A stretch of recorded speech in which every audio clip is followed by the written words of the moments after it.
Do we have any observant viewers, any attentive viewers, any considerate viewers who remember what I said I might take a look at the end of stream yesterday? Do you remember? No, that's fine. I'm not very considerate either. Take a look. This thing is so dang cute. I don't know how well the print shows at the distance that I'm showing it to you, but look, it's got little. It's a little mouse and a little bunny, and there's a rat and there's frogs. It's so good. Little Japanese yokai. You were fast. Yeah, well, Blue Owl's in the neighborhood.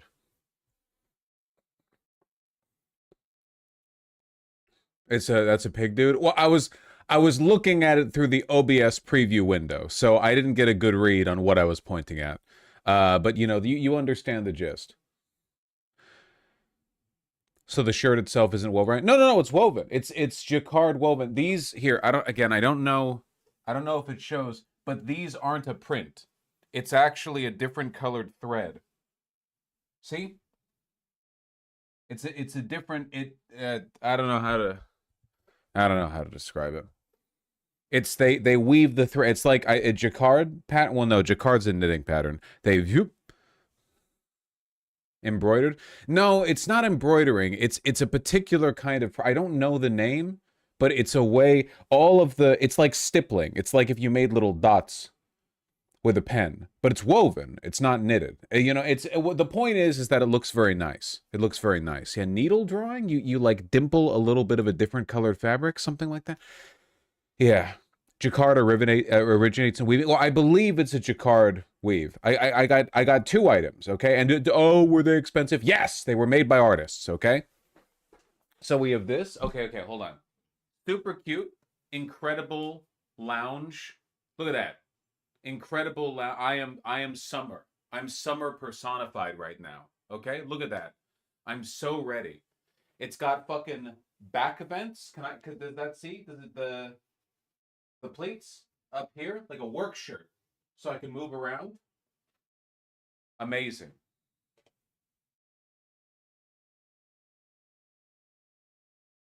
I got the manga cat shirt. Hell yeah.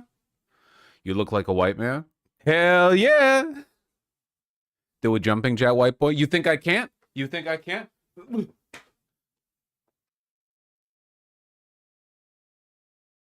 That's right.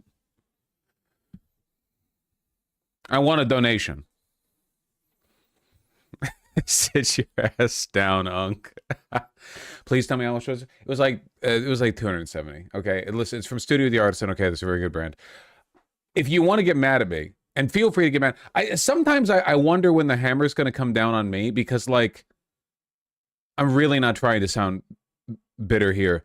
Sometimes Hassan gets in trouble for wearing like really normal clothes. Like he only gets in trouble. It looks. I'm not gonna say Zara fit. I'm not saying Zara fit. He dresses really well. It's not. He gets in trouble for wearing clothes of ambiguous monetary value sometimes. Whereas the clothes I buy are like all fucking. How'd you get it so quick? Blue Owl's in my neighborhood.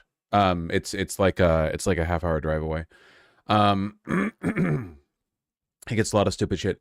If you want to be mad at me, okay? Feast your eyes on this beauty. Now, I know for a fact that this will not look interesting on camera. It won't. This will not look interesting on camera, okay? There's nothing I can do to convince you that this isn't a waste of time, okay? This was dyed. It's the mud shirt. Okay? It was dyed with iron-rich soil in Japan. And it feels like it's made out of clay. Like right now, unbroken in, it is the most uncomfortable thing I have ever worn in my entire life. It is like a rigid. I swear, I don't know how to convey to you how sturdy this fucking fabric is. But like here, okay, this is a t-shirt, okay? Now, I'm not a bodybuilder or anything, but I'm not exactly weak. And I'm going to show you. This is me. I'm going to try to stretch it, okay? With all my shoulder strength, all right? All my delts, okay? It moved like a quarter inch, okay? It's like woven practically. Weak? Yeah, I know. I know it looks fake. I know. I know it looks fake. It is unbelievably stiff. Okay? So I'm gonna have to like run that in the dryer on low heat for like an hour. No, not an hour. Fuck, for like a day.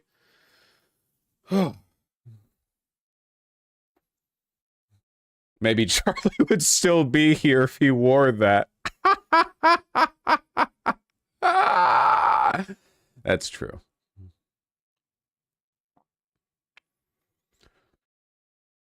Hassan is the worst taste. He buys expensive stuff because it's expensive. I feel it's just two different design philosophies, right? There are some things that look designer but are really quite affordable, and there are things that look cheap but are really not. And sometimes it's so difficult to get a read. I genuinely don't know what Hassan wears.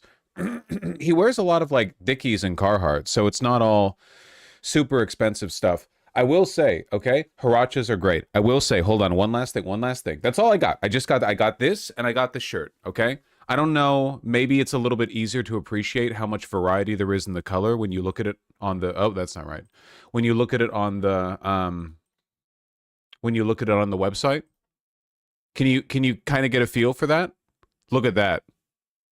It's pretty cool, right? Come on, it's pretty cool. It's, okay, it's fine. It's 235. Yeah. Attack me. I don't care. I don't care.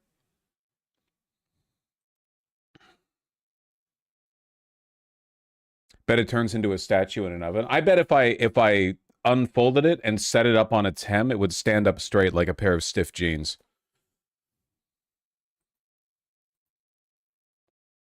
All this money for a brown shirt. I don't fear your criticism. Kill me. Kill me. Kill me. For a shirt that's been in the mud. It's you know, it's a big world. It's a big world out there. It's a big world. Does it remind you of a Stonewash look? I do love Stonewash clothing. Yeah, it does give me that feel, for sure. 100%. Don't attack Vosh. He's keeping the Japanese economy afloat. I'm trying to keep the dream alive. You don't understand. I'm trying to keep the dream alive. Is it loop-wheeled? It is loop-wheeled. However, because I am American, parentheses, a fat fuck, at my size, there is a seam on the side. For medium and large, there's no seam. It's a perfect loop wheel. But for extra large and extra large, there is a seam on the side because the loop wheel machines can't produce an XL size shirt.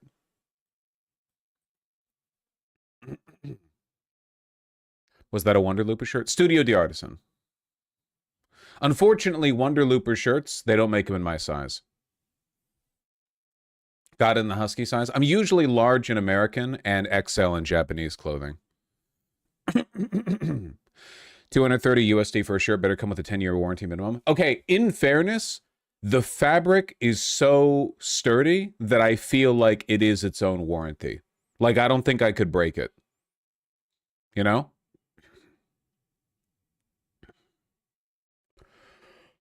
Excuse me.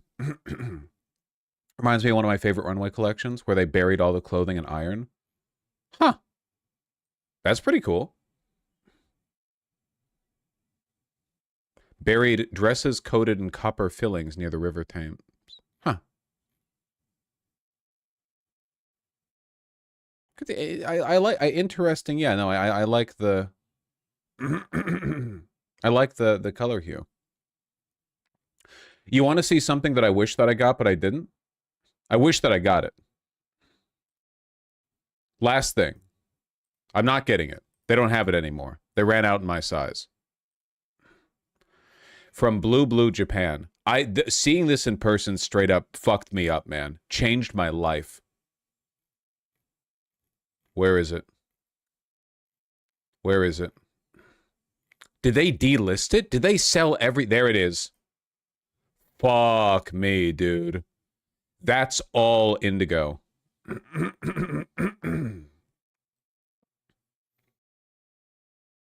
Oh my god. Why'd you not buy it? They didn't have it in my size. They didn't have it in my size. Trust me, it wouldn't have been a question if they did. Yeah, see, they're out of extra large. This is thin spo.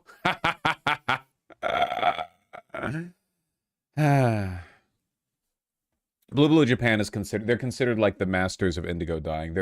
They do the most interesting stuff with indigo, I think. If you take a look at their collections. I mean, Jesus fuck.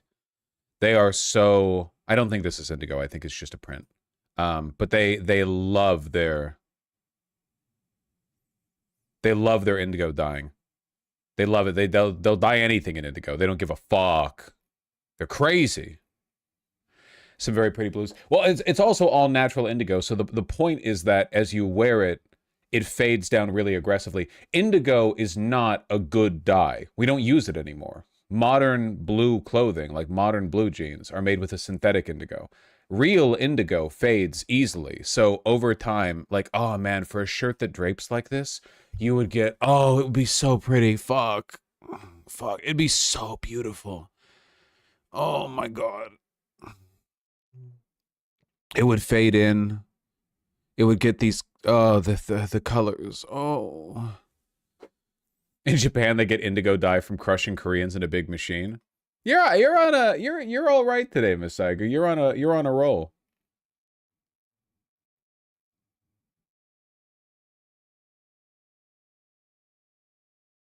You can get a shirt that looks like this and last long for 10 times the price. What's so special about this? Nice bait. You can't get a shirt that looks like this for 1/10 the price. Sorry, 1/10 the price. Nice bait. Nice try. Nice try. But even if you could, you know what? Go for it. If you could, that sounds like a good project right there. Fuck me, dude. Fuck. This is a sashiko. I don't know. Look at it up close. It's a dense weave with very thick yarns that overlap in a grid pattern, like a picnic basket. So when it fades over time, you get a distinct kind of dippling pattern where the warp, the outer thread, fades first because that's the one making contact with the outside world.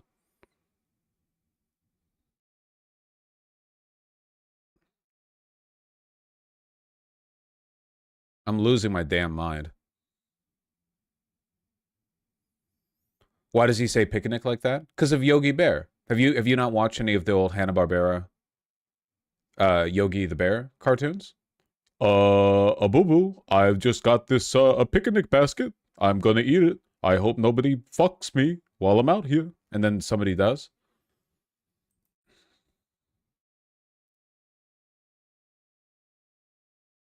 Hey, la boo-boo. Fireman's suit? This better be made out of indigo. Or, like, dyed in indigo. Yo, I've seen Promare. Fuck, that looks cool. I mean, I don't know if I could pull it off. I don't know if I possess the mystical fashion knowledge necessary to pull off, like, a 200-year-old Japanese fireman's suit. But somebody does. Somebody does.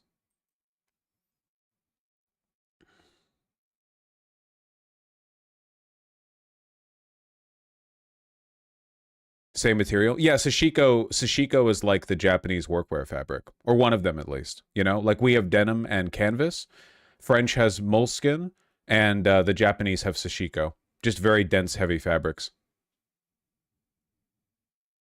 So pretty.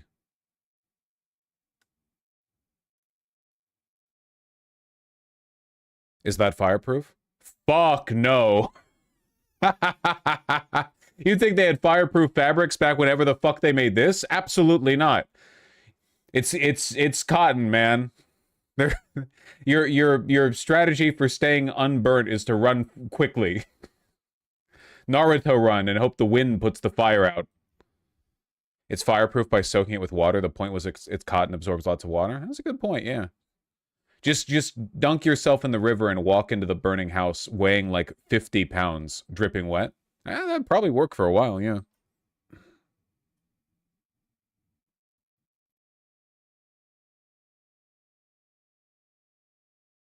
Turn your car seat blue. Yeah, indigo does get onto other stuff. But if you get indigo stains on your furniture or whatever, super easy to remove. Like, indigo stains come off super easy. I've gotten indigo stains in other pieces of clothing before from like washing indigo shirts, and it's super easy to get off, you know. The inside lining of my leather jacket is indigo dyed. It's indigo sateen cotton fabric, and it got so much blue on one of my white t-shirts it looked like somebody had used like blue dye to print like a street map on the t-shirt. Came out in the wash, but it was really pretty.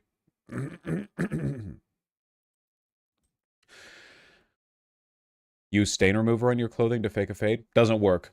In fact, I'll go so far as to say that there are basically no methods of accurately recreating what a good heavy fabric fade looks like with any material, unfortunately. You can come close, and Double RL probably does the best in the industry of faking those fades, but it's not perfect. And even then, there's a limit to what they can do. Double RL is really good at selling those pre-worn... yeah, see? They know what they're doing, but even then you can tell. If you've seen enough like worn in raw denim, you can tell this is artificially done. Looks beautiful, don't get me wrong. Excuse me. Can you put these clothes in the washing machine? Usually, yeah. Yeah, usually. They usually don't want you to air dry, or like machine dry, but you usually can. You can put them in the dryer usually.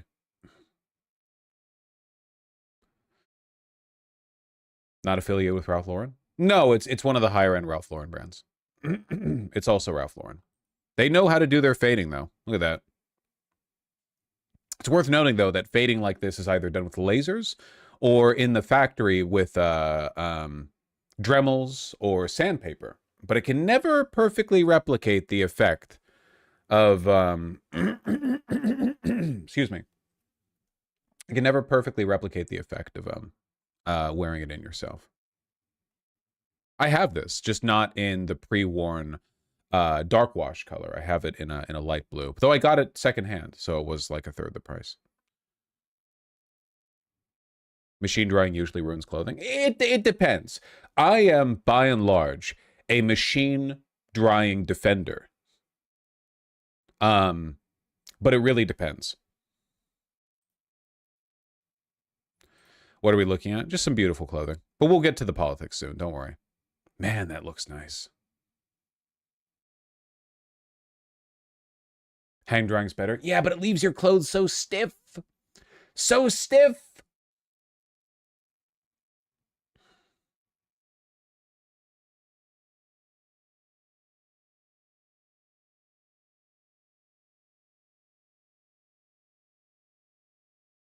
Is it weird that I don't like denim? Nah. Denim used to be a very niche fabric. I mean, it's pretty new as well. It's, if you don't like it, you know. Yeah, double RL knows what they're doing. I heard you're supposed to freeze your jeans instead of wash them. Is that true? You don't have to.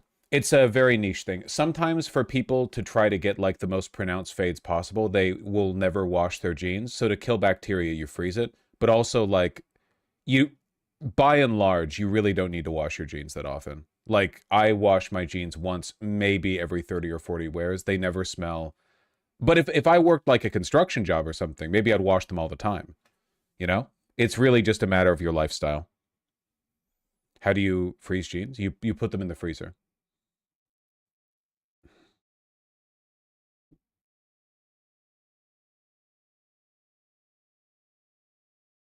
I have this.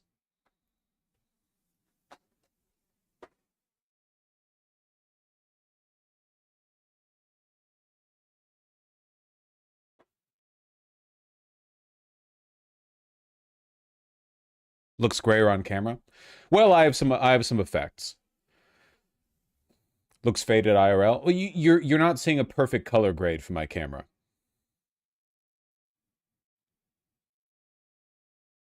My camera's a bit desaturated, so you guys don't realize how pink and British my face is.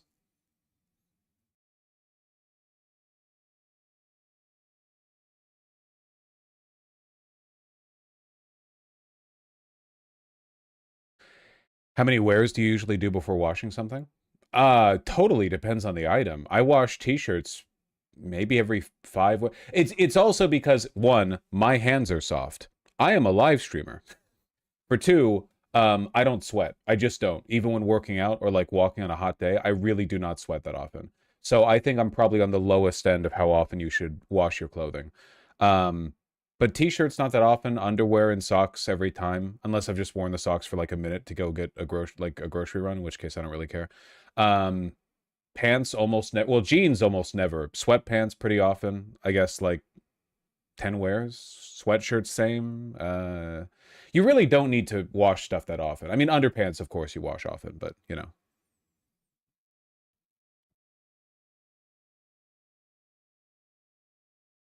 You already look pink and British. Do you guys wanna see what I look like with no color grading on the camera? Hold on. This is like very scary for me, but I'm willing to be vulnerable for you. Um, hold on. Is there a way for me to disable it without getting rid of all the settings? Let me see. Can I hold on? Can I like oh here I can wait, hold on. This is gonna be fucked up. I'm like scared to do it because there's no way for me to preview it before turning it, okay? What if I look really bad? Okay, hold on, wait. Let me if we're turning off color grading, okay? All right, you'll still watch and subscribe and stuff? I'm using a face. I'm like a Korean woman. I've been using like a baby face filter this whole time. They're about to see what I really look like without the color correction. I know. Also, I love you. Oh yeah, you're waiting for the color correction, my IRL app to. Can I have a coffee? Remember when I fed the pets this morning? Yay. Okay. Okay, that did like nothing.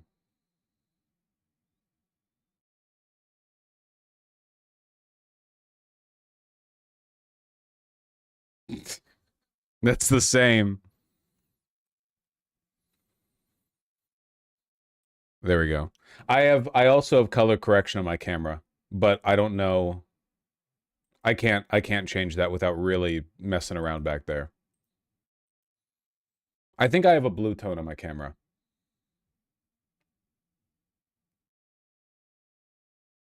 Awfully cheery today. I'm in a good mood. Slept okay. Can't believe you were a white man all along. Yeah, yeah. Well, wouldn't me turning off the color correction and darkening indicate that I'm actually a black man secretly? Right. Happy Vosh, happy life. I'd like to believe that. I'd like to believe that. Man, he looks so fucking cool. I saw a guy the other day at Blue Owl who looked so fucking good. I wish I remembered his name. He was wearing some chinos and a tucked-in Mr. Freedom graphic tee, and it made me think I need to spend $400 on Mr. Freedom graphic tees expeditiously. He looked so goddamn good. The problem is that he was also more handsome and fit than me, so if I put on those shirts, they would not look the same as him. You know? Well, I'm still searching for the mystical t-shirt that makes it look like you have 15% body fat, as opposed to like 27%, you know? I'm still looking. I'll let you guys know when I find the t-shirt that makes it look like you have a six-pack.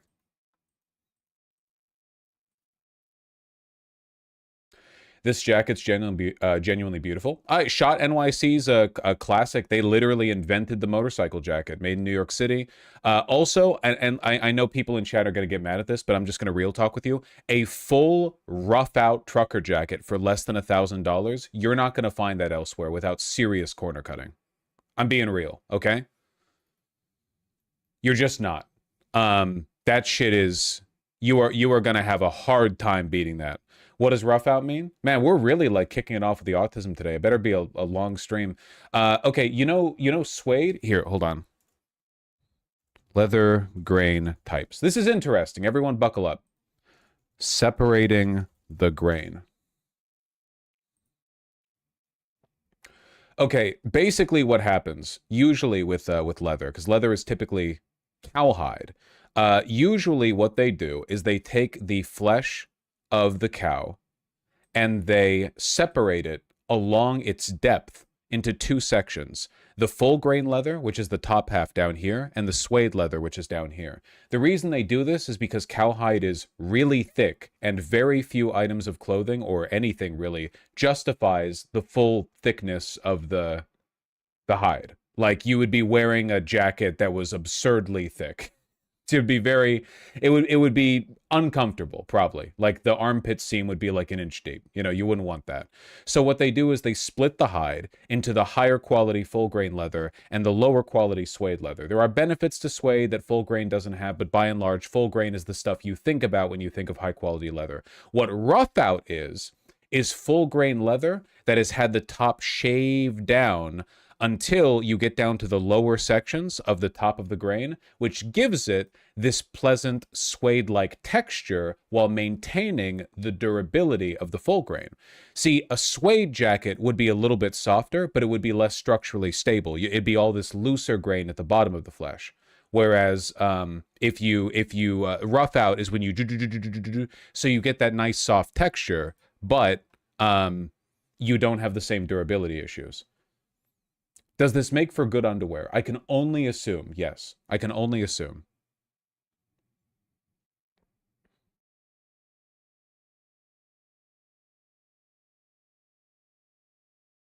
What do they do with the removed top layer? Well, I mean, if you want to get into the industry of leather production, usually the reason they make rough out leather is because there's a lot of damage to the exterior of the hide. See, leather production is a byproduct of meat consumption, which means that usually leather tanneries are working with the hides of cows that have been raised in inhumane conditions for the, for the meat industry, which means that often they have damaged hides.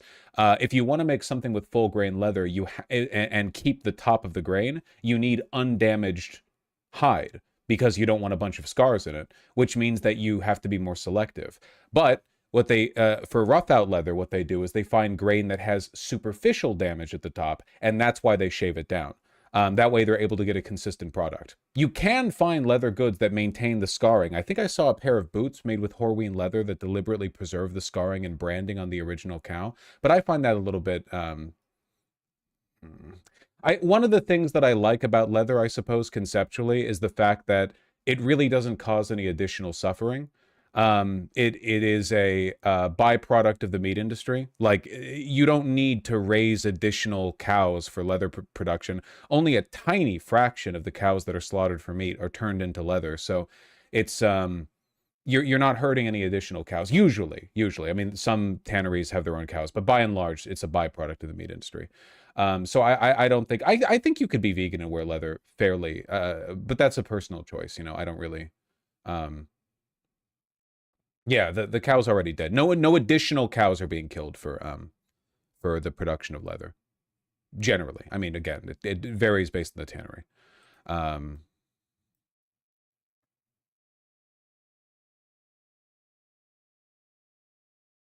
what other animals can we make leather out of other than cows? Horses, bulls, deer, crocodile. I mean, snake. It's usually cows. It's usually cows. I mean, any, basically. Ostrich, yeah. What about cordovan? Cordovan's made of a particular kind of horsehide.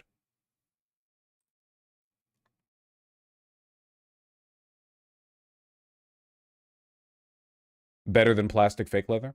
In my opinion, that is true. I think that it is genuinely better for the environment to have a borderline indestructible piece of leather clothing that will last generations than a, like, plastic shell fake leather clothing item that degrades after, like, 15 wears. But that's just my opinion. Don't want to start any fights. Yeah, right now, plastic leather stuck in the Strait of Hormuz. You're perfect. You're completely right.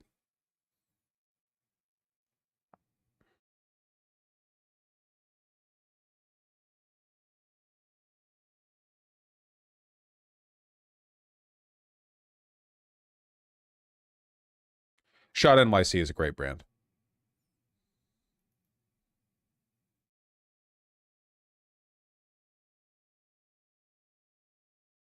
Anyway, gotta stop eventually, right?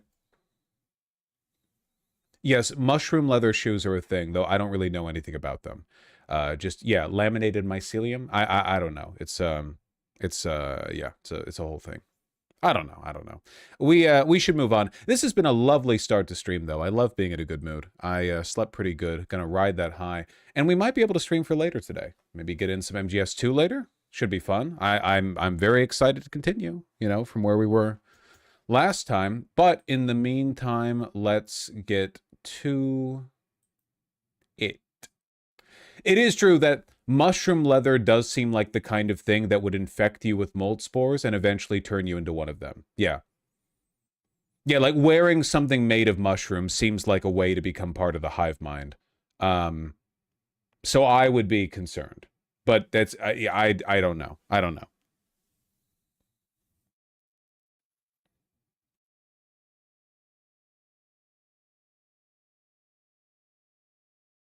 What are tanker jackets usually made of? They can be made of lots of stuff, usually really dense cotton, right? But they can also be made in synthetics. There's nothing wrong with a synthetic tanker jacket. Synthetics can be waterproof, which is desirable for a tanker jacket. Yeah, depends on the layering.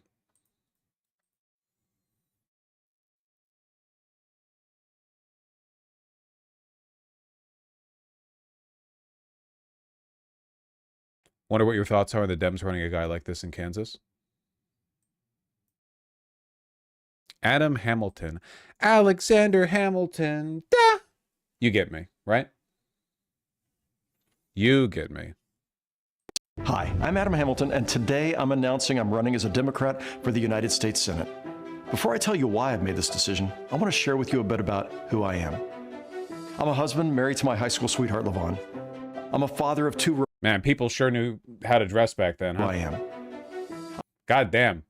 I'm a husband married to my high school sweetheart, LaVon. That's fucking, is that fucking white tie? Is that a penguin tail? That's crazy. Well, I'm a father of 2 remarkable daughters, and I'm a grandfather to an amazing 12-year-old granddaughter. I'm the pastor of the largest United Methodist Church in the United States. Okay. Which LaVon and I started 36 years ago. And I'm a proud 5th-generation Kansan. My great-great-grandparents moved to Dickinson County, Kansas 147 years ago. That's like basically as long as Kansas has been around. Thank you, love. You look lovely. Get out of here. I love our state, and I love our people. And that's why I can't sit still and watch what's happening to Kansas and our country. Instead of fixing things, we have a government in Washington that's making life harder for Kansans. I love how it's all vibes-based with zero policy. He is a Democrat running in Kansas, okay? Frankly, the Kansans should consider themselves lucky. He respects them enough to talk in English rather than, like, gibbering and bell ringing, okay? Many people can't afford the basics: gasoline, food, medicine, a place to live, while our president spends billions on foreign wars with no end in sight. And Roger Marshall, he helps him do it. I believe we can and must do better. So why me? Well, let me share this. In a world that feels more and more divided, our congregation has managed to bring all sorts of people together. We're roughly equal parts Republican, Democrat, and Independent.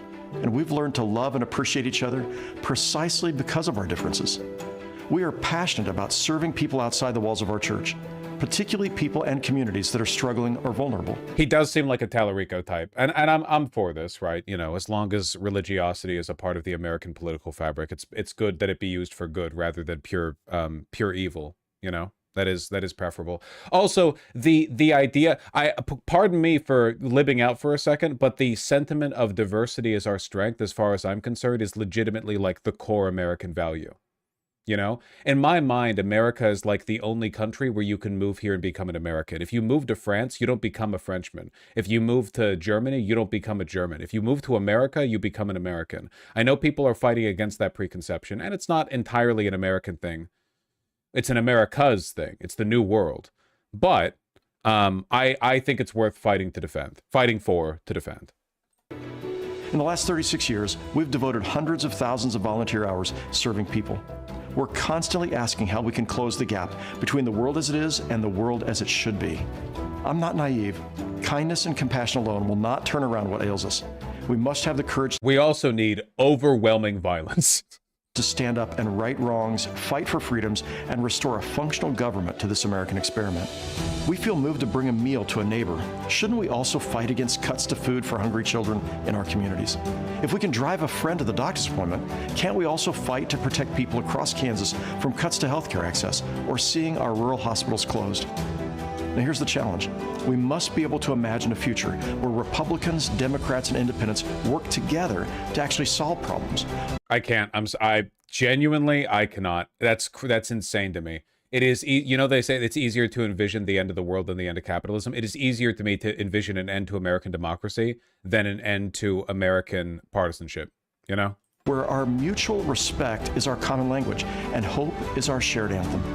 Is it easy? No. But I'm a man of faith, and sometimes that means believing in something others find unbelievable, inspiring other people to do the same. If you agree that what's going on today is unacceptable, that it doesn't have to be this way, please consider joining our campaign. I hope to see you down the road. Honestly, this seems to me like a really, really good campaign ad, considering the demographic being targeted, you know? You always have to remember that even if they're running for U.S. House, they are running in the state they're running in, right? Always keep that in mind for Tallarico, I mean, Jesus, for Kansas, man. God damn. Kansas. That's a good ad.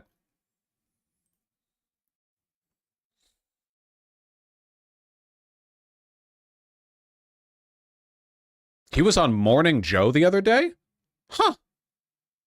Oh, fuck. I'm sorry. I blanked on it. In my mind, I was thinking he was running for the House. He's running for Senate. Mm-hmm. Welcome back. A few minutes before the top of the hour, Republicans have not lost a U.S. Senate race in Kansas since Isn't the governor of Kansas a Democrat? Yeah, but that's kind of a special case, I think. 1932. But the pastor of the nation's largest United Methodist Church is looking to change that after announcing that he's entering the 2026 race as a Democrat. Take a look at Reverend Adam Hamilton's opening message. Hi, I'm Adam Hamilton, and today I'm announcing I'm running as a Democrat for the United States Senate. Before I tell you why I've made this decision, I want to share with you about sites down the road. Pastor, damn, they played the whole thing. Very inspiring. Welcome to the campaign there. All right, Pastor, Reverend, whatever your name is, you should turn on some more lights behind you. It is a bit creepy that you're being silhouetted by the ceiling fan. I must say, if you look at the electoral history of Kansas, it may be as likely for you to march around the walls of Jericho for 7 days and hear the trumpets blast and have it fall. This is a long shot, but you're in it to win it. And tell us why you think this year will be different than any other year since 1932 in Kansas. Okay, well, let me just say this, too. I'm a huge Kansas City Chiefs fan. We went 50 years without a Super Bowl. Okay, first impression outside of the advertisement, really good politician voice. Like, that's a really good, like, authoritative and knowledgeable, but also down to earth. That's just a genetics role right there. That's a really good voice. And I was so excited when we won, and I'm thinking... He does sound like a sports commentator. It's a long drive, it's time. But in addition to just hope, we're living at a time. First of all, I want to say, hey, thank you for having me on this morning. I really appreciate it. I appreciate you sharing my... So I think this is a year where there's a lot of frustration across the country, but certainly in Kansas. There are people who voted for Roger Marshall. I mean, he's a pastor. Yeah, but usually when people think of pastors, they think of Baptists. They think of, like, Black Baptist churches. Because that's where we get, because when we think of like speaking like a pastor, we think of Martin Luther King Jr., right? Like that's kind of the cadence we think of. This is a different part of the country. Who have said, I voted for him. I thought he was a moderate, but that's not where he ended up. And disappointed because it doesn't feel like he's listening to Kansans. And so we see so many of the policies that are coming out of Washington, D.C. are harming ordinary Kansas people. And I think people recognize that. There are Republicans who are saying, look, this is not okay. Farmers who are struggling, you know, the cost of inputs, the loss of markets, cattle ranchers. I went to 18 towns across Kansas just asking, all the way out to western Kansas, you know, tell me what you're feeling. What's going on before I ever decide. I'll be honest, I don't know what the Methodist Church is. That's okay. Again, the important thing to understand is that they're not evangelical. It's one of the non-death cult Protestant sects.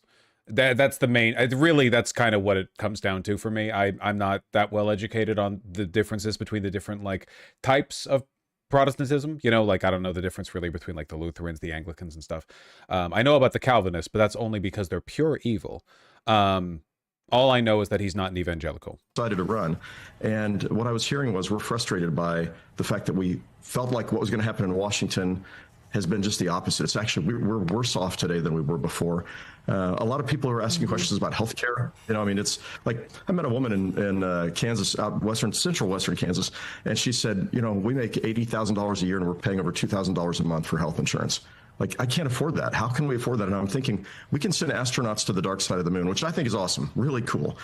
But we can't figure out how to solve for healthcare. But the problem is, of course, we have Republicans and Democrats on each side, and they're going into their corners and, you know, looking for political wins as opposed to saying, wait, this is about winning for the American people. We have to come together and work on this. And so those are some of the things that I think lead to a chance this time around. I think people are frustrated. I think I'm a different kind of candidate than maybe they've seen before, and I'm hoping to build bridges and bring people together. I thought about running as an independent because I thought, what's the best way to bring people together? Smart guy. I really think you have to be in a party, and I'm proud to be in the Democratic Party, but I'm an independent-leaning Democrat who's committed to working across the line and bringing Republicans and Democrats together to solve problems. So, Smart guy. I feel like this is exactly what you need to say. I'm sorry, somebody said apparently there is polling on this race and he's ahead. There's no fucking way. When is this dated? The tweet's from April 30th. Hamilton up +2 over Marshall? That's crazy. In the most recent polling? That's insane. Who ran this poll? Yeah, I need more info on this, man. There's no fucking way. Up +2? Yeah, it's up +2 if he ran as an independent, but he might have time to consolidate that. Yeah, yellow independent, right? Like blue is Democrat. Being a Democrat is such a debuff in the polling, in the preference. We'll see. It still does make sense to run as a Democrat because you get access to a bunch of back-end party stuff that you could never get if you were an independent. It's possible, though. It's possible.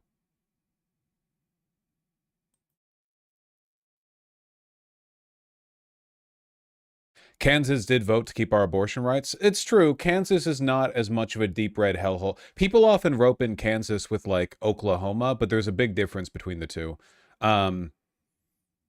But still, a Democratic senator is a long shot.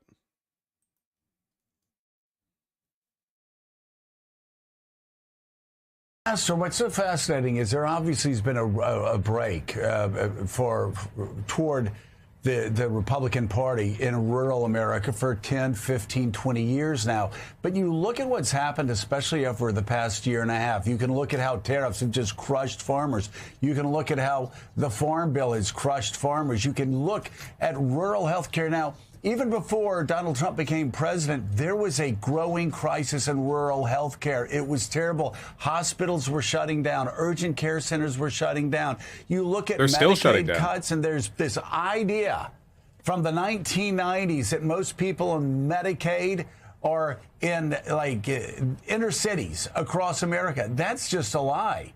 Disproportionately, rural health care is impacted more by Medicaid cuts. Something like 40% of all children get their pediatric care from Medicaid. Same thing with retirement home, assisted facility. Talk about, not in a political way. I mean, we don't have to talk in a political way. Not in a political way. Fucking save me from these people, man. Just talk the facts of how it's so crazy how it's okay in their eyes if it affects inner city people. Yeah, it reminds me of the talk from those Bakersfield residents back when we were talking about the California high-speed rail, where they were like, "Oh, you neglect the proletariat in the Central Valley, motherfucker. There are more proles in L.A." Hashtag nuke Bakersfield. Thank you. Brutal the past year and a half has been, and all of the cuts by the richest man in the world, all of the cuts by these billionaires, all of the things that the billionaire commerce secretary has done, all of the things. Talk about how these billionaire cuts have really hurt people that live in rural America. My friend lives in an abandoned urgent care in the occupied Basque Country in Spain. That sounds really cool. That probably sucks, but that sounds really cool. I'm not going to lie. Well, that's exactly right. Rural America, urban, suburban America, across the board, people who are the lower income levels are struggling. And they're struggling. I think about this. So my family, when I was in high school... That poll was from January? He might actually win. considering how much the line has shifted since then. People probably aren't doing very aggressive polling in Kansas because, you know, it's Kansas, but holy shit, he might actually win. I hope so. 2 years lived below the poverty level. And I think and my wife and I did the first year we got married, I think about just gasoline prices alone. So all of those things you named are exactly right. But I think about just common things like gas prices up 35 to 40% in the last year, actually the last few months. If you're living paycheck to paycheck, which is where many Americans are living, and all of a sudden your gas prices are up 35, 40% for a war you're not really sure why it's being fought, you got to ask, I'm having to decide if I'm living there, how do I pay the bills? What am I going to pay this month? What am I not going to pay this month? Then when you start having medical crises that come into your family and you're having to opt out of health insurance, I mean, across the board, you know, what I think people thought they were voting for that was going to help them. Okay, I was looking up this guy's position on Gaza, and it turns out that he's more of a main character than I thought. This Kansas church group was headed to Israel a day before they docked, the war began, October 7th. When Johnson County Reverend Adam Hamilton heard about the war in Israel, he was standing on a ship in front of nearly 500 people, preparing them for a pilgrimage into the Holy Land planned for the next day.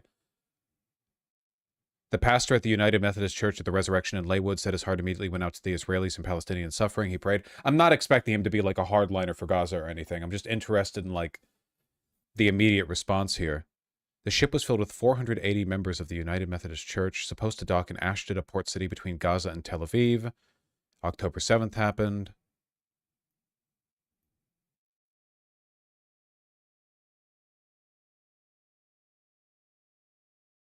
They changed their plans, instead headed for Turkey. Ah, well, you know.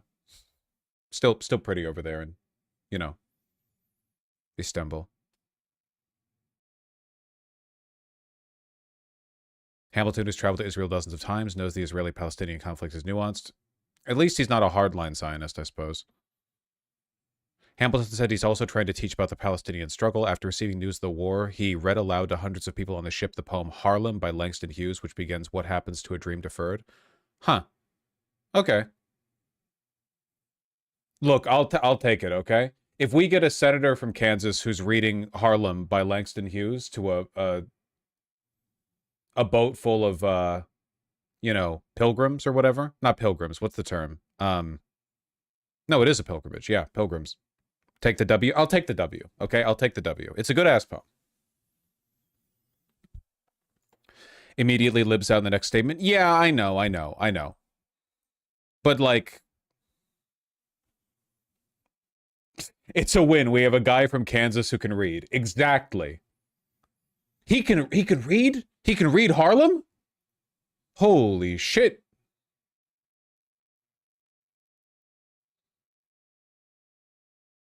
Every time he visits the Holy Land, Hamilton said he takes his pilgrimage group to meet with both Israelis and Palestinians. Often he finds Americans without ties to Israel or Palestine don't understand the complexity of the struggle. They're surprised to see Palestinians and Jews living in coexistence. They're shocked by the security wall, the checkpoints around the West Bank. Yeah, it seems like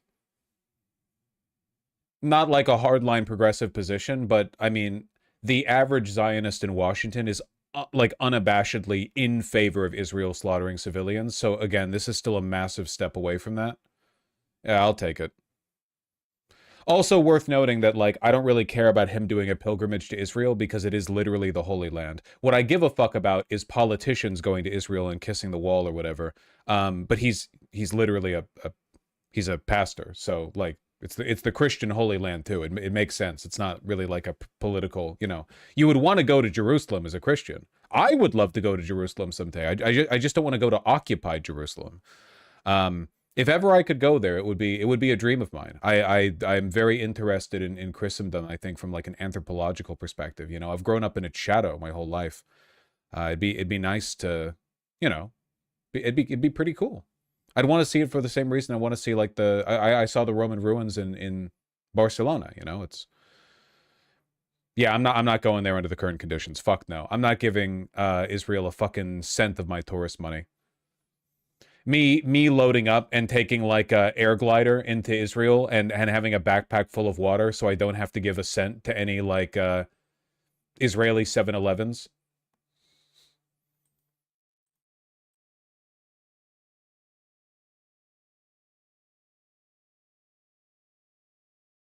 They wouldn't even let you in, dog. Genuinely? Maybe not. They've killed a lot of journalists. Listen, they've killed people working for the UN, for CNN. I'm not going near there, man. Who the fuck do I work for? YouTube? Yeah, like they're gonna put out a statement. Fuck that.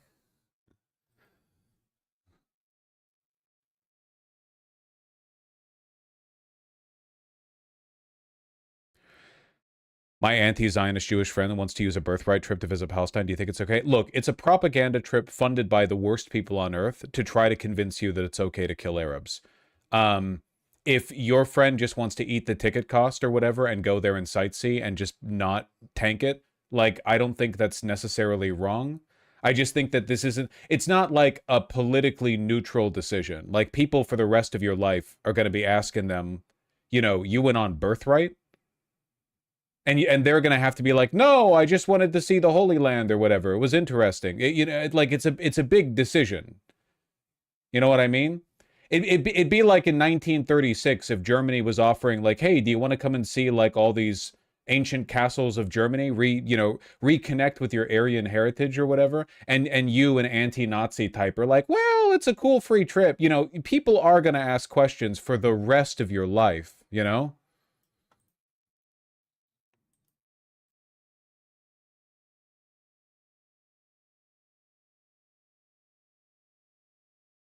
To be fair, Vosh, if you got killed in Israel, Hassan would give you a positive shout out.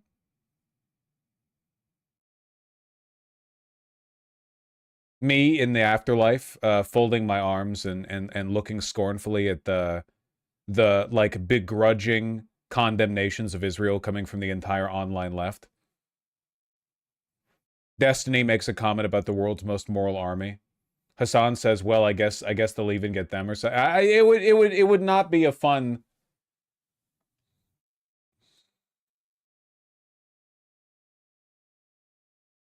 There are people in the online left who think I'm a Zionist. I don't understand where they're getting their information from.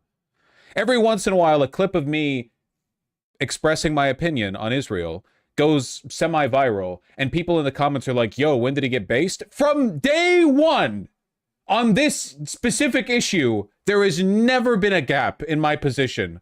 I've had this position long before I started streaming.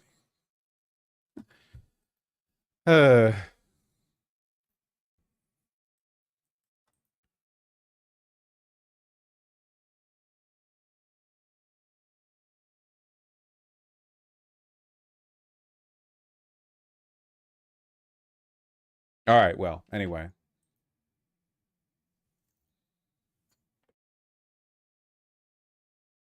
Holy shit.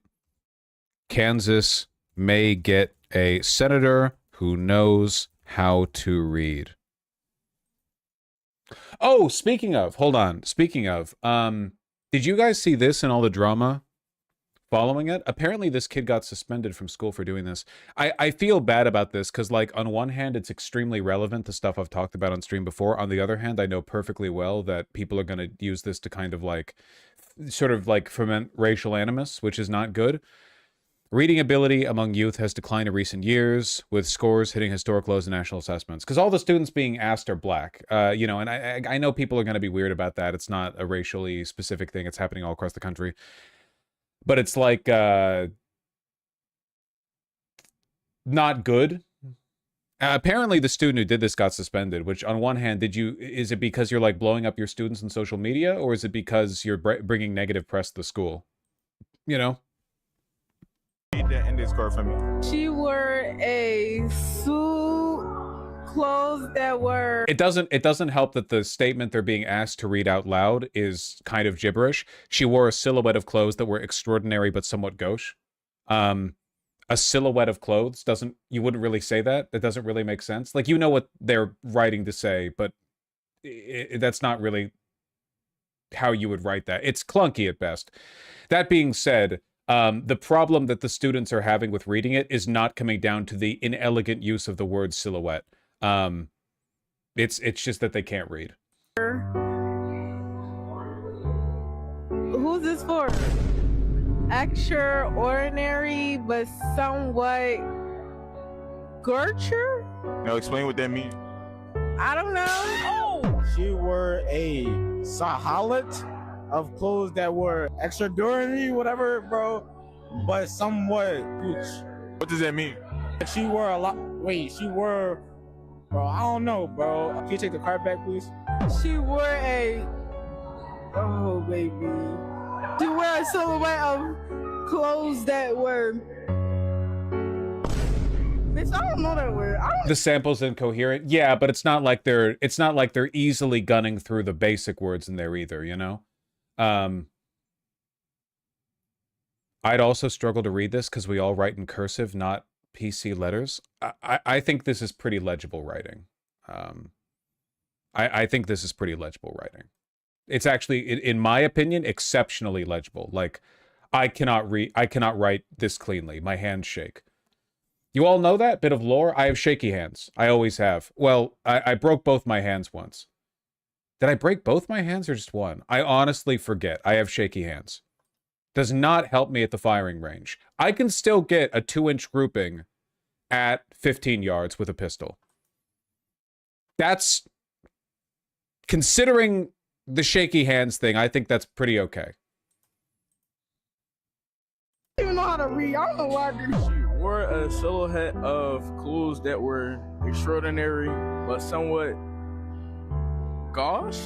All right, now what does that mean? I have no idea. Well, you Face or something like that. She were a. I don't know what this shit say. I don't know what this shit say. I don't know what this shit say. I can't read it.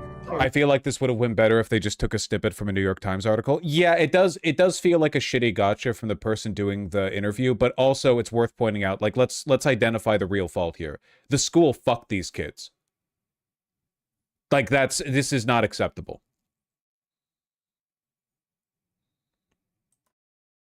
Which, in my opinion, is why the student got suspended. You know, it's very, yeah.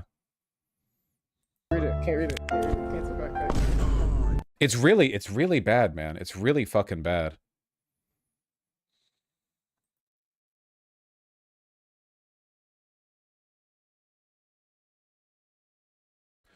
Gauche is a word I've never really heard in writing. Well, that's why I say it's a bit of a gotcha. I would not at all be like annoyed. If my kid was in high school and I asked them to tell me what gauche meant, I wouldn't be surprised if they didn't know. It's kind of a specific word, and it's also not used much these days. And also, you can't really figure out what it means in context because the sentence is so short and, like, kind of clunky. But obviously, like, the struggle with literacy here goes beyond just the word gauche or silhouette. It's like they're struggling to read in general. We've all been in school and had that one kid who was picked for reading out loud and just could not do it. It's very sad. I mean, when I was a kid, I always thought, like, oh, it's annoying, now we're going to be here forever. But now in retrospect, I just feel really bad for them. One of the biggest buffs that you can get growing up is something that's almost impossible to empirically measure, which is how good your parents are. My parents had me read and read to me all the time. And as a consequence, well, I joke that I'm not really literate, but I'm pretty literate. I like, if you grow up and no one's reading to you, again, a lot of people think that speaking is enough, but it's really important to remember speaking and hearing are innate to our brains. The human brain is hardwired to understand and process speech. Obviously, we didn't have, you know, like, complex language 100,000 years ago, but even the Neanderthals were communicating vocally. Writing and reading are not even a little bit hard-coded. There is nothing in our brains that's, like, optimized for understanding writing, which is why it's such a miracle that once you get good at it, you can, like, gun through that stuff. You know, you can read through a page in a book really quick. You are taking abstract symbols and stringing them together in an infinite series of potential combinations. Your understanding of writing is so nuanced that you can look at a new sentence, a new string of codes, and understand what it means. You can get so good at reading that you can read a severely misspelled sentence and still know what it means based on context clues. That's a fucking miracle. But our brains are not coded to do that innately. All of that is just learning. All of that is the neuroplasticity that we have innately, but especially when we're very young. So when you are very young, you really, want to be learning how to read, you know? You want to be like day one. Day one, buddy. I mean, read to your fucking zygotes or something. I don't know. Read when they're still in the belly.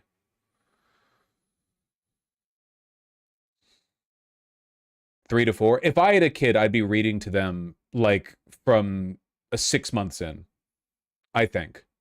I would want them to get used to hearing speech that wasn't from me colloquially. Like the way I speak interpersonally is different from me reading text from a book, right? It's like a different way of expressing yourself. So I would want to get them on that like as soon as possible. You really fuck your kids up if you can't read to them. And I'm not, well, okay, I kind of am blaming the parents here because I'm just gonna guess, and pardon a white boy for being the guessler here. Gonna guess this is probably a relatively low income school. Parents are probably a bit busy with work. And I understand that. And systemically we've failed here to a large extent. But man, if I was a parent and my kids were like this in high school, I would not feel like I did them a good service, you know?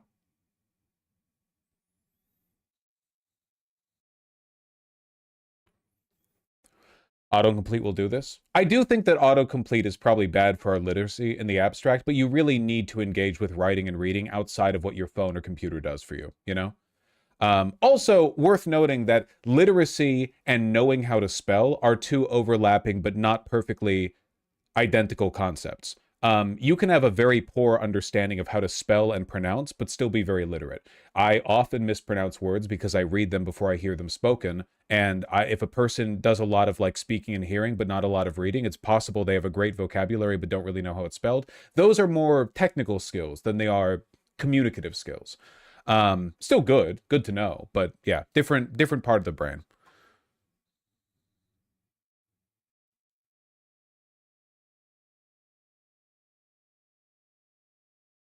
Sister and I went to a relatively well-funded public school, and she told me a lot of kids at school can't really read. This story is being told by like every teacher everywhere in America.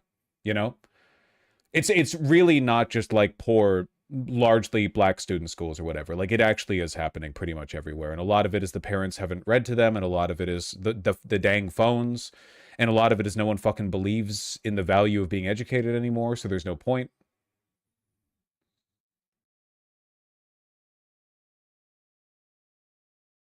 Link that example? How'd you link an example from a super chat? I'll have to read that when I get to donos. They also skip class constantly. Well, yeah, like people don't really believe in the value of education. People kind of think the whole thing's a rigged game now, which it is, but you still have to try, right? Yeah, people are apathetic. They're like, well, what's the point, you know? You only get a job via connections. It's not like we're gonna have stable employment either way, which is true, but it's still good to know how to read.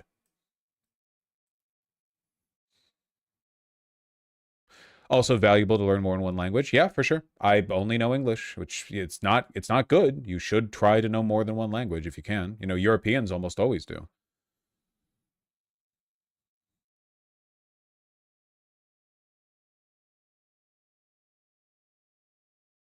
Everyone laughs at being educated.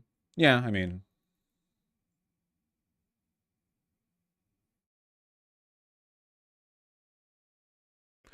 if you don't know how to read well, it's extremely easy to take advantage of you. Yeah, how are you ever going to sign a contract, man? It's like all those veterans coming back and getting 31% APR car loans for 18 years on their new fucking F-150. Chevy Tahoe. No one reads contracts anyway. That's true, but you still want to be able to read, like, the bullet points.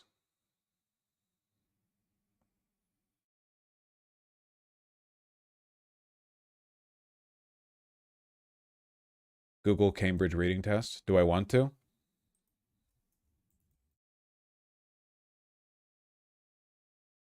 Free online IELTS reading test collection. Is that what you're referring to? Are you suggesting that I take the test? I don't know if that'd be a good use of my stream time. Oh yeah, this is a whole lot of information. Are you suggesting I take the test to humiliate myself in front of my audience, or are you suggesting that I look at what the test is so that I can blackpill myself and how low the standards are?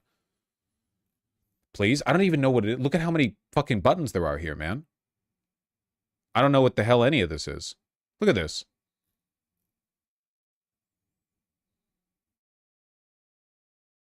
What is IELTS? I don't know. Is this meant for college students, high school students, middle school students? What age am I meant to be?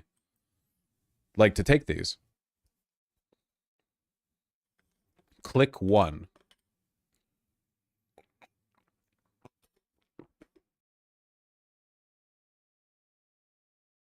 Sure.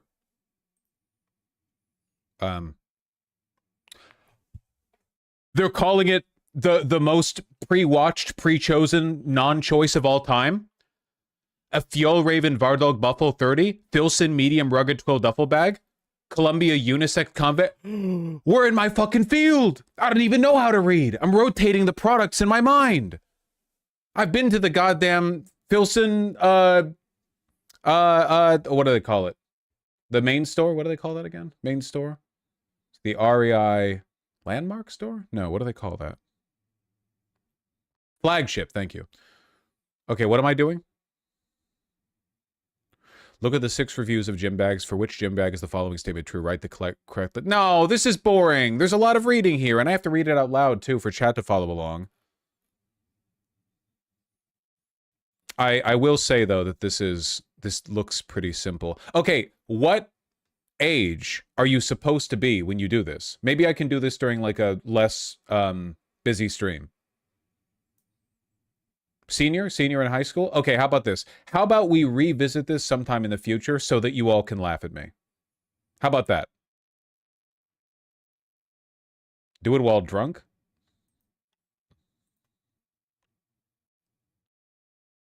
So you can pre-read. Yeah, memorize every single one of the practice tests here. Yeah. It's for immigration. Kind of a biased test then, right? I mean, I immigrated to America at 0 when my mom popped me out or whatever.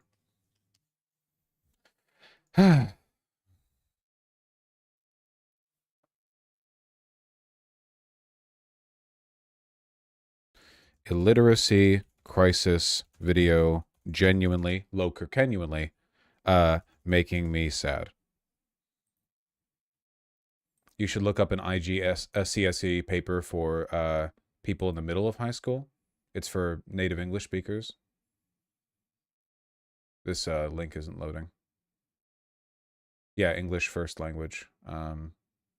Unlock more content. June 2024 question paper. Yeah, maybe these are a little bit more applicable because I'm not like ESL. Read text A, unusual modes of travel in the insert. Is that at the end of the... No, that's in a different document. Give the 3 ways to travel we might find more interesting according to the text. In your own words, explain what the text means by unusual types, unforgettable experience. Give 2 different reasons why Coco Taxi might appeal to tourists. Okay, this feels a little bit more appropriate, right? It's not multiple choice. It's like actual analytical questions. You have to use your brain a little bit. Like, this seems more appropriate for a high schooler. Read text B, the Hyperloop high-speed transportation system. According to text B, what might supporters of the Hyperloop consider to be its advantages and appeal? Never mind, I would fail this. I'm not writing a single goddamn word about the benefits of the Hyperloop. I would fail.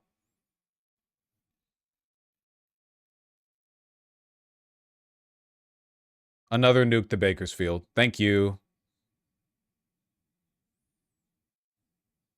Lowell Vosh's argument for better education, well, you want to be able to read the bullet points in a contract. Are you people allergic to engaging with me in good faith? Is that really what you've taken so far from the conversation?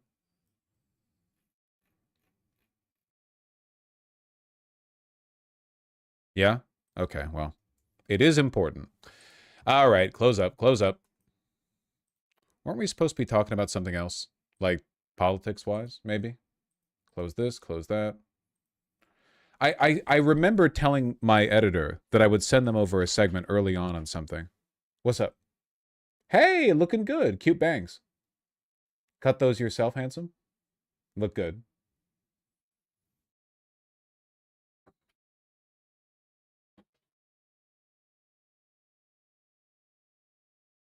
An airline died? Oh, yeah, yeah, yeah. That is true. Nice shirt. Where'd you get it? Nice try, motherfucker. Nice try. You conniving piece of shit.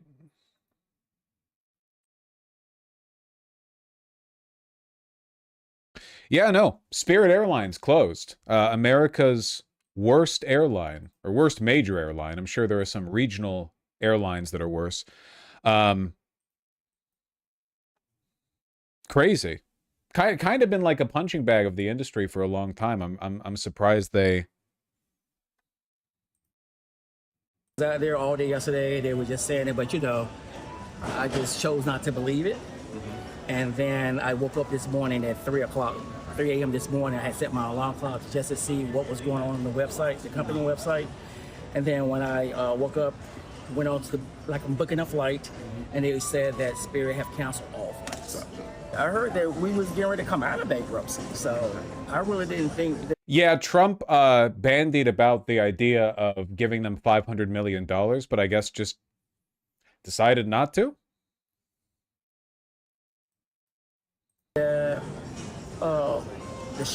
We was gonna have a shutdown. I really didn't think so. All our aircraft was packed, all the way up until now. That flight, that 321 that we took into He did New York forego last night, had 200-something people on it. It was completely packed.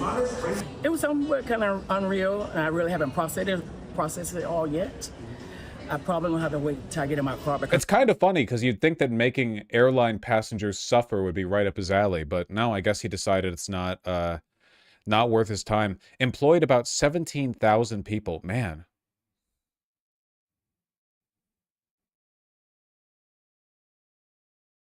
Well, it makes sense, I suppose. It makes sense on account of you know, the fact that they ran a budget airline and fuel prices are insanely expensive. Spirit Airlines has been not really that viable for a long time. I talked about it yesterday, but flights in America are way underpriced, which causes these airlines to run at impossibly thin margins and depend on a huge amount of government assistance to function. It's just not an efficient system. We need to invest in alternate modes of transportation. You all know that. You all understand it. You all get it. They're blaming it on Biden at the moment. Yeah, why not? I'll take your questions in a second, but I think it's important to talk about why are we here today. There was a proposed merger between JetBlue and Spirit, and Joe Biden and Pete Buttigieg, along with the Biden DOJ, decided that they did not want that merger to take place. That's okay. I don't really want to live in a world where JetBlue and Spirit Airlines merge anyway. Thank you. Who would have kept the name? Another big story in the skies this morning. Spirit Airlines ceasing operations overnight after bailout talks with the White House broke down. The low-cost carrier leaving thousands of workers and travelers in a major bind. Chanley Painter has the details. Good morning, Chanley. Hey, good morning, guys. So earlier today, the company announced it was going out of business and ending its operations immediately, telling passengers to not even go to the airport, saying, quote, "To our guests, all flights have been canceled and customer service is no longer available." Despite the company's efforts, the recent material increase in oil prices and other pressures on the business. Insane that such a big company has to crash like this too. They were really hoping for that Trump bailout. Like, oh yeah, sorry, don't show up to the airport tomorrow. Your flight doesn't exist anymore. Reschedule it. We can't. We don't exist anymore. Goodbye. Have significantly impacted Spirit's financial outlook. With no additional funding available to the company, Spirit has had no choice but to begin this wind down. Well, this morning's announcement could impact hundreds of thousands of travelers and reportedly some 17,000 employees. Through the month of May, some 9,000 flights and 60,000 potential passengers are now impacted. Plus, the airline would have had 1.8 million seats to sell and would have had some 300 flights per day. Spirit's shutdown comes after a deal with the federal government could not be finalized and as the budget carrier struggled to get back on its feet after a second bankruptcy in less than a year. According to the Wall Street Journal, the airline had been seeking a $500 million lifeline from the Trump administration. The president said this yesterday. I like if any airline was going to go. For those of you who don't know, Spirit Airlines is like the super duper budget shit ass airline. That's like you don't want to take them. Their whole strategy is that they sell you the tickets very cheap and then they upcharge you for literally everything, like every possible convenience and comfort and service they offer you an upcharge for. It's a very shitty airline, but you know, this is a bad omen for the rest of the industry. Well, I guess we're looking at it. If we could do it, we'd do it, but only if it's a good deal. But if we can't make a good deal, no institution's been able to do it.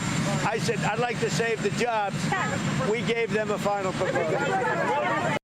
Well, now other major carriers are stepping up to assist stranded Spirit workers and passengers, including Frontier Airlines, who if you work for Spirit and you're a pilot or like an air host or whatever, and you're not in the city that you live in, you're just stranded there, man.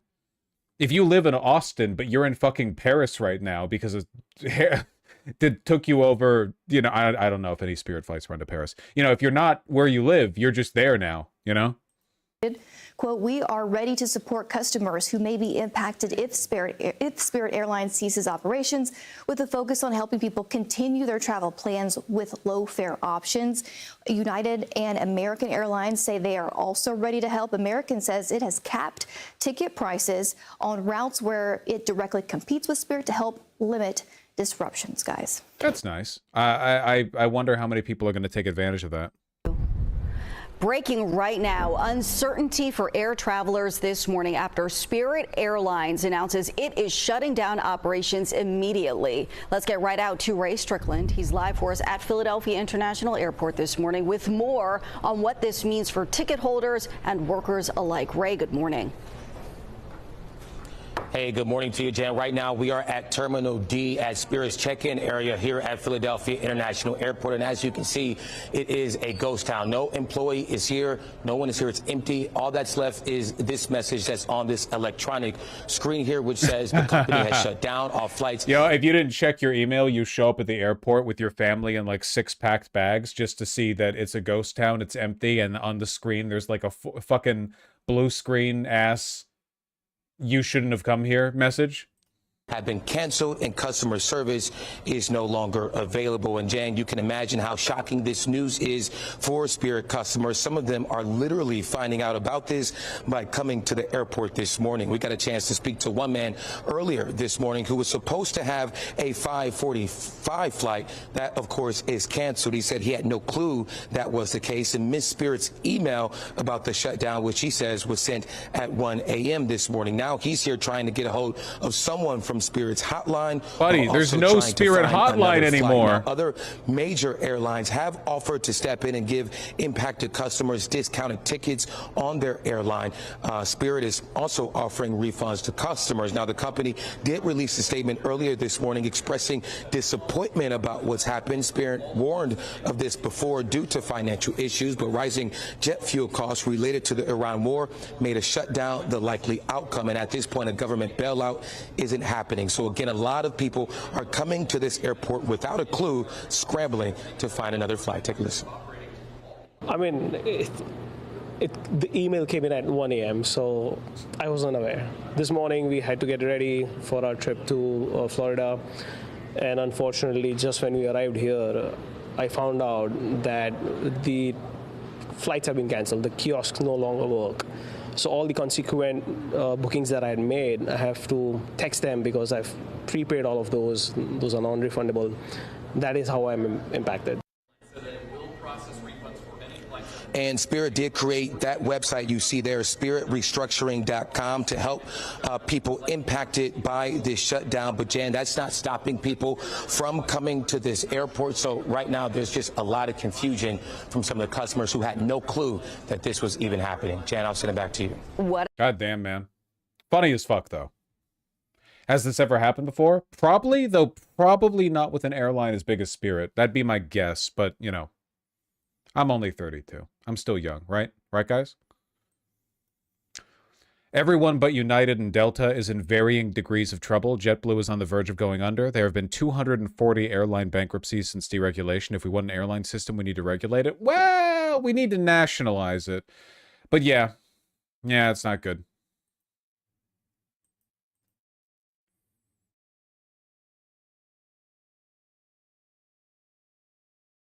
Don't look a day past 34. I'll take it. I'll take it.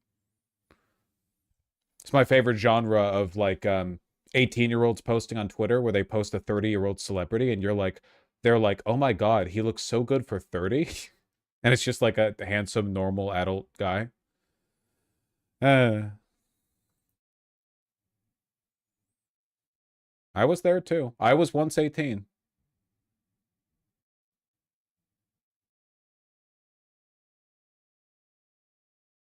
Sean Duffy giving an update. Many of you have reported this morning at 3 a.m. Spirit Airlines ceased Speaking of being operations. young. So what that means is Spirit does not have airplanes in the air flying as of this morning.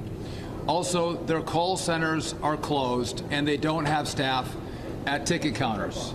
So if you have a flight scheduled with Spirit Airlines, don't show up at the airport. There will be no one here to assist you. What Spirit Airlines is now going to do is go through an orderly liquidation process. We'll see how that develops over the course of the next several days.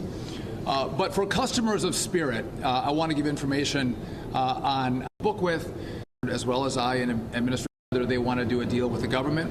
But also from the government's perspective, we oftentimes don't have $500 million laying around in a spare account that we can put into a bailout of an airline. So there was. We always have spare money to give to Trump's Board of Peace or to ICE, even though the DHS is shut down. But to Spirit Airlines in particular, nah.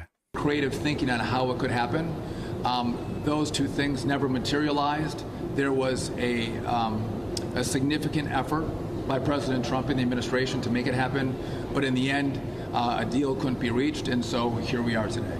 You also brought up the floated merger between JetBlue and Spirit Airlines. Spirit Airlines isn't the only budget airline that's dealing with some of the same issues, the rising fuel costs due to war.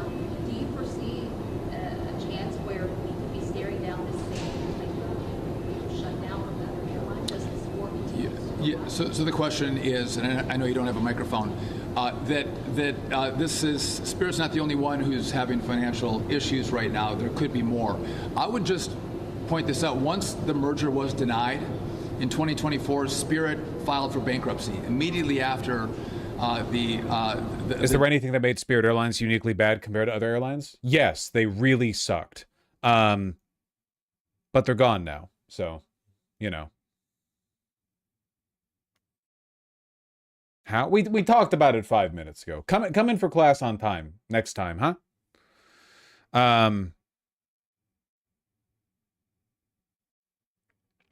Would they have dragged Blue down with them? Well, Blue's also struggling. You know, mergers are rarely done for the benefit of the corporation and usually done for the benefit of the stockholders because the shares go up in value right after the acquisition. So yeah, probably wouldn't have solved much in the long run. Maybe would have gotten a little bit more investment cash in the long. Yeah, I don't really know.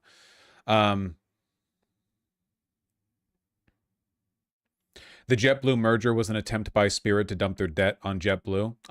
Like dump it onto them, then liquidate them, use them as like a shell company, like the standard private equity thing where you leverage the debt and then you move it to a different entity while you plunder the company. Yeah, it makes sense. The Texas two-step. Aren't you pro them going under? You want it to be really expensive? Actually, Spirit going under might help to lower prices for other airlines because the airlines can charge less for tickets if they can reliably fill up flights. But it's only going to be a marginal difference, and I doubt it's going to really bring prices down.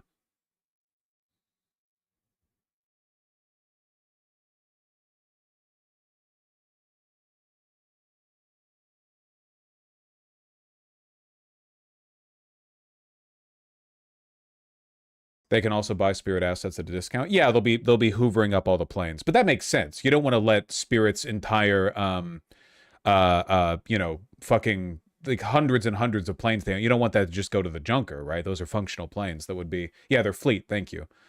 Got to do something with it.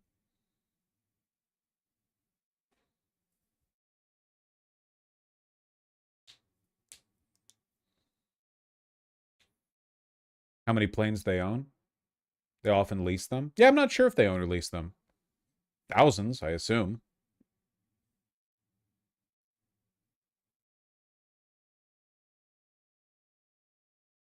I believe Spirit going away is going to guarantee an increase in airfares due to the lack of competition. Maybe, but it's not like there was much competition to begin with. You know, all these markets are colluded to fuck. 131? No way. They only had 131 planes?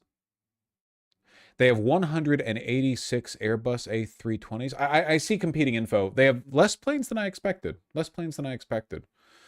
Huh. Fleets are not that big? No, they just use them over and over, you know? But yeah, no, they're no United. They're no Delta. All right, well, interesting.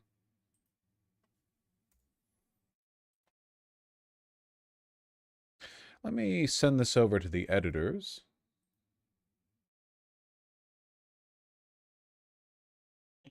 Do.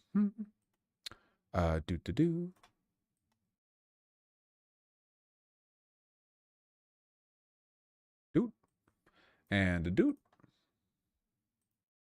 Do. Catan's a great game. I've heard the rumor. I have heard the rumor. Oh, fuck! My friends are fit posting in the GC. I think I might be getting mogged while I'm not even there. That's fucked up.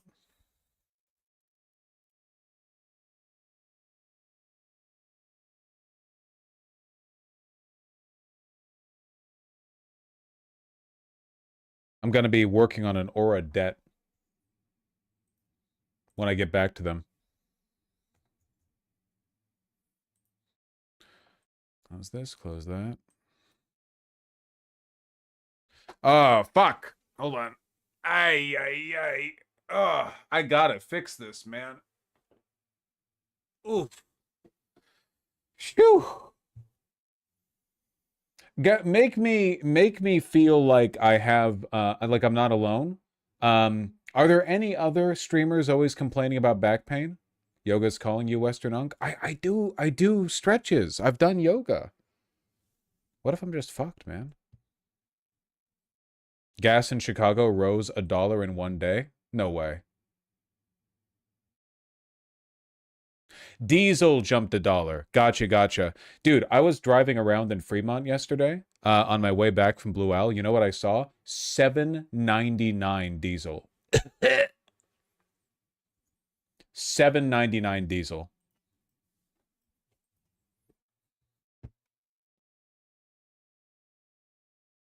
It's fucking Jover. Yeah.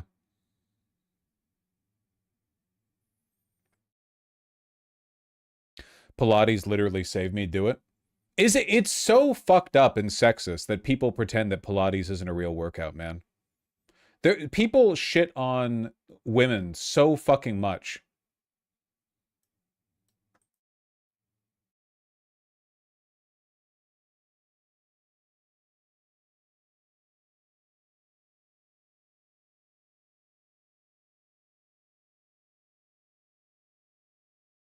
Do people actually say that? I don't know. Maybe like chauvinist guys.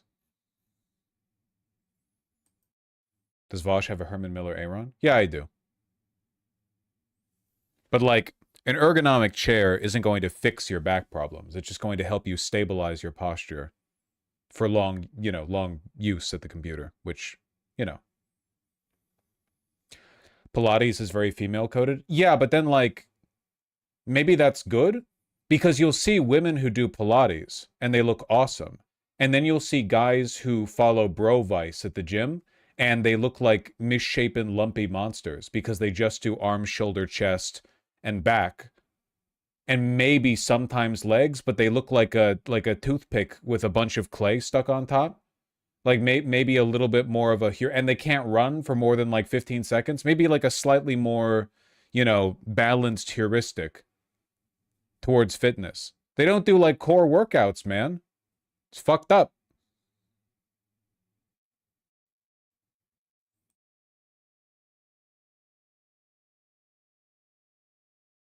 Yeah, what happens if diesel hits $10? They don't have the space on the sign.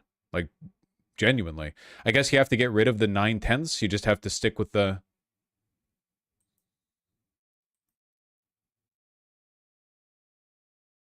Planks save my back. I do planks!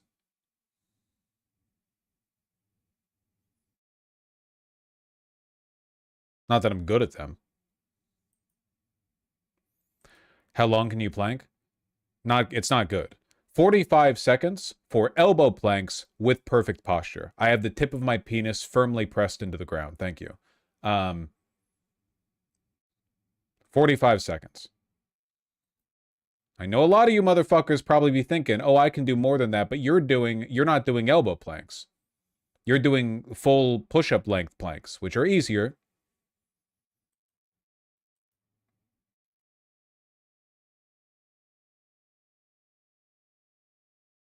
That's extra support? Yeah, for your fucking arms. It's a core workout, buddy. Can you L-sit? No. I can't even sit up straight when my legs are extended. My lower back is so fucking bad. I won't say my number. I'm not going to say the number of the plank length.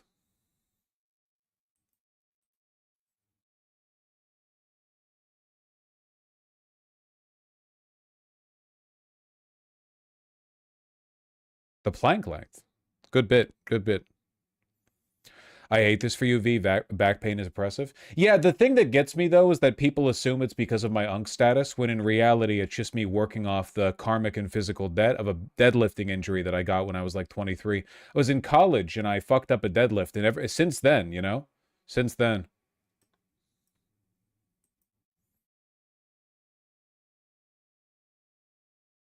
All this bodybuilding talk. It's not bodybuilding talk. I have persistent lower back pain.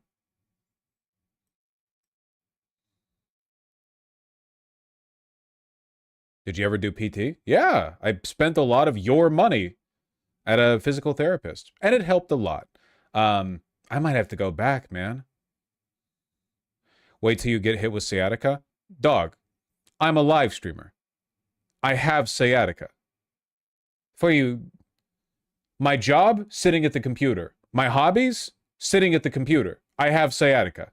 I do the damn nerve flossing, okay? Don't talk to me.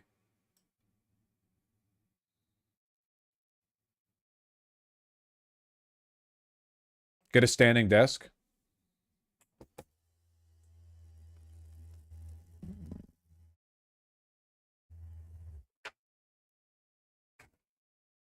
Then use it? No.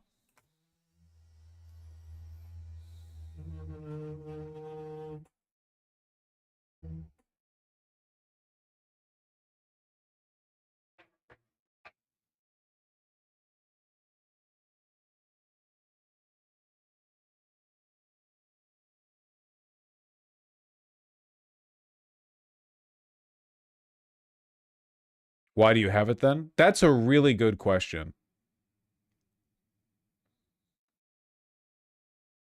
Oh, hey, River. River was on the PC. She's confused. You didn't know the desk could do that, huh? Beep. I poke the face. River hates your standing desk. Cats love being tall, so I feel like if anything, she would like it.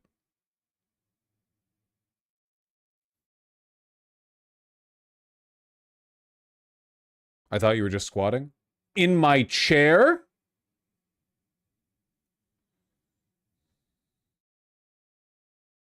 Ooh, back to sleep. Back to sleep.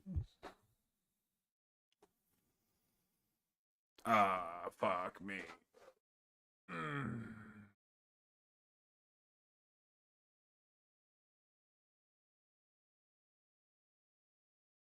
Sciatica's a real bitch. It's a mild sciatica. The problem is the muscle, not the nerve. You know, I'm not bemoaning my lack of hamstring flexibility. It's just my lower back. 2-minute elbow plank done. What is wrong with you people? Why am I always under attack? I'm always under attack. I can't. Kowalski's like, oh, I do my planks with a tractor on my back. I can't live. I'm always getting mogged.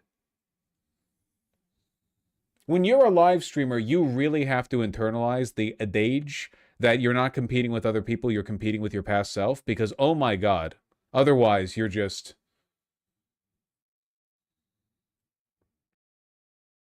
What's a Japanese form of yoga so I can get them onto it? I think they just, like, squat a lot? I don't know. They sit in the ground. It's okay, Vosh, I'm disabled. I'm jealous of your athletic ability. Yeah, can we get some motherfuckers with like with long-term chronic pain who have it worse than me in chat posting so I can flex on you? Can we like even it out so we have like the people who are more athletic but also the people with like long-term debilitating health issues? Can we get you to post as well? Who's in a wheelchair? I could fucking mog you.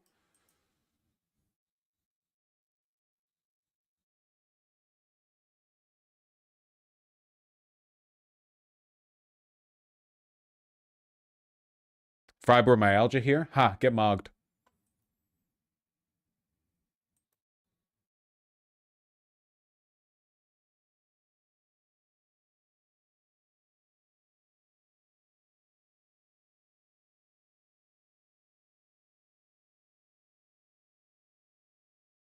I broke my leg in January and can't squat. Okay, I'm sorry. All right.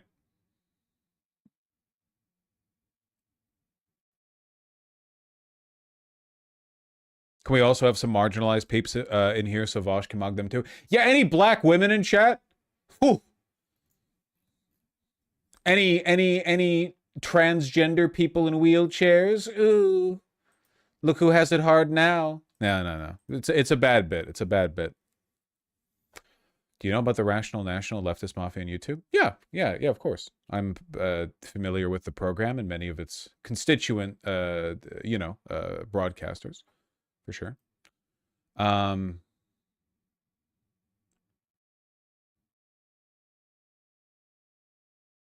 We should move it along. The unk self-pitying has to stop eventually.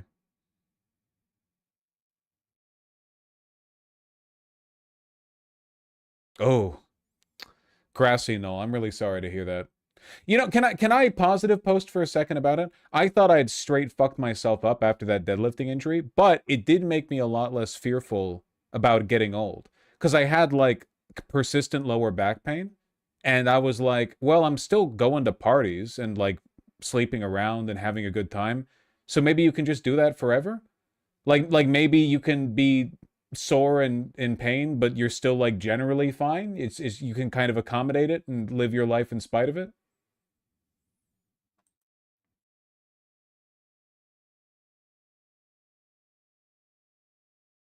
To some extent, yeah, it still sucks.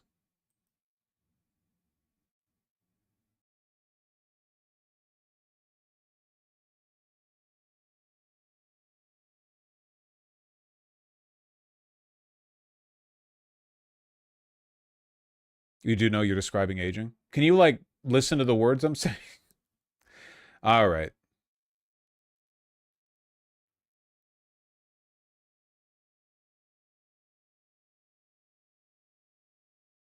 Trump claims the war is over now. He has genuinely said this like 20 times, maybe more. It's not. He keeps saying it's not happening, man. Mission accomplished, mission accomplished, mission accomplished. If you want to know how much it hasn't ended, by the way, I'm very charmed by this tidbit. U.S. warns shipping firms over paying Iran to transit the Strait of Hormuz. The United States is threatening to sanction ships that move through the strait through the Iranian blockade. That's how not over it is. Could face sanctions for making payments to Iran to safely pass through the Strait of Hormuz. So, like, this is only going to worsen things in the long run. Like, not even allowing global oil prices to be slightly lowered by the shipments coming through after paying the toll to Iran.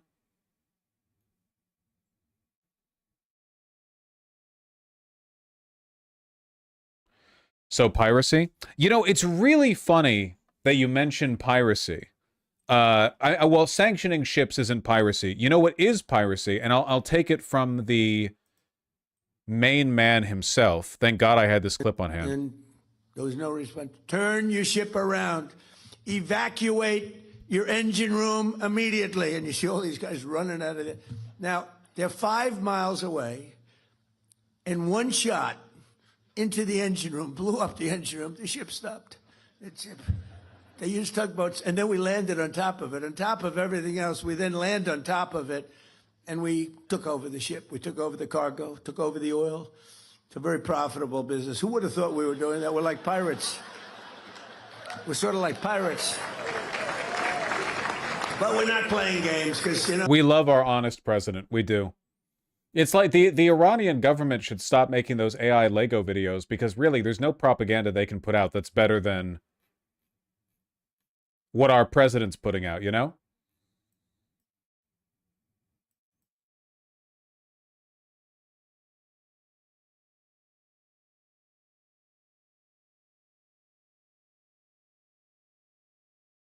It does get said a lot, but it's beyond parody. You want beyond parody. Okay, hold on one second. Mr. Trump, sir, this is, it's actually gonna make things worse, sir. Good title, good title. What are the oil prices at right now? We've driven Brent back below 110. Probably the futures market's kicking it up right now, huh? Brent's at 108. Okay, they're trying their best, you know? The wizards back at the Treasury Department are trying everything they can. 108 last I checked. Yeah, makes sense, makes sense. Trump doing girl math again? I love it when he does girl math. No, hold on. This is more appropriate for our next segment, okay? Hold on. Our president and his melting brain. No, we can open with it. Yeah, go for it. Girl math. And I said, well, I do well on things, so let's do it. And I got everyone right. And these are tough questions. These are tough questions, you know. They say take a number in. Oh, no. I have to open with the context here, okay? Because the girl math subject was not here, because the preceding clip is even better, okay? So, as we all know, doctors at the White House keep giving Trump dementia tests because he is very addled, and he keeps bragging about it because nobody around him has the courage to tell him that's what it is. So all over Minnesota, all over California. I know he's done this before. I think this one might be his worst one yet in this genre of Trump posting. You see what we're coming up with in California. Gavin Newsom is not good. But he gave the worst interview a month ago. Did you see it? Where he said he was incompetent, he can't read, he can't write, he can't do it. He said he's horrible for testing. We should give him a cognitive test. I took 3 of them, aced all of them, by the way. 3 of them. You know, I'm the only president to take a cognitive test because I don't think Obama could pass it. I don't. Didn't he get into Harvard with a C average? I don't know. What's that? I don't think he could pass it. I don't think, well, Biden isn't. Give me a break. You know, the first question is very easy. It's a lion, a giraffe, a bear, and a shark. They say, which one is the bear? I know it'll never happen because our media is cucked and Israeli, but I would love it if somebody could ask him to draw a clock. I need somebody to ask him to draw a clock. And everybody says, oh, 30 questions. Everyone says very standard. It's a very standard test, but very tough around those last 10 questions. Not too many people, even in this very room, unlike... Why draw a clock? It's a typical sign of testing somebody for cognitive decline if they can try to draw an analog clock. So 12 at the top, 6 at the bottom. Draw a clock at a certain position. You know, draw it at 2:10 or something. I genuinely don't think he could do it. I'll say, this room of geniuses. He said, I'm in a room of dumb people. That was not good. That was not good. You know what happened to him after that? It wasn't a pretty, but I'm in a room of brilliant people, but a lot of you wouldn't have been able to answer those 10 questions. And when I got the score in the test, the doctor said, wow, I've never seen, you know, you have 5 doctors lined up. They're all over the place. Yeah. So now we get into the girl math. Because he's really talking about this for a while this time, you know? And I said, well, I do well on things, so let's do it. and I got everyone right. And these are tough questions. These are tough questions, you know. They say, take a number, any number. Okay, I'll take 99, multiply times 9, okay? Divide it by 3, good. Add 4,293, that's good. Divide by 2, subtract 93, divide by 9, what is your answer? Now, they go a little slower than that, but not much. I don't want to waste a lot of time. But there aren't a lot of people that get it right. I got it right, you know. It was actually longer and more complex than that. But no, it's a tough test, so I took it. And then... I really want to... Like, I do resent the fact that historians are going to lump me into an era. I'll be long dead. But they'll be like, oh, this was the era where the American president spent multiple minutes bragging about the dementia test doctors keep making him take, and every time he finished talking, the crowd would applaud because they have no other response for this. You know, I don't like the fact that I'm getting implicated here.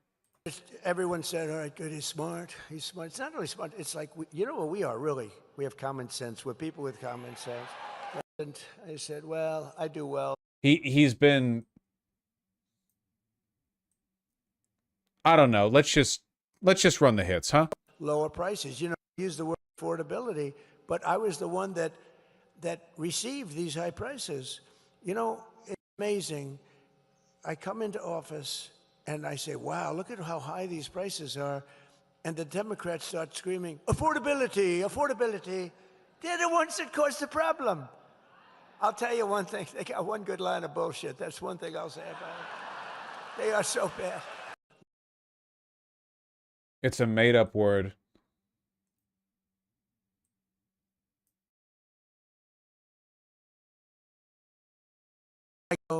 That's where you get it. And also, and you remember when I cut insulin and I got it down to $25 insulin, it was $2,000. And that was before this. That was before this. I'm so glad you mentioned insulin. You know, when I got insulin done, it was at the end of my term, and I got it done, but it doesn't kick in statutory. Do you think he actually believes what he's saying? Yeah, why the fuck else would he brag about taking a dementia test 3 times? Early for 2 years. And I said, I better win the election. This is going into the second election, because what a job I did. And, you know, insulin was at like $1,000, $2,000, $3,000. I got it to $25, but it kicked in. It kicked in about 1.5 years, 2 years later. Statutorily, you had to wait a period of time and all of that nonsense. So I said, boy, I better win, because if I don't, some guy is going to take credit for something that I did that they could have never done. Lo and behold, the election was rigged. And I saw Biden a year later standing up there saying, what a great, I did a great job on insulin. He doesn't even know what the hell, he had no idea. And I was standing there seething. I was watching television. You know what it is to seethe? I seethe a lot. But this is one of the times I was seething. Oz knows that. I was so angry. I said, I did it, and I didn't get credit for it. We did a lot of things we didn't get credit for, but I guess I did, because here I am, I'm president. I guess I did. So that's what... I actually can't believe it. Yeah, I know. It's like, again, in a competent dictatorship, Trump would be a figurehead while the administrative state runs things. Think like North Korea, right? But unfortunately, Trump actually does run things. Like, he actually is at the head of the table. People do listen to him, which is crazy. A lot of the bad ideas have been his. Yeah, no, in a competent dictatorship, like, he wouldn't be allowed to actually make decisions. It really is. I know I'm retreading the classics here, but it is a kind of a condemnation of the democracy as a concept. The fact that it's a legitimizing mechanism that kind of like insulates incompetent leadership from the consequences of their incompetency. You look at a guy who is personally authoritarian and exists to facilitate authoritarianism, and he is the world's most incompetent man, but there are no consequences because it's a democracy. If this was a real dictatorship, he would either not be allowed to make decisions, or he would have been replaced by a general right now. You know? Like think of Biden, right? Like Biden Biden was nowhere near as mentally bad off as Trump is right now, for sure. Not even close. Trump is a better speaker, but that's it. Like in terms of the decision making, there's no comparison. But even then, like a lot of Biden's presidential decisions were kind of like enforced through a circle of aides who act as the liaison between the president and the press. But with Trump, he's just allowed to do whatever the fuck he wants. If it was a competent dictatorship, they would have that same like buffer. They would have those liaisons. Yeah, it's crazy, really.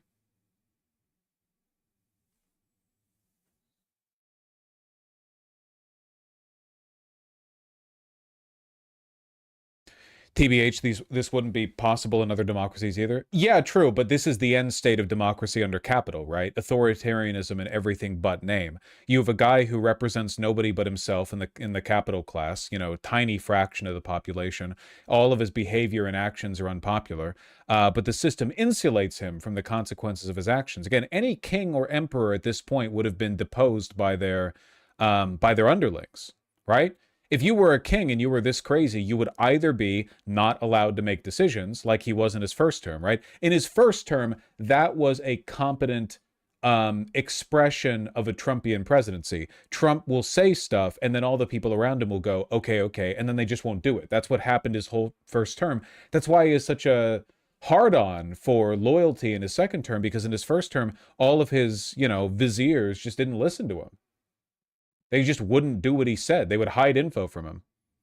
But now, you know, no one's stopping him. He just brags about his fucking dementia tests.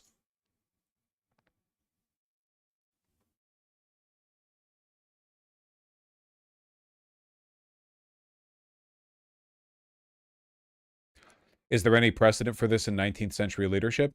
I am making a controversial claim, but I think it's true. I don't think that there has ever been a democratic leader, a leader in a democracy, that is as cooked as Trump, who has meaningful power.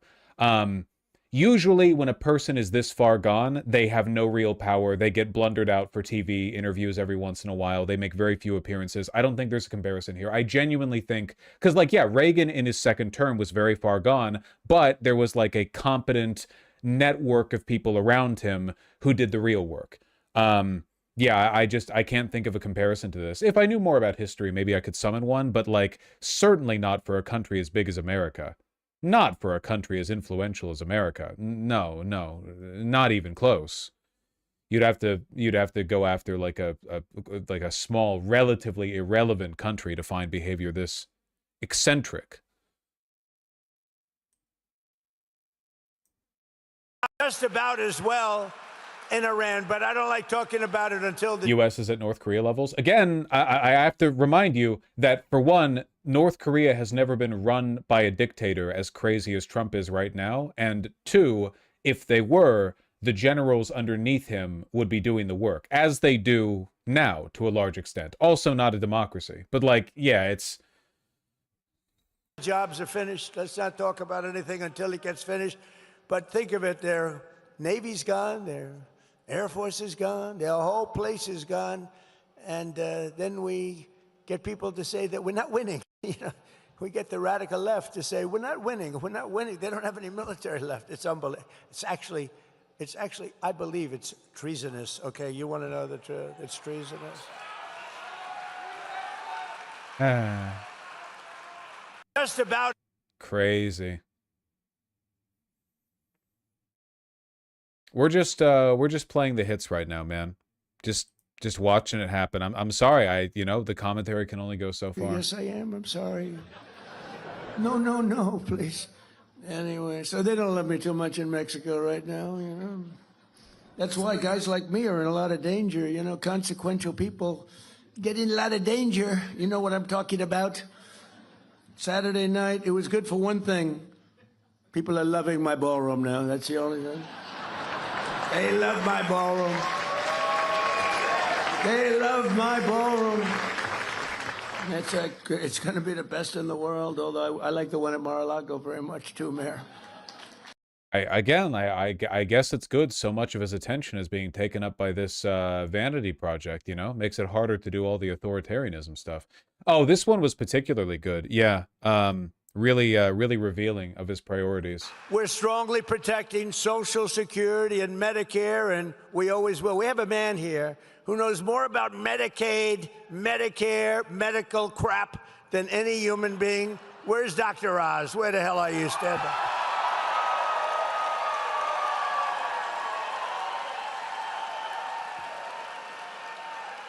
He's great. It's the most boring trip I've ever made. He's telling me about Medicare, Medicaid.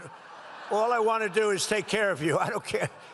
I said, This is a crazy thing to say, right as millions of people are being cut out of Medicaid due to a loss of federal funding. work out the details, but I did say give them the max. That's all I care about. Give them whatever the hell the max is. But Oz has been great. You have been great. And Bobby's been great. He's a little different. Do you agree? We needed somebody a little different, and we got him in Bobby Kennedy, right? But they work together. Room full of the stupidest people on earth. Isn't he in Florida in these clips? That does track, yeah. It is. I said, no. In other countries. Oh, he is in this one, the Forum Club of the Palm Beach. He might be in Florida for both, but he's two separate. He's in the Villages, God's Waiting Room. Yeah. You know, believe it or not, Mexico, who does not like me after the change of the name to the Gulf of America. The president called me up. This is 6 months ago. You know, we have 92% of. When did these speeches happen? Yesterday. Waterfront. They have 8%. And I always wondered, why is it the Gulf of Mexico? For a long time, even looking as a kid, I said, well, Gulf of Mexico, it's such a powerful name. It's such a powerful thing, the Gulf of Mexico, but it should be the Gulf of America. I mean, I'll say it only within the confines of this room, because I know that's a lot of fake news back there. Within the confines of this room, Mayor, you're not going to tell anybody, please? I was thinking about seriously calling it the Gulf of Trump, but I really was, but I was told by some very wise people, please don't do this. That's one I don't think would have worked. What do you think?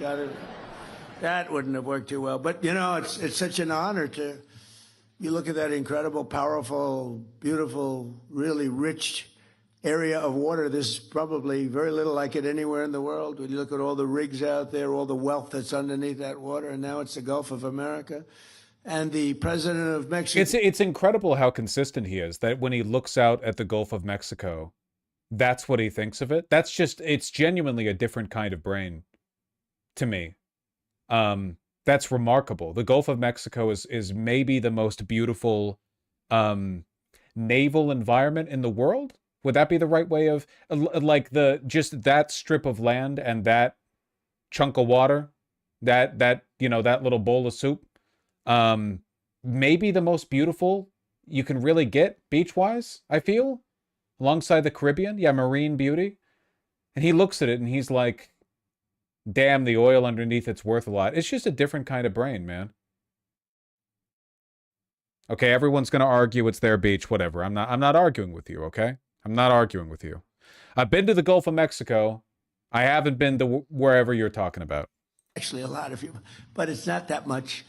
And so we made it 1776. It's just special. I mean, the whole place, it's a special country. But when you look at some of the movies and documentaries about the founding of our country and all of the great people, George Washington, Abraham Lincoln, Thomas Jefferson, Lincoln later, but Thomas Jefferson, all of the original founders, and some of the ones that are least known are actually the most important and the most interesting, actually. But when you look at all, then you have the Civil War. The Civil War was brutal. It was a brutal. I always said, why couldn't that have been settled? And maybe it could have been, but it was a brutal war. It was supposed to last one day, and because Robert E. Lee was an amazing general. You know, I deal with generals a lot.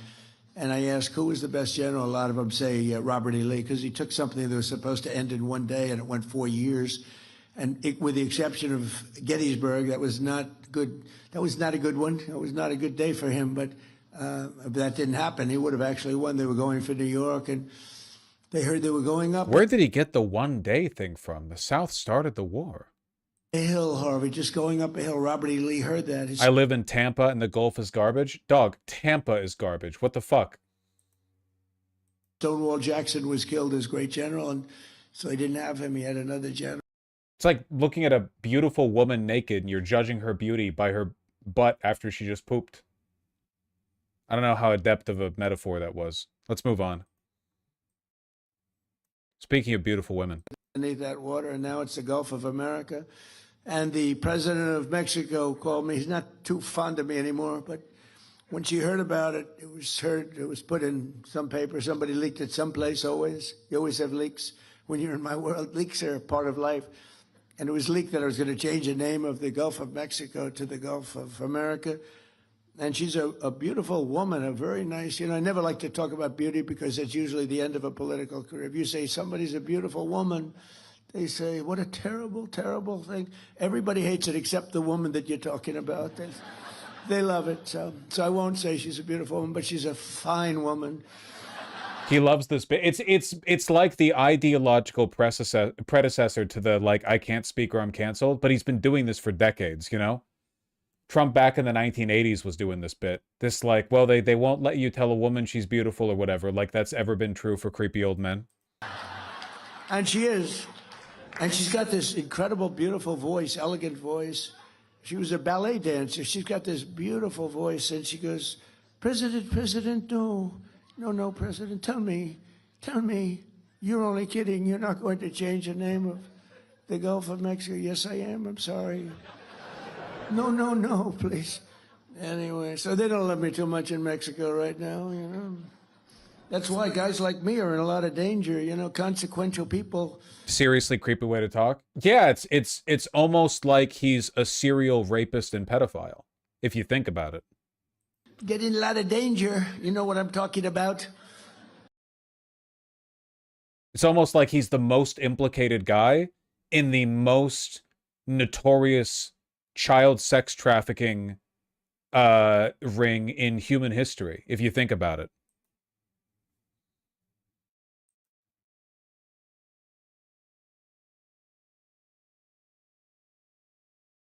Yeesh. Well, yeah, I don't know.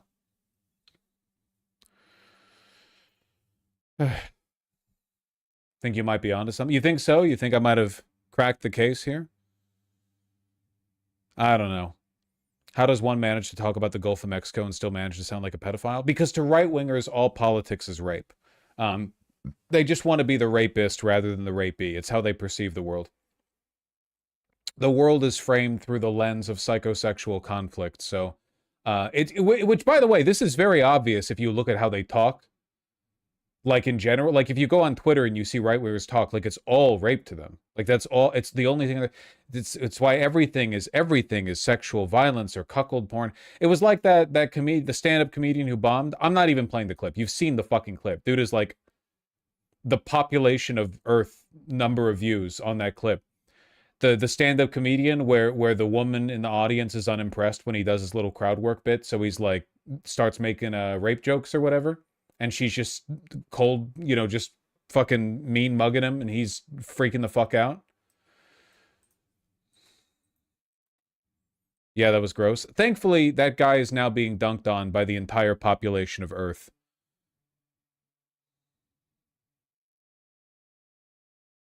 So that's cool. I haven't seen it. Just open up Twitter.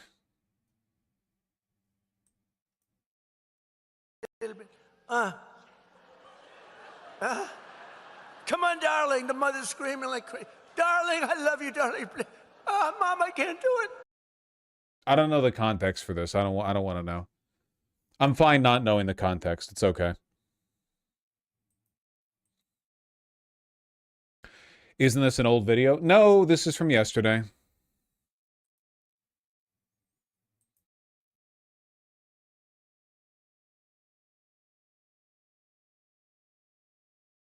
That was yesterday? Yes, that was yesterday.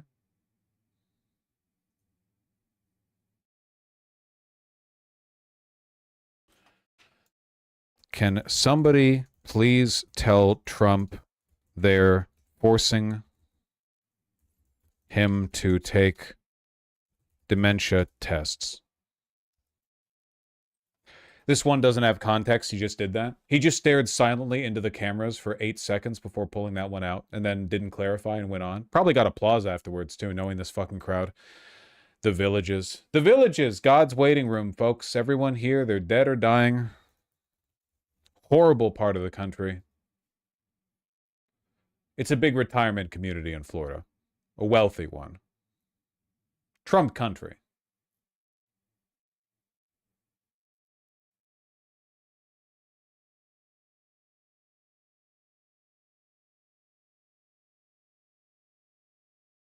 I don't, Pavel.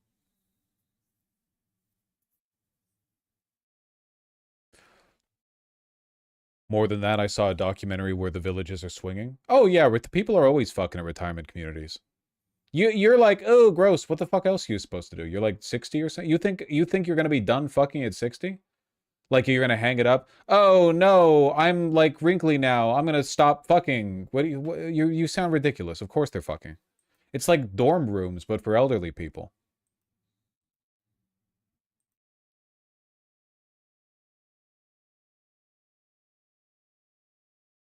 You? Yeah, you'll be there one day.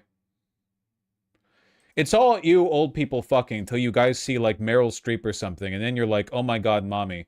You know, you people need to get your chips in order.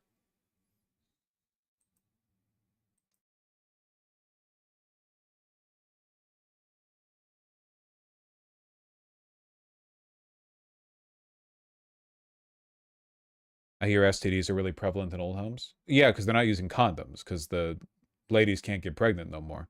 And also, they're old, so they're like stupid.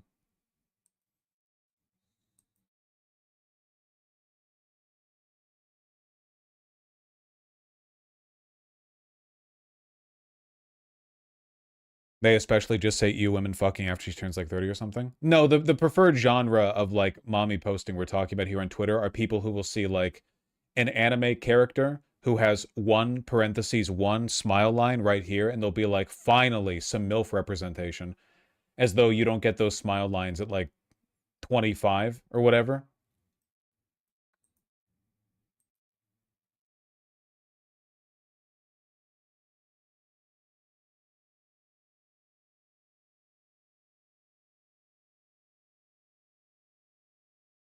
You can also get fucked into death at that age. Sure, but I could, for a guy like me, I could do that. I could do that anytime, basically. Yeah. Better watch out.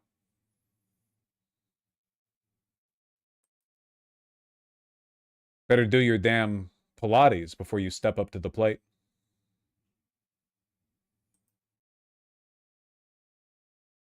Israel claims Syria is 2 weeks from nuclear weapons.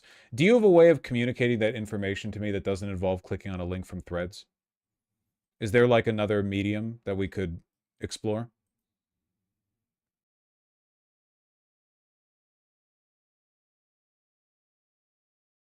Scratches you too deep in your chest, weak point, you die. Your lore is outdated. I fixed my costochondritis with the big pop. Now it's lower back pain.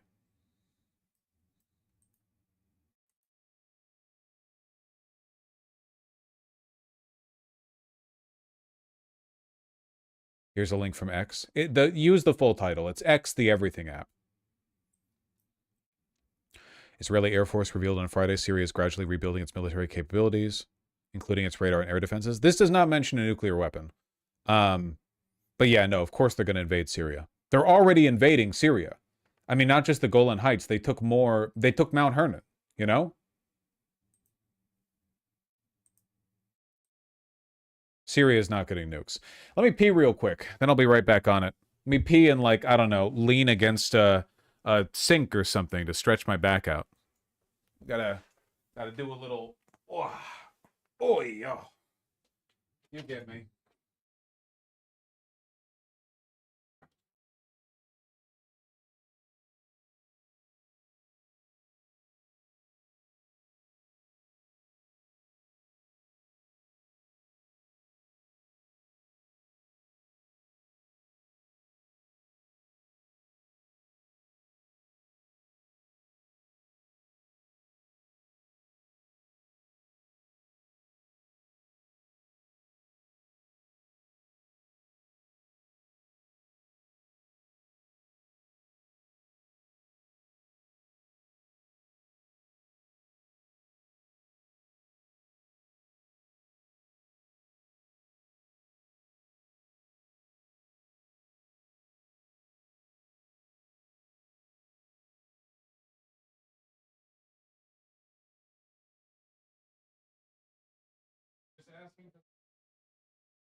All right.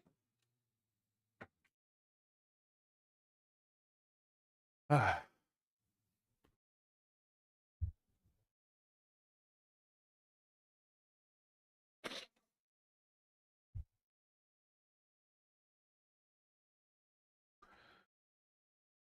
You piss fast, you piss slow. Alice Stanford, the woman running against Chris Robb, completely bombs this interview. I love a bombed interview.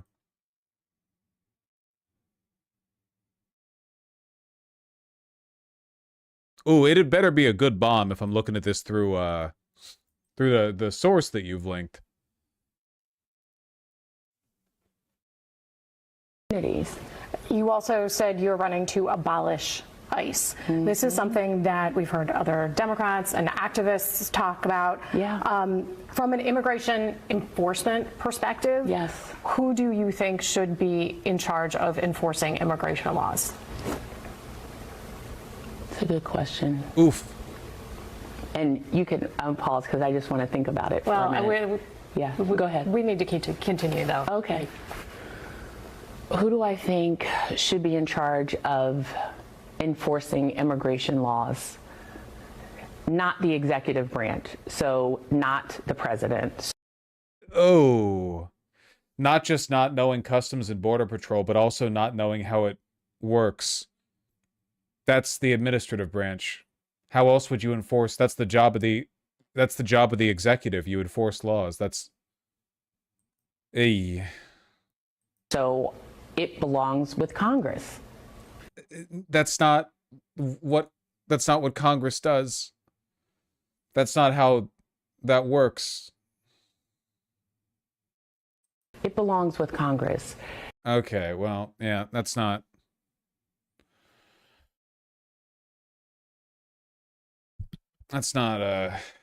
not ideal.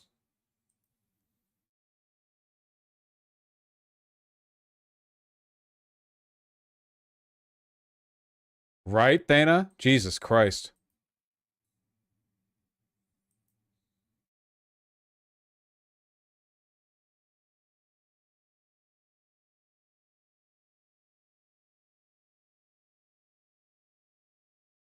Alice Stanford?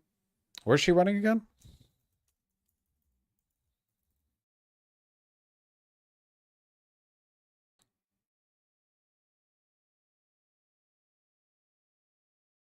The first African-American female pediatric surgeon to be trained entirely in the United States. Huh.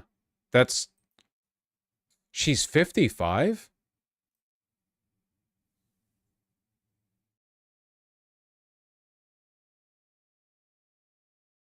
Huh.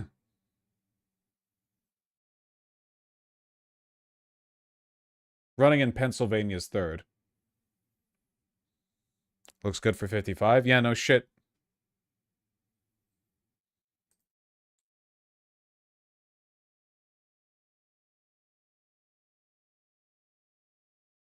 Liked Hassan's speech at the such and such. Is that fucking Fantano?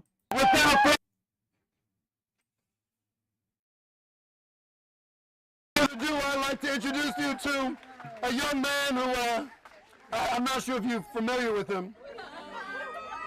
Hassan Piker! Thank you.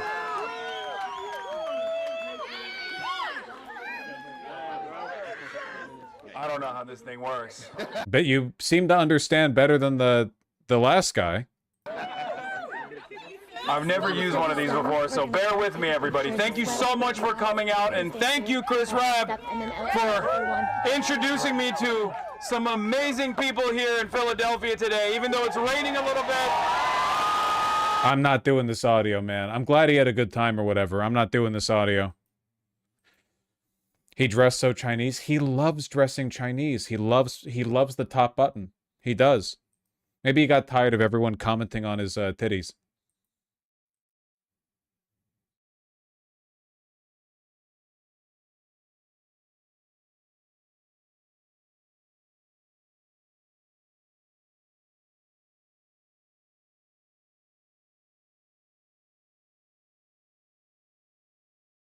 What is this? Somebody asked, how do I feel about deducting your rent from your taxes? Deduct your rent from your taxes. Why don't we have this? I'm the only. Well, you can if you're a sole proprietor and you use a portion of your home exclusively for the purposes of your business, but I suppose that's a different story. Person who's ever thought of this idea, apparently. I'm not even kidding. Deduct your rent from your taxes. If you own a home and you borrow against it, you can deduct the mortgage interest payments. I think we should do the same thing for renters. We think that that can save people an average of 1 month of rent a year. On me. That's pillar 1 of Jack's housing fairness plan. Was this a Democratic candidate for New York's 12th? Oh, okay.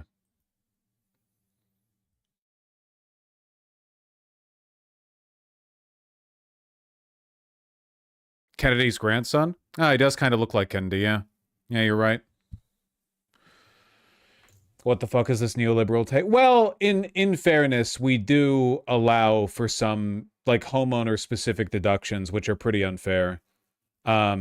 But I wouldn't advocate for. I think that in general, tax deductions are not a great way of supporting poor people. You know, like we need a little bit more substantial of a policy than just exempting you from participating in the financial mechanisms that keep society afloat. Yeah, no. You see the clip where he froze up like a sleeper agent when asked to say Free Palestine? No, I haven't seen that clip, but you know. Oh, well, somebody's provided it for me. So it seems that soon I will see that clip. Oh, hello. That's an interesting fashion take. Why should we vote for you? We got to get money out of politics. I do not have a super PAC, a corporate PAC. And he really does look like a Kennedy. I don't know how much you can run on being an outsider when you're a Kennedy, even if, like, because, like, legitimately, you know, even if he's not getting corporate support, which is totally possible, the perception that you're a Kennedy is going to come up in the debates, you know? And I don't take money from AI companies. We will never have no kings as long as billionaires can buy elections. Can you say Free Palestine? What? I'm not going to say. Why can't you say Free Palestine? Because that's not what we're here for. So what are we here for? Can you say fuck Israel, Jack? No way, dude. Wait, but you just said you can't. Well, fuck Israel. No, do you like Zionism? Okay, we're not talking about that right now. So what are we talking about? You said no kings. Oh, come on. Okay, Jack, this is where you... So we're trying to get Jack elected, but we could not say Free Palestine, and he's a Kennedy. That's a pretty rough one, yeah. That's a pretty rough one.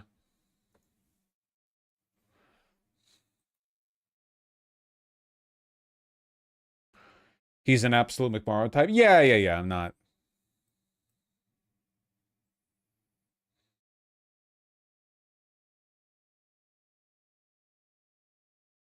Was he just not expecting to ever be asked? Yeah, I don't know. Especially if you're running in New York, because New York City is the one place in America where people can just walk up to you on the street and ask you questions, you know? Anywhere else, you get to just live in a bubble. But here's the one place where you can be approached by somebody called Crackhead Barney and be asked questions that'll be cited by, like, the news.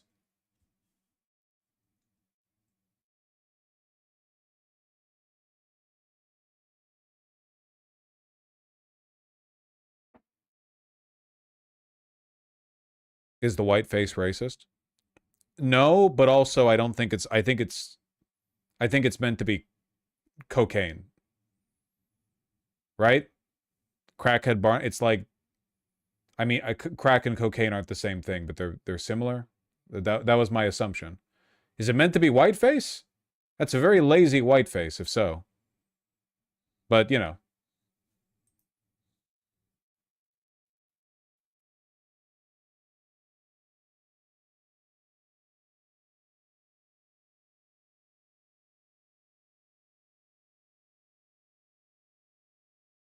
She is dusty as hell.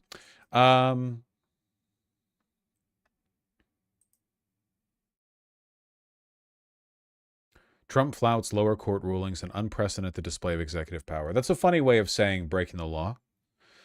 When a federal judge shot down a Trump admin policy of holding immigrants without bond last December, it seemed like a serious blow to the president's mass deportation effort. Instead, a top Justice Department official insisted the ruling wasn't binding. Sure.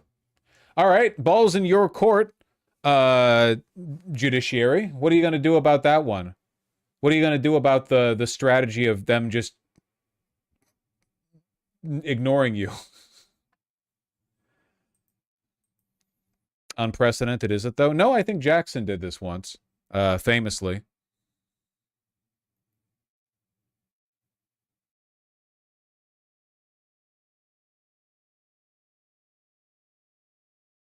Michael Jackson? Yes. President Michael Jackson.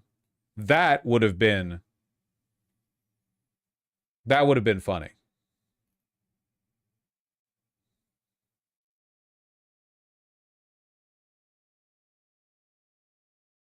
The pedophile? Well, having pedophile presidents is like a borderline tradition. Don't come after me. I don't care. People go crazy over this shit, man. I think he is, but I haven't looked into it. It doesn't matter. The music is good. He didn't do it. I'm not getting. I've genuinely. It's a whole can of worms. A lot of that stuff that he did was weird. Okay, I have not looked into it. He's got like a insane. It's being the most popular musician like ever in all of human history. I guess will do that for you. You've got a lot of shooters. You know.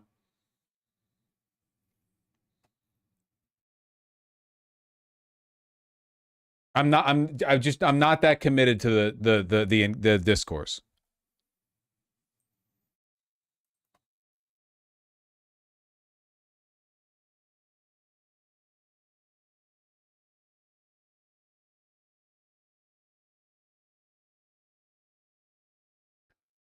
Stop dodging the veganism versus indigenous discourse on Twitter. How am I? I've retweeted like 8 fucking posts that have made it pretty clear what my position is. I'm not getting into that, man. That shit pisses me off. Coward. Whenever I buy like pre-processed ground meat at the grocery store, I just imagine the life of an Inuit whale hunter, and I think I'm just like him, and now it's fine for me to eat the meat. Oh man. Vivek is an idiot. This isn't even the funniest thing he said this week. As well, I've already been talking to a few prospective candidates. I was sitting next to Emily, who asked me what my favorite state was. Was it Ohio, where I'm from? And I said, Ohio's a good state. I can't say it's the best state. She said, I can tell you what's the best state. It's Indiana, where she's from. So it's the cussedness of the Hillsdale student, but... Such a good politician. He tried arguing with an evangelical. No. That's what I was referring to. This shit is so fucking funny, man. Playing this bit when you're running in Ohio. So I'll be very honest. It's not a hard question. So in our faith tradition, Jesus Christ is a son of God. I know that is different than saying he's the son of God. But that is my view of Jesus Christ. He's got our family. Do we worship in churches? Yes, we do. Is that compatible with our faith? Yes, it is. One true God in many forms. So that's different, and I understand that. That is different. The only way to heaven is through Jesus Christ. I think that is the path. That is a path to heaven. Oh, this was a couple years ago, was it? Oh, I didn't know that. I thought it was a recent clip. That's a shame. Well, I guess it speaks to a similar tendency. It speaks to a similar point, which is that he really shouldn't be running for governor of Ohio. You know, like I think that both of these point to a similar conclusion, I suppose. Stupid Muslim versus stupid Christian. Dog, you're like actually fucking racist. He's Hindu. Why the fuck would you think he's Muslim? Because he's brown? He's Indian. Is the way we look at it, but belief in God is what we say. Yeah. Belief in the one true God. That's the way I look What the at fuck do you heard Jesus Christ is a son of God and you thought that was Muslim?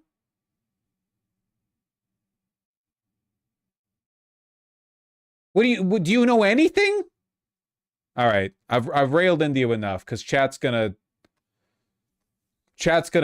be a force multiplier here, but you know, that was a rough one to read from chat.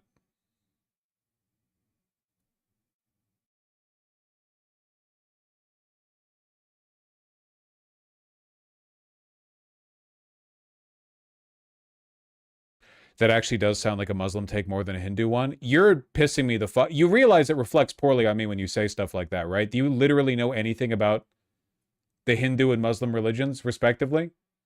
Come on. No Muslim would ever say Jesus Christ is the or a son of God. None of them would say a son of God because there's one God in the Abrahamic religions. All right, I'm not getting into this with you guys. Just stop making me look racist. Let me make me look racist. Don't do my work for me. Fucking Mossad psyops chatting in VGG for 6 years so that eventually you can say the shit that makes me look stupid to everyone watching.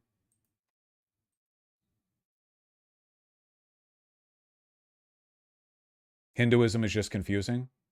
Well, I mean, any polytheistic religion would be confusing to someone who grows up in the culture of an Abrahamic religion, yeah. Christianity is pretty simple. God is watching you masturbate. Hinduism is like, I don't know what the fuck they're on, man. Some crazy shit.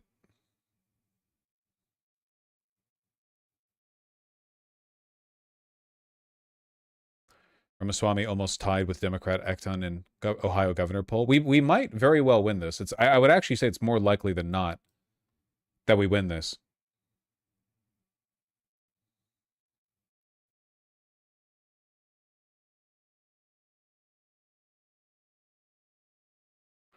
There's nothing simple about the Trinity, like no one can explain it. Well, yeah, but nobody tries to, is the thing. If you like, learning the basics of Christianity is God is watching you masturbate. So if you ever do it, you go to hell. The basics of Hinduism is like, you have to learn about the fucking lore. What's that? What's the song? I didn't mean, you didn't have to cut me off. With like the sweeping landscape. That's Hinduism, and it's fine. Tradcaths try to make it out. They try to play that song with like the lore of Christianity. The lore of Christianity is so fucking simple, dude. Jesus was there and he was a carpenter, and then he wasn't, then he was again, and he's the Son of God. They don't even try to explain the Trinity. No one tries. No one cares. No one believes in the Holy Ghost. Come on. No one believes in that shit.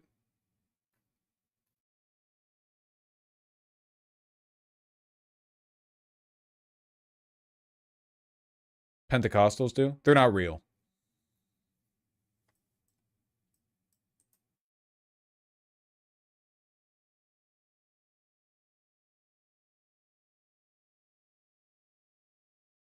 What does the Holy Ghost even do? Nobody knows. Don't worry about it.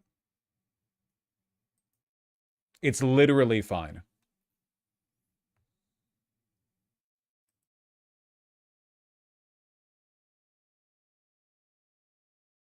You guys see this shit, by the way? Not speaking of stuff that's literally fine. There was a man in the United Kingdom who attempted to stab 2 Jewish people and 1 Muslim person, but mainstream news, both here and across the pond, were referring to it as an attack on 2 Jewish people. Like, they straight up just ignored the attack on the Muslim guy so they could paint it as a specifically anti-Semitic attack and not, like, distort the narrative. Who has been charged with the attempted murder over the stabbings that took place in Golders Green, North London. 2 Jewish men there, has been remanded in custody after appearing at Westminster Magistrates Court. We'll bring you more on that with our correspondent who has been... Like, it's crazy. Reuters did this too. UK man appears in court over stabbing of 2 Jewish men in London. Issa Suleiman is accused of attempting to murder 3, not 2 people. The third is like it's insane. But I like, genuinely, what an unbelievable level of media complicity in the narrative, in the capital T, capital N narrative, you know?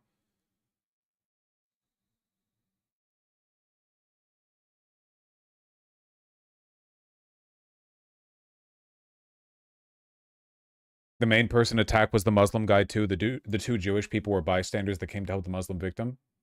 I know there's probably no legal ground to, but like, if I was the Muslim guy, I'd want to sue. That's so crazy.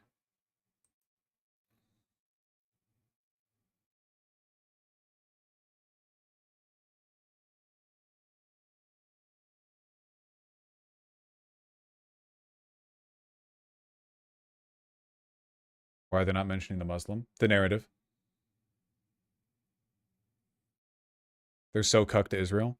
Keir Starmer has suggested some pro-Palestine marches could be stopped because of their impact on the UK's Jewish community. That's so fucking crazy, dude. Just stopping the protest? As the Prime Minister, like as the equivalent president? Like Trump can't point at a random march in New York City and go, that's not happening. I mean, I guess he could try. He did that one time outside DC, but at least that wasn't DC. That's fucking crazy. Guys, Molly Malone joins me now from North London. The comments from the Prime Minister, Molly, provoking a wide range of reaction. Yeah, that's right, and I think that's in part because the Prime Minister has gone somewhat further than he has previously in discussing and commenting on how to approach and manage these protests, which we've seen for a long time now, but clearly they now come against the backdrop of increased attacks against our Jewish communities, most recently, of course, on Wednesday, where 2 Jewish men were stabbed in Golders Green, which is just around the corner from where I am now.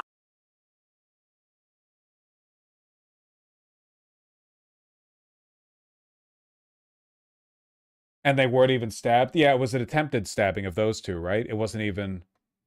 Yeah, I don't... Yeah. I said this the other stream. I just really wish there was a way to kind of peel back the deception and find out how much of this is explicit versus implicit. You know what I mean? Like, how much of it in the Labour Party and Sky News and everywhere is it them, like, wink, wink, nudge, nudge, you know, the agenda, versus the reporters just straight up being told, like, we have a loyalty and we are enforcing it, you know? I just wish I knew, like, how hardline they were.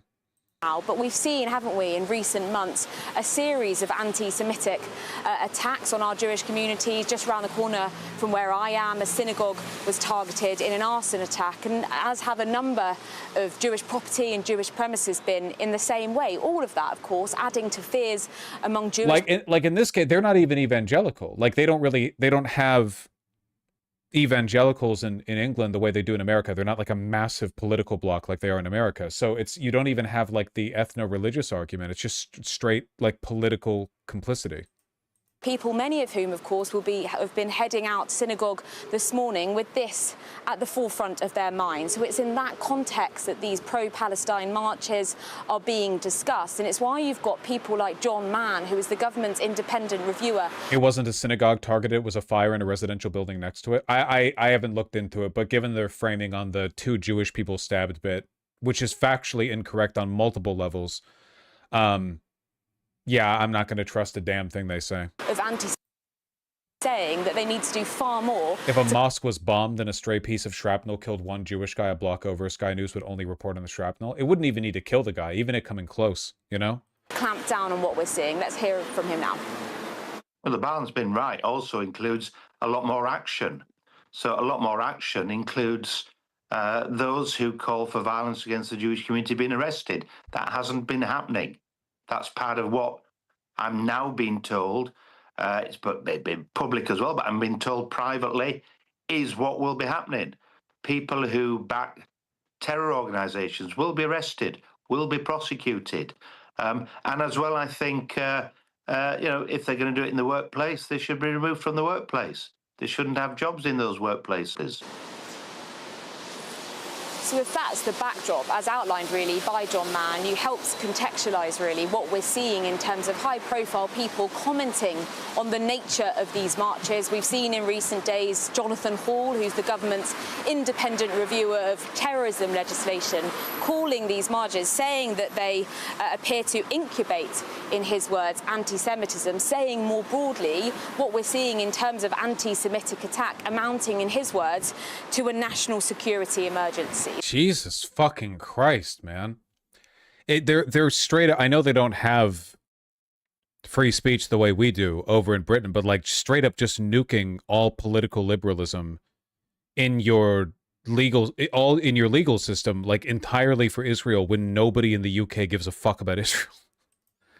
The chief rabbi. They're trying to make a play for it right now. Yeah, I mean, like, again, like the liberal world order does not see a future where people are pacified by democracy because the veil has fallen, right? So now they need to like quickly shift over into a technocratic, surveillance-oriented police state. By also saying that he'd like to see a temporary ban on these protests. And Kemi Badenoch, as you heard in that clip as well, suggesting that many of these marches promote violence, wanting to have a look at whether we should be banning them. The Prime Minister, despite the fact that he's gone further than he has previously in looking at potentially stopping some of them, he was still slightly more caveated, suggesting instead that we could perhaps look at policing the language that we hear, some of the chanting that we hear at some of these protests. He specifically singled out the phrase globalise the intifada, which is a phrase seen to incite violence towards Jewish people, saying that, you know, we police need to look at the language used, and also suggesting that if you're at one of these marches, you should be calling that sort of language out. But he has, the Prime Minister, also suggested that he is a defender of free speech, that he respects the right to protest. And it's in that vein that we've heard in recent days Stop the War Coalition, which is an organisation who've organised many of these marches in the past, saying no, you shouldn't be conflating what they condemn as these series of anti-Semitic attacks, saying that people should be able to continue marching. Let's hear a clip from John Rees. This will be to strike at the root of free assembly and free speech in this country. I don't think that people in this country minded to say, oh, well, we did it once and that didn't work, so we're now going home. I think as long as the wars continue, as long as the killing continues, people will want to say to this government... Is it not enough that American media supports Israel? I mean what I say. I understand this makes it sound a little bit like a kind of a tinfoil hat dealio or whatever, but like I believe that for the past century especially, but basically since the beginning, the whole point of democracy in the West has been to legitimize through its procedures the same fundamental inequities that we had under feudalism and monarchy. And the problem is that the mask is kind of falling off, like inequities have risen to a point. Inequities have risen, especially economic ones, and the government is no longer doing anything that excites people. People are no longer being sort of led around by the promise of a better future. Technology is no longer really improving people's lives. Medical technology continues to improve. There are places where it improves. But by and large, the social and physical fabric of our lives has only really changed in the past 20 years in the context of smartphones and the internet. And in a lot of ways, it's made things worse.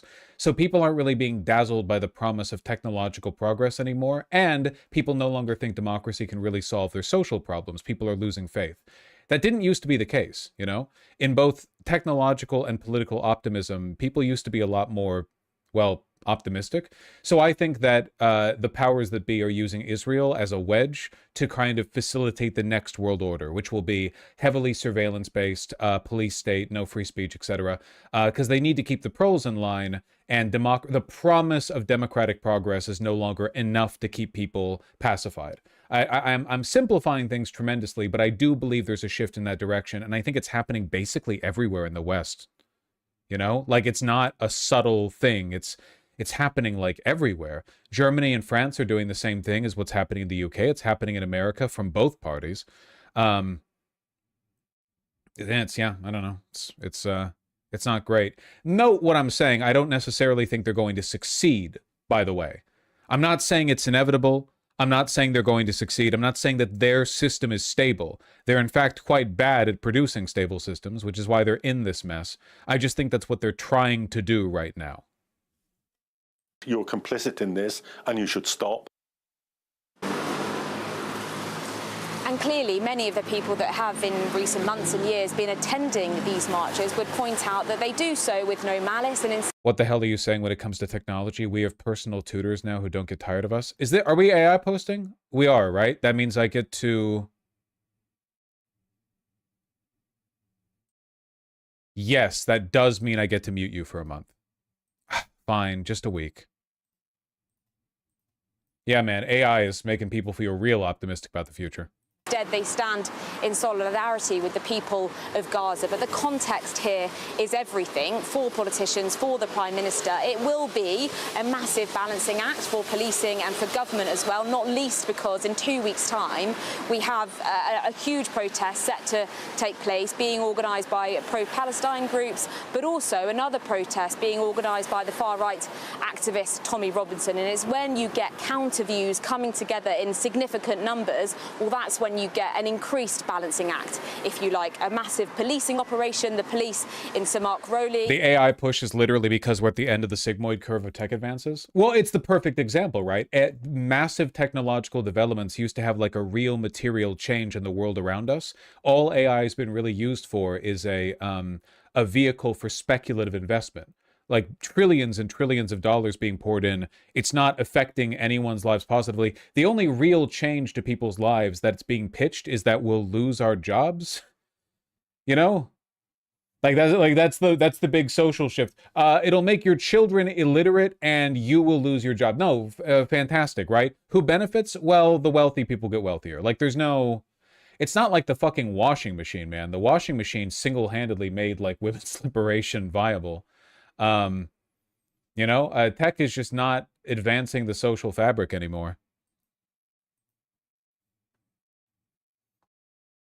Yeah, all AI is doing is making it so when somebody DMs you on Twitter saying my pussy is soaking wet for you, you're not sure if they're being real with it, you know?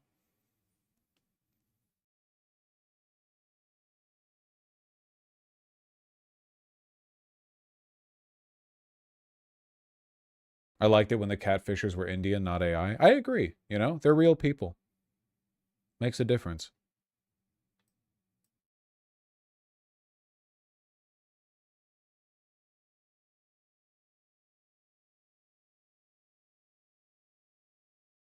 Vosh, is there a way to request deletion of my data on this website? Bro, you're not saving yourself from Palantir, but I don't know, ask a mod. You think I know how this shit works? Think I know how computer works? I just talk to the camera. Or actually, I talk to the right of the camera. Well, my right, camera's left. You get it. Expressing concern about these types of protests, and also for the government to consider how to manage, how to approach them, which is why the comments from the Prime Minister today are so significant. Cool. Yeah, no, just I think that is why this is all happening. You know? Technological progress doesn't really serve, I guess, to enamor people anymore the way that it used to.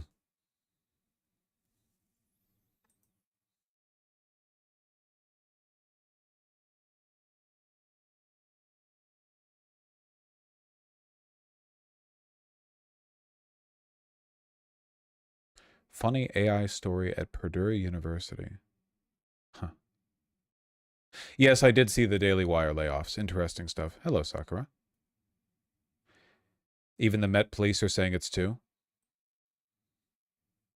Yeah, it's nasty stuff. Really, it's really hard to like not get mega conspiratorial, because my argument's always been there's been kind of a synchronicity of capital interest, but the degree of complicity here in the United Kingdom, it's much worse than the United States. You all know that, right? Like the loyalty you're expected to show to Israel and the amount that the sort of the specter of anti-Semitism is used to justify crackdowns on people's rights, much worse than in the United States. It's really bad.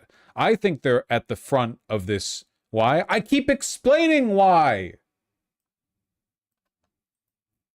Because it's a dying empire that no longer offers to its people a promise that allows them to ignore the slow, steady accumulation of wealth in the hands of the upper crust. So they're looking for ways of... Listen to what I'm saying!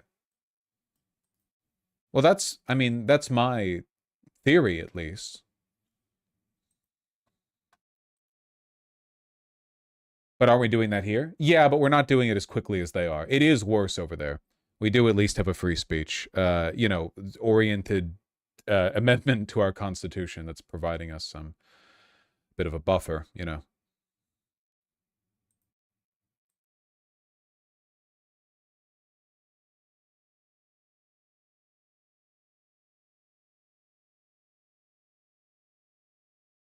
Why do you even have a separate chat here? For a wide variety of reasons. Got to build the wall.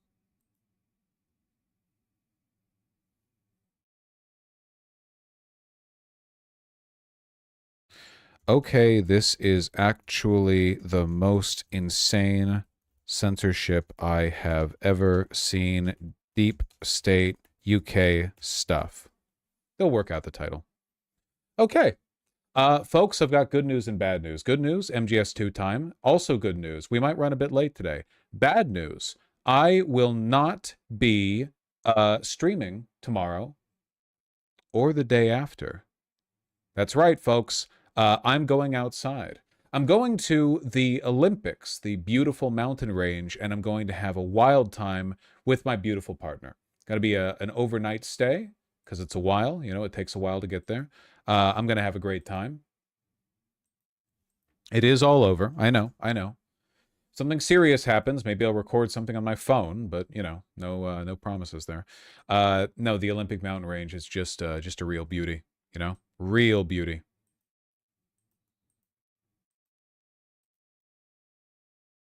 Take us with you. If only, if only. Look at that. This is the Olympic mountain range right here. A specter that looms over the horizon, looking westward from Seattle. There's Mount Rainier, the tallest mountain in the region. Very tall. And these are the Cascades. The prettiest part being the Northern Cascades. Also referred to, I believe, as Washington's... not Washington's Alps, is it? Washington's Appalachia? They have a name, something like that. It's very pretty here. It's very pretty here.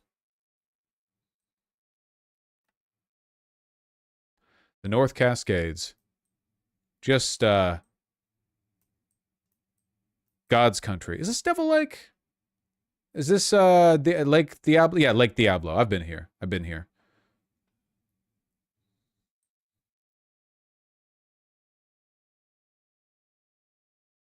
Look at that, man.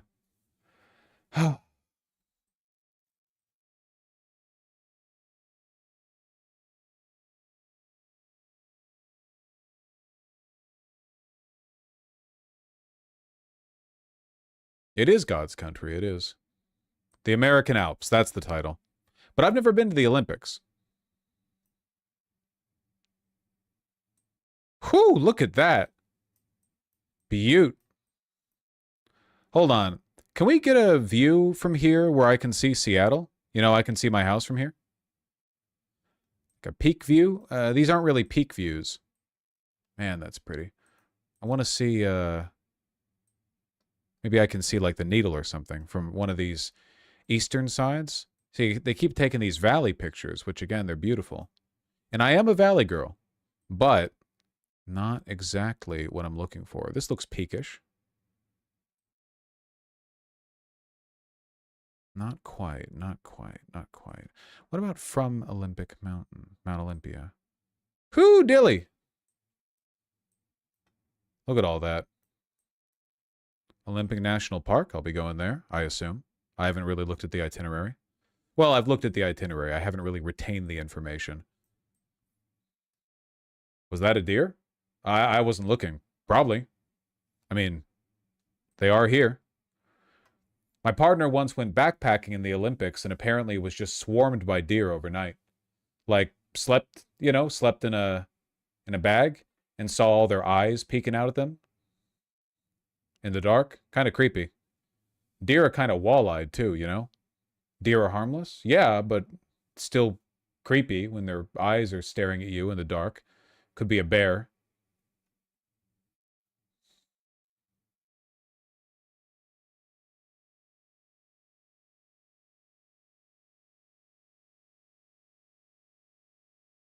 Deer could hurt you if they wanted. Yeah, but they don't typically want to, is the thing.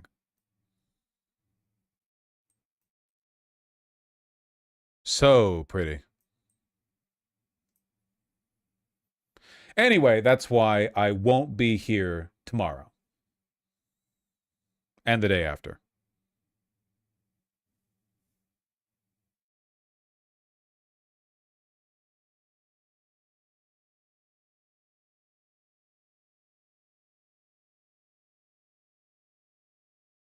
Carry your deer pistol? I always carry my deer dynamite with me whenever I go hiking, for sure.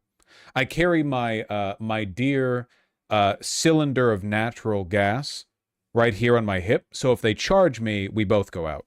It's like a deterrent. My deer claymore, which I plant in the ground every 10 meters behind me while walking, so they can't sneak up on me.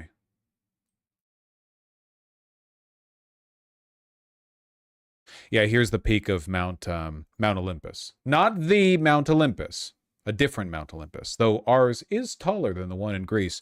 Unfortunately, though you can see Mount Olympus from Seattle, I cannot see Seattle from Mount Olympus. Probably because the tallest building in Seattle is like, I don't know, like 600 feet tall, and Mount Olympus is like 13,000 feet tall. Probably has something to do with that.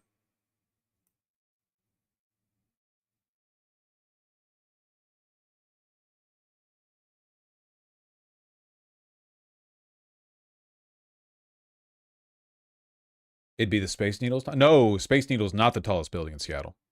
No, no. Not 13K, 8K. It's only 8,000 feet tall. Really? Damn. Mount Rainier is like 14,000 feet tall. Mount Rainier is so fucking tall. Look at that. You're up there in the cumulonimbus clouds, not even the low-lying clouds.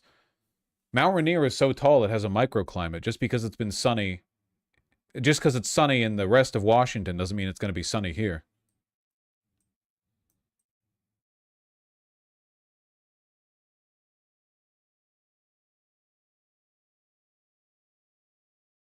Are these mountains part of the Rockies or no? No, no. They're part of the Cascades. The Cascades stretch from here up thereabouts. The Rockies are this one.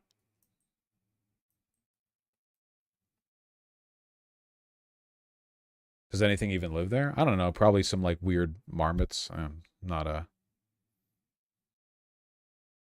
an expert on the subject. Oh, was this the one we were looking at? Yeah, it was.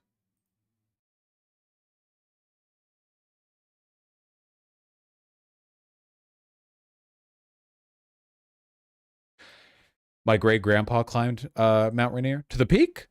That's very impressive. You can die going up that way. I mean, you can die doing anything, but you are... Well, I can't say you're likely to die if you attempt to climb to the peak of Mount Rainier, but it's not even a little bit impossible. Are you just visiting or are you hiking to the peak of Mount Olympus? If I was hiking to the peak of Mount Olympus, I promise you I'd be out there for more than 2 days. No.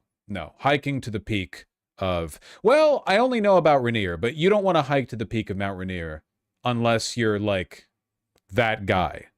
You know what I mean? You can take the Skyline Trail up a good ways, but for the last 5,000 feet or so, it's just you and the glacier. Look at that, man. Are you not that guy? No.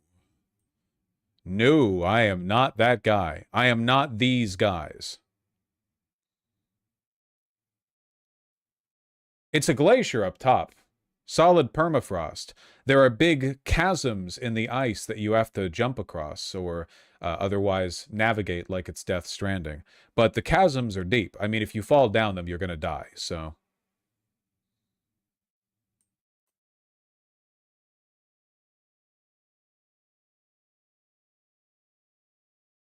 Yeah, you got to bring your poop down from the mountain, Thana.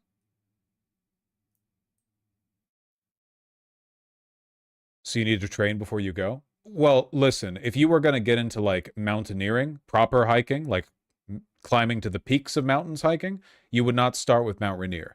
You would spend years and years making sure you were in good physical condition, and you would practice. You need to, like, learn how to drive wedges into ice and climb up there. You have to... It's a whole different set of skills. My hiking is limited to I walk up the trail. And that can be pretty difficult sometimes, but not this difficult. Look how much higher you are than the clouds.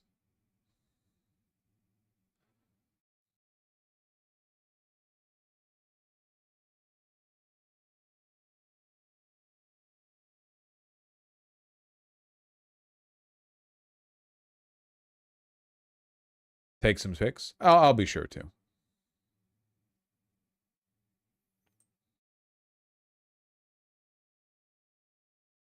Is the air significantly thinner up there? Yes, yeah. Though not thin enough that you need to wear a mask. It's not Everest tall, but yeah, for sure. I think the density of oxygen up there is like Hold on. Oxygen density, top of Rainier Mountain. Oxygen chart. Summit of Mount Rainier, oxygen density is approximately, wow, 59%, 41% lower than sea level. Nearly half oxygen density. Yeah, no, you'd better be pretty physically fit, you know? These fellas right here are they're breathing deep.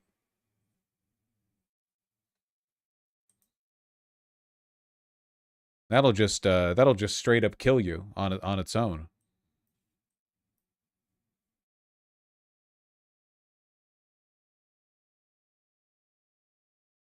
Well, anyway, I'm not going here, so, you know.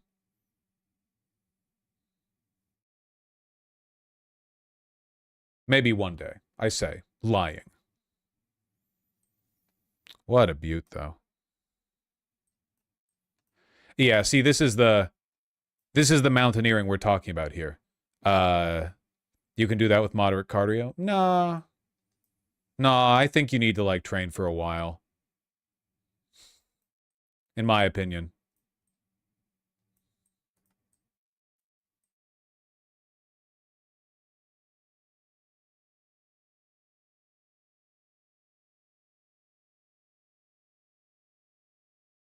Mount Rainier climbing video? Oh, one of them chasms. There would be a rescue operation and that we were complete noobs. But we're going to wake up at 1 or 2 weight and poo in you. Poo. See, I'm not about this life is the thing. We've been going for about 3 hours, 3.5 hours, and we're just below Disappointment Cleaver on this. At night? Yeah, you have to start climbing real early. Really cool glacier. a little late, and that was actually a calculated move because we were hoping that we could get to those groups.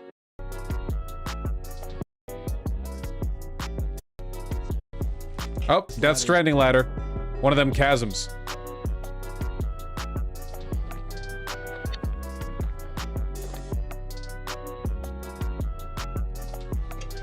These are probably the sturdiest ladders I've ever stood on. Now, I told Danny the topper right here. The best part of today is that Christoph hasn't completely imploded. We're gonna pavement didn't bother us. Nothing but respect, really. Nothing but respect. No, the highest point I've ever been to was the end of the extended Skyline Trail, which is still above the rest of the mountain range, but here, let me see if I can get a good view. Right above? Yeah, I've walked on this trail.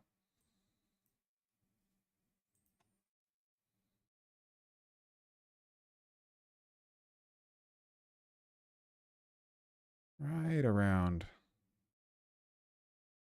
Not the prettiest photos, not the right climate, or not the right weather, I suppose. Kind of a cloudy day. We went on a beautiful, clear day. I think that's the one I saw before. Let me just go a little bit further up.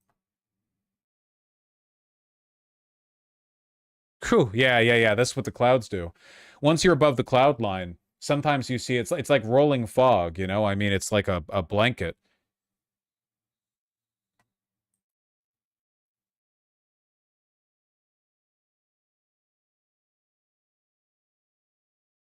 Such a beautiful place. Enjoy your time on Earth, folks.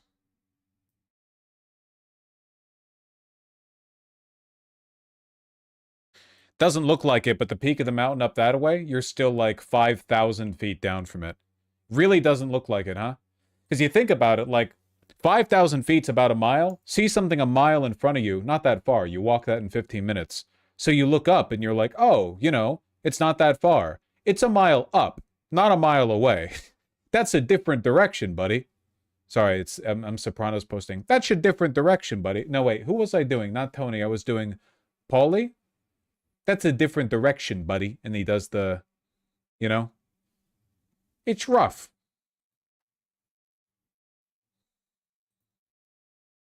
It was poly. It was poly-coded for sure. But I'm not an impressionist. I'm just a live streamer. I'm just a live streamer. Sorry, we're done. Donos, right? Donos? Anyone a donator? Donor? Yes, sir? Cringe? Fuck you. It's called being earnest. It's called putting your heart out there. One sec. Aye. Speaking of why I can't hike. Well, I can hike. I can't mountaineer. Yay. The hiking actually helps my back. Man, I love this. I love this shirt. Look at this shirt, man. So cute. Damn yokai shirt.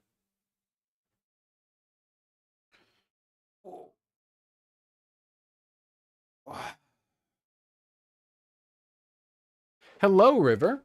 What are you doing? What are you doing?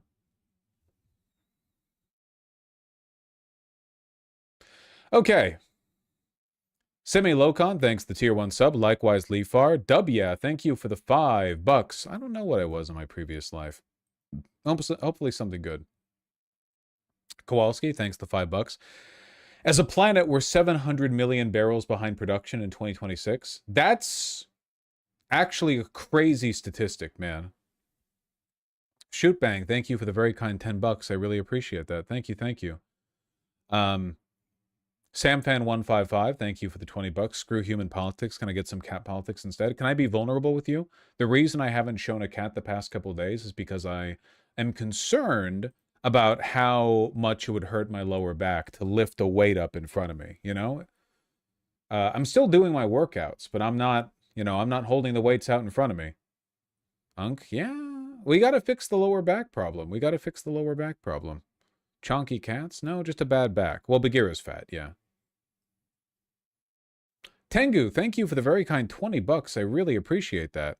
Hormel Leftovers, thanks the $5. There's a 12-minute exercise by Eric Goodman from Foundation Training on YouTube that'll fix your lower back. All right. Look, there are plenty of viable ways to fix your lower back. You know, I'm not lacking for potential methods. It's just, you know, sometimes it's a persistent problem, you know? Akumi, thank you, or Akami, thank you for the $5. Conciliator, thank you for the tier 1 sub, much appreciated. Slimy Nuggets, thank you for the $6. Knocked on my 1000th door for Mai Vang the other day in Sacramento. Nice! 1000th door. God damn, you're social mogging everyone. That's crazy. Well done. Comrade Tovin, thanks the tier 1 sub.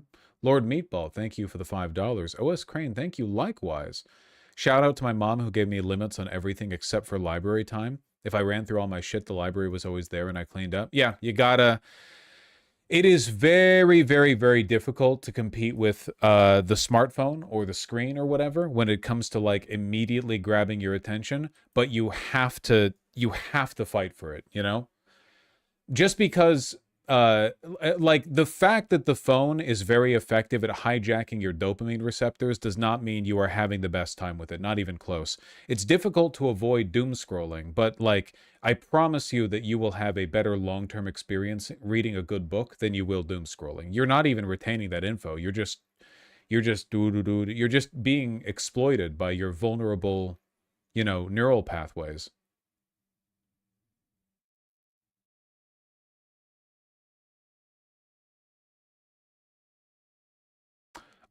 Elixius, thank you for the incredibly kind tier 4 sub. I really appreciate that. Just gonna fix this real quick. You fixed the heck out of it.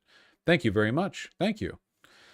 Lectic, thank you for the tier 1 sub. Shout out to the Georgia DSA chapters who won an Atlanta City Council seat last year and are working on their second and third state leg seat right now. We're everywhere. Join DSA. Out there in Georgia, no kidding. That's light work to a fella such as yourself. Or fellas. Possibly. Nice. Well done.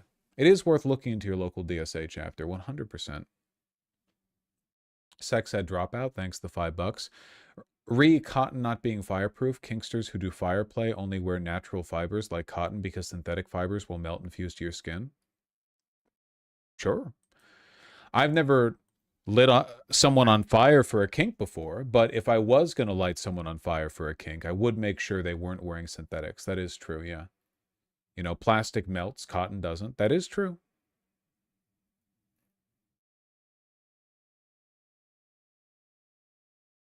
Animal, thanks the $5. Do Health Mog me had spinal surgery 6 weeks ago to carve space for crushed sciatic nerve and living with chronic pain for 20 years. Please take care. Well, oh, okay. Well, I really hope the spinal surgery works out. Yeah, wow, giga sciatica. I hope that it succeeds in giving you, more more room for your nerve to go back and forth, to slide like floss in your body. Sheesh.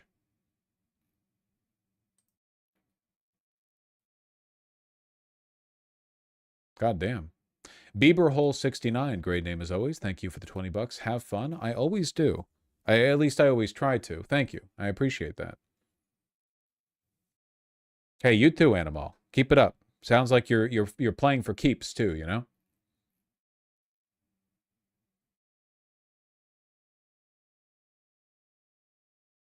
Tactically Slow, thank you for the $10. Really appreciate that.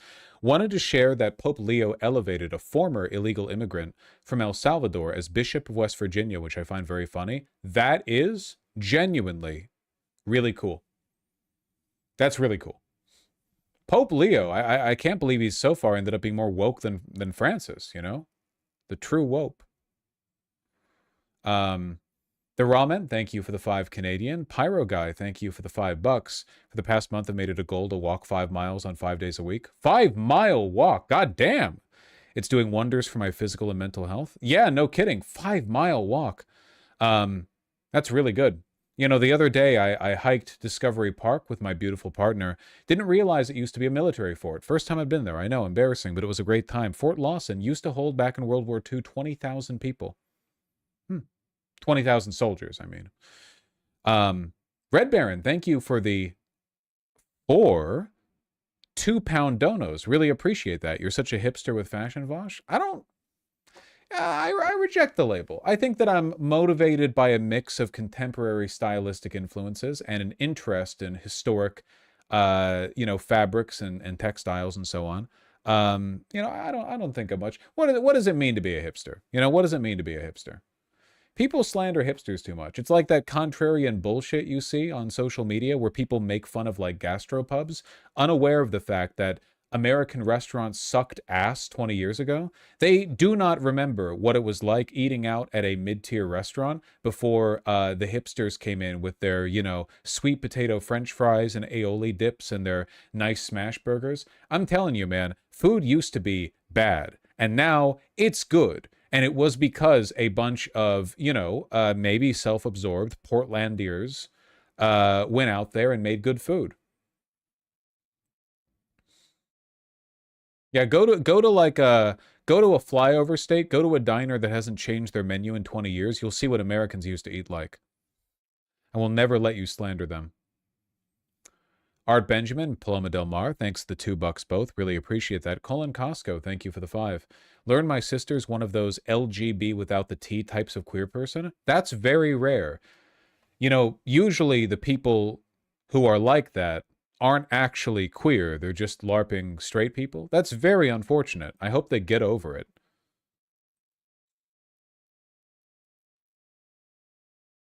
Chris, thank you for the $20. Adam Hamilton. I grew up Methodist, and when the church split over gay marriage a few years ago, he was pro, nice. The antis had bigger numbers and were going to be really punitive, but he had enough pull to redirect it. So he's got the sauce then. He's familiar with the brutal world of, interfaith politics then. Man, I really hope he wins then. That's something else. Bro does have aura.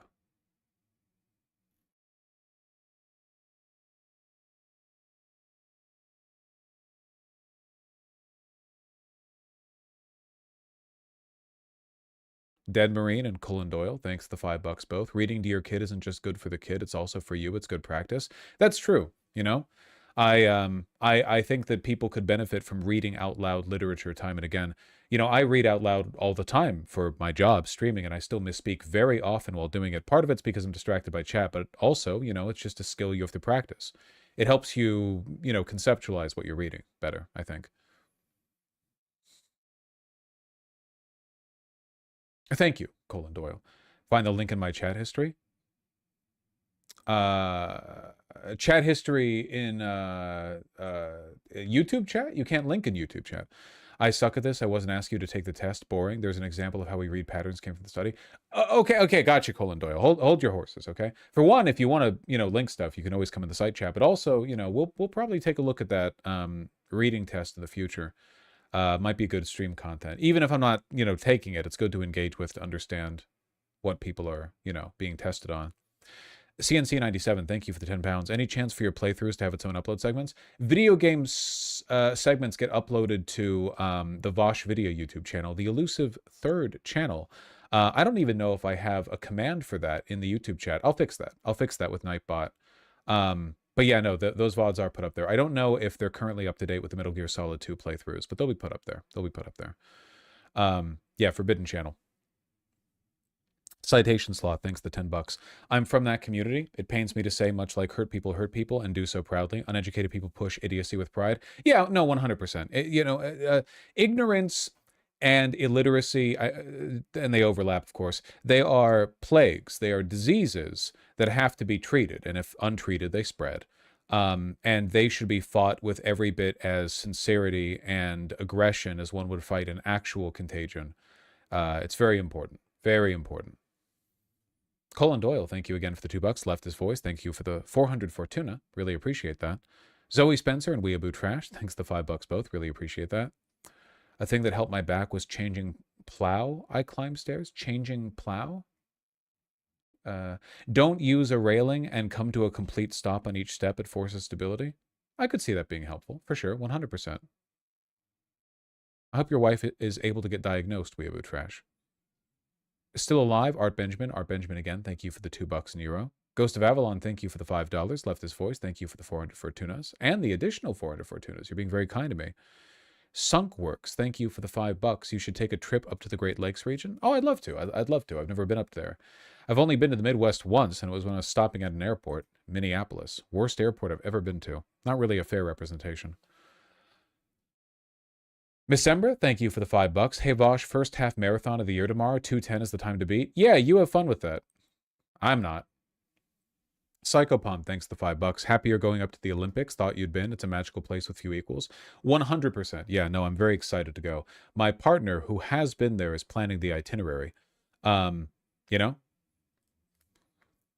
Patch, thanks the tier 1 sub. You're going to have to explain why Israel is doing what they are and being all evil like 4 times before it sinks in. So noted. Yeah, so noted. I'm happy to explain my theories and thoughts on it. Sake, thank you for the 10 tier 1 subs. Really appreciate that. I mourn for this era of rail travel. Look at the old map of southern New Jersey.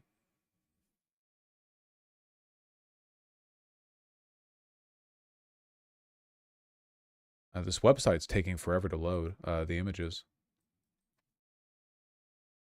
Oh man, that's actually so depressing, dude. Fuck, they really used to be everywhere, huh? We could have built on that.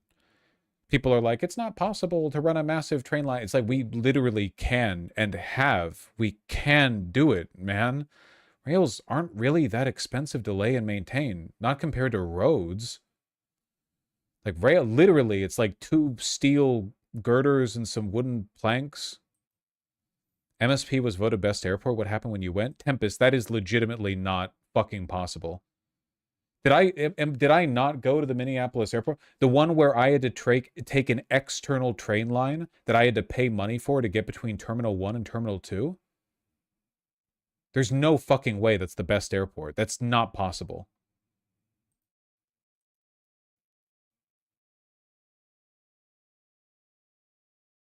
It's literally ranked number 1. I don't know. I don't know. I can't do this. I'm gonna freak the fuck out. I'm triggered. River, do you want to escape? Do you want me to open the door? Do you want to escape? Escapes. Escapes. Flee.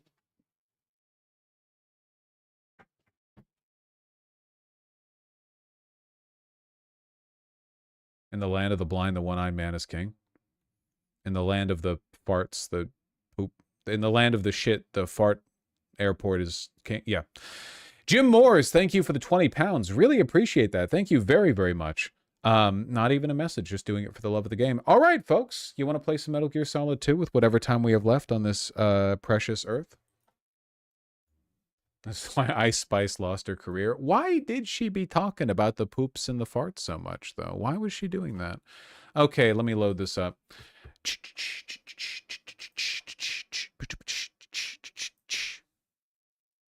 You don't know how much time I have, Rhino Forever. Fuck.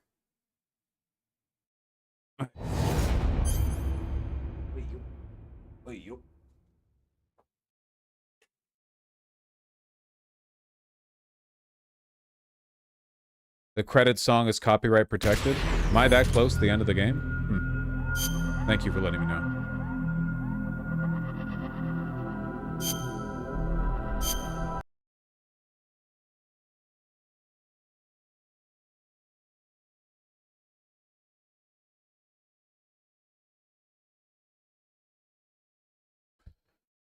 Load. Nice. Move that.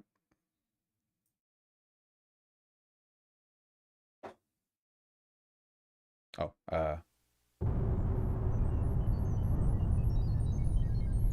beep boop.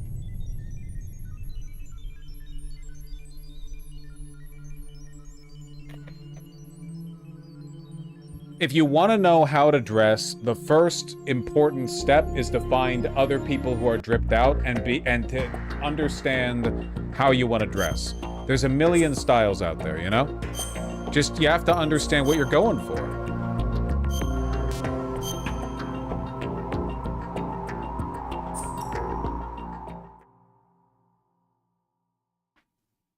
Okay, so we just beat like 10 Metal Gear Rexes, and now Solidus Snake is here to... Are you awake yet, Jack? Yeah, fuck us up. GW, the Arsenal AI is corrupted beyond Also, repair. we were tripping. I admit that I underestimated you.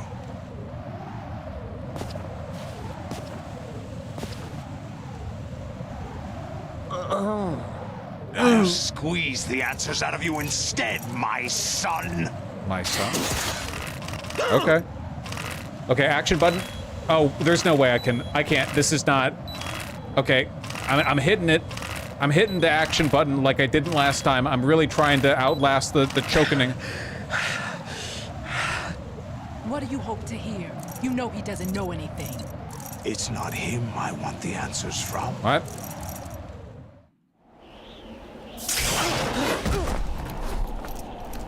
Solid Snake? What do you mean? Ass. That's not your business. Don't alienate really? your subordinates. It so happens I have some business of my own to attend to. Planning to hijack Arsenal? Huh? You were going to screw me over, weren't you? How is there not more fan art Who of her talked? that I've seen? Ocelot? Not exactly. I was the one who used Ocelot to suggest the idea to you in the first place. Used Ocelot? Dude, What? they're right I was there. planning to give you Arsenal to begin with. Why the uncharacteristic generosity? I'm no philanthropist. Arsenal is far from impregnable. It needs other Metal Gears as guards, a huge payload of warheads, and full air, sea, and land support to function efficiently. Against a large attack force without support, Arsenal is nothing more than a gigantic coffin. Seizing Arsenal gear was never the real objective. These guys and their plans, What man. was your objective then? A list of names of the Patriots. They were planning to extend their control to digital information flow with GW and Arsenal. That means the information they want to filter out is contained in GW. That makes sense. Including that list of the highest 12 members of the Patriots Wiseman's Committee. And once you knew who they were, you would cross out their names one by one. While we, with our useless arsenal, drew their fire. Don't admit Very to good. Don't admit to it. You were using us all along. You have to Were you any different? string them along. But your plans hit a snag with GW destroyed, hasn't it? No, there is another way. Really? But we have our own plans to carry out. We'll take the arsenal since you don't care for it anyway. Yeah, it's still a cool The ride. purified hydrogen bomb is ready to go. A nuclear strike won't stop them. It will damage their power source. The mindless masses that they control. First things first. Of course. That was what you wanted. I won't stop The source of their power, the Twin Towers. Thanks, but I have quite enough of that.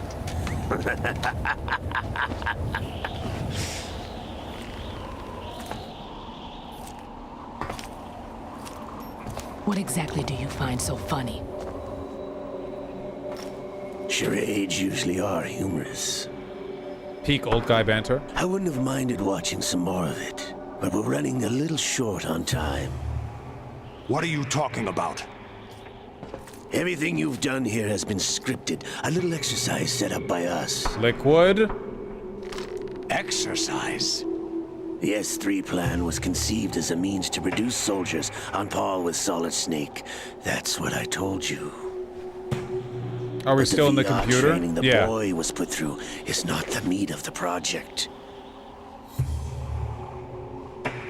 You think this little terrorist incident is your own doing, Solidus? This is the S3 training kernel. An orchestrated recreation of Shadow Moses. What? Ames and the president's deaths. The ninja.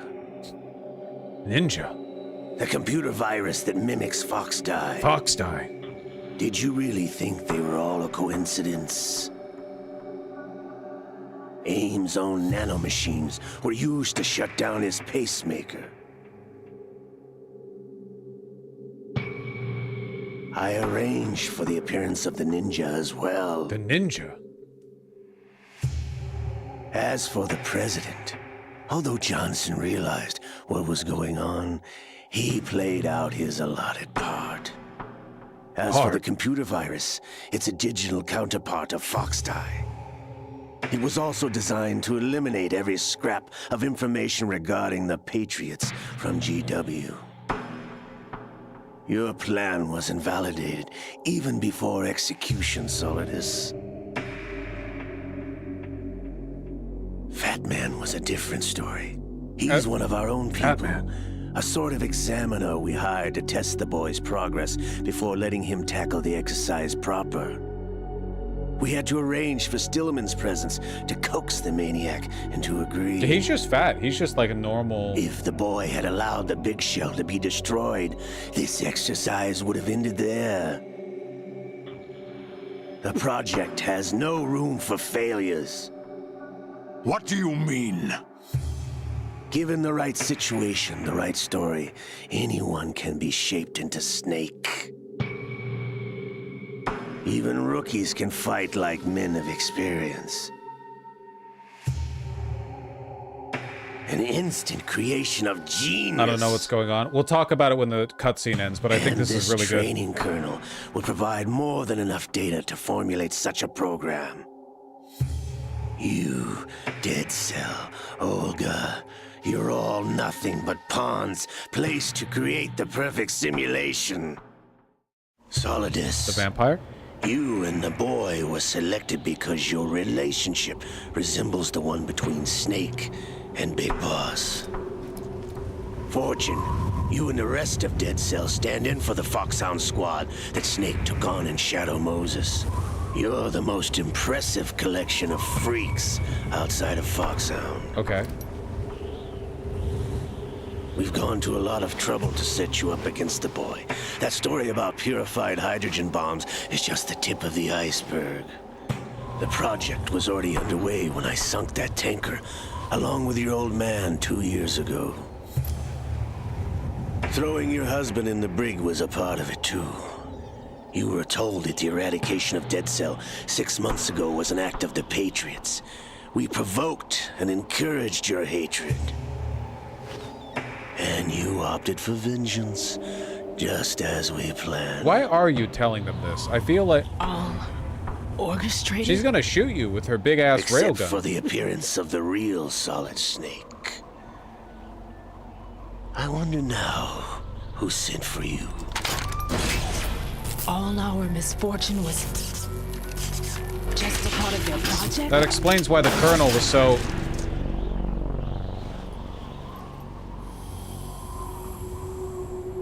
wooden bullet.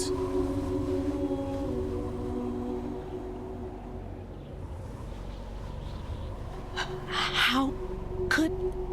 You're no Lady Luck. You have nothing that we didn't give you. What?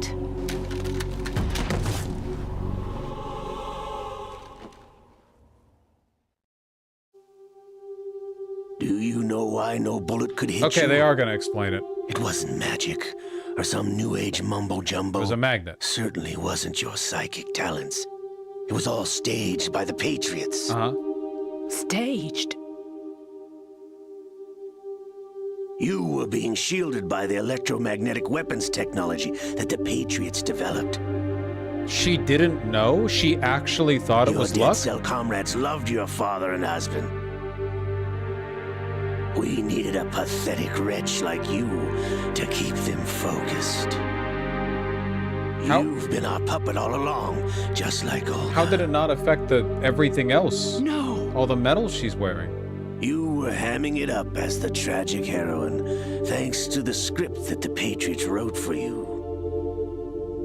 Pure self-indulgence, absorbed in your own misfortune. You couldn't get enough of the drama. Okay, I still don't know if Revolver Ocelot and Liquid Snake are on... I know they're not on the side of the Patriots, but I got her in the heart. Not sure if I understand what their goals are. Well, worth a shot. Now I remember. Your heart's on the right. What? Waste of metal, my dear, but your luck's run out. This is the little gizmo. There's no such thing as miracles or the supernatural, only cutting-edge technology.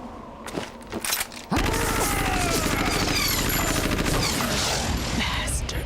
Did she not notice she was carrying that piece of tech around? Did they implant it into her butt?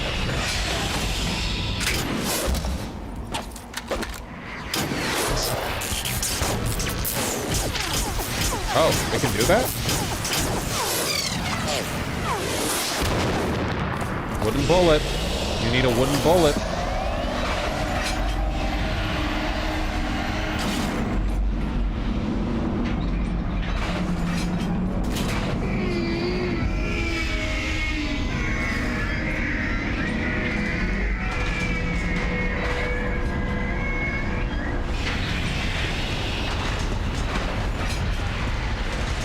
Why is it moaning? Evangelion. Now that I have enough data, all I have to do is retrieve Arsenal and clean up the refuse from the exercise. Just try. Can we free Solid Snake? Can we 3v1? Of course you have katanas.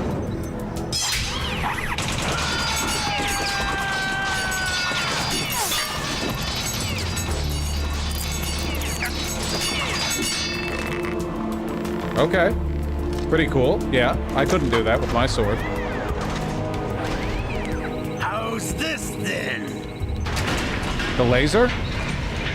Damn.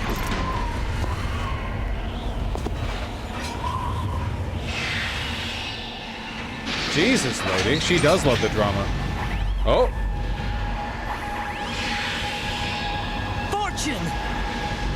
You idiot! Get the hell away from there! I told you, your luck's run out. Take your reward. It's all the payload Ray has. Die!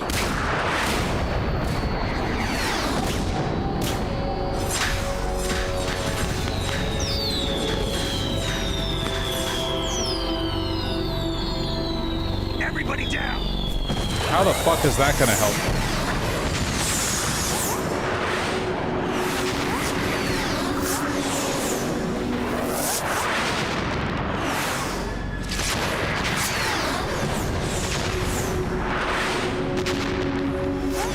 What the? Impossible! There is so much shit going on right now, man. Jesus H. Christ. Oh. That was pretty direct. She is Lady Luck.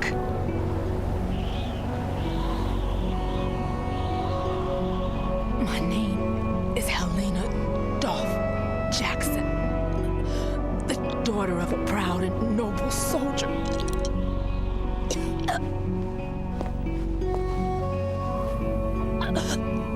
I can see my family again.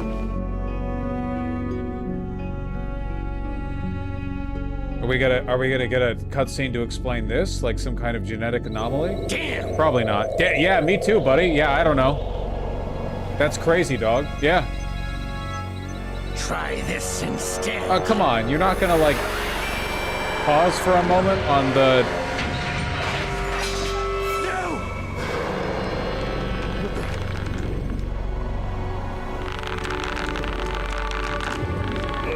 Liquid? Okay, so Revolver Ocelot really was the one planning all this. I thought it was kind of like a duo planning thing.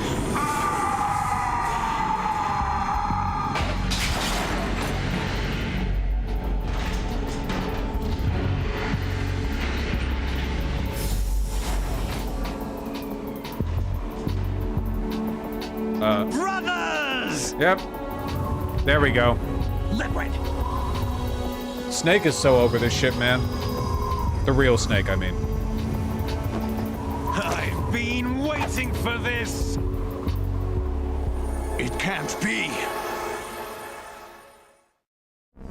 I've been inside this arm all along, waiting for the right time to awaken. Yep.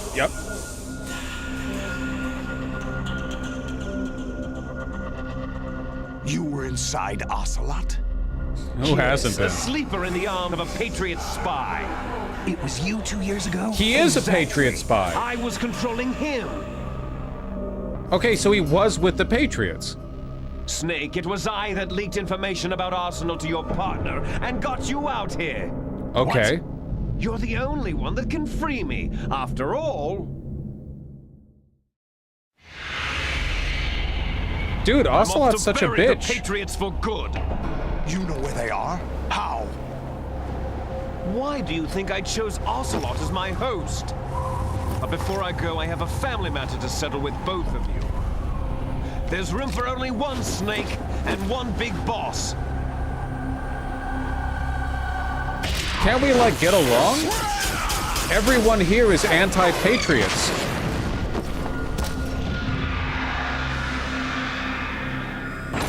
Time to say goodbye. We're literally all anti-Patriots.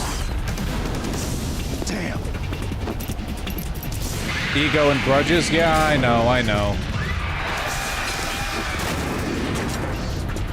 Like surfing, it's a good way to go.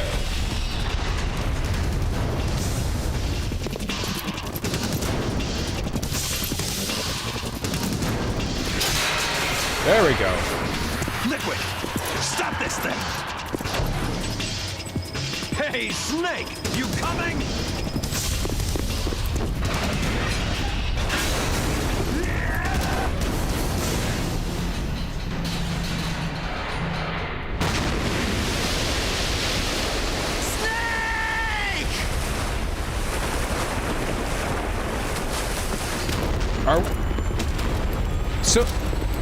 So we are in the physical world.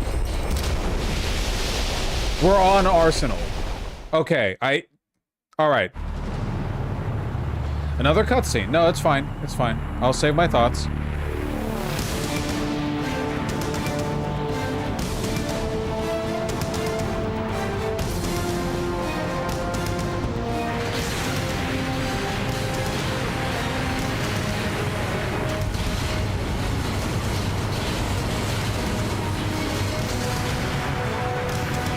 It's a massacre. Lamau now at San Fran. Does that look like the Golden Gate Bridge to you?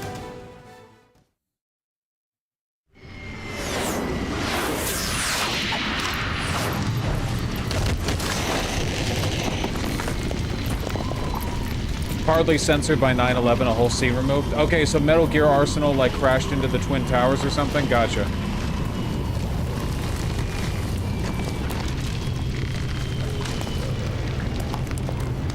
Yes? Okay, cool. Man, everybody knew about 9/11, huh? Federal Hall.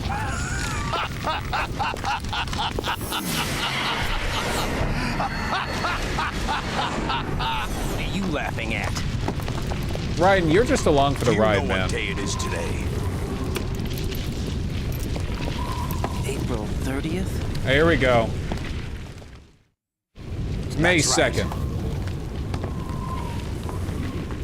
George Washington took office as the first president of the United States of America 200 years ago today. Is Rose even real? Is And it there a happened real right Rose? here.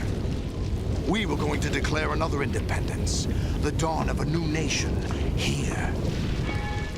The end of the Patriots' secret rule, liberation of this country. This was where it was supposed to begin. This is where freedom could have been born. The Patriots were British?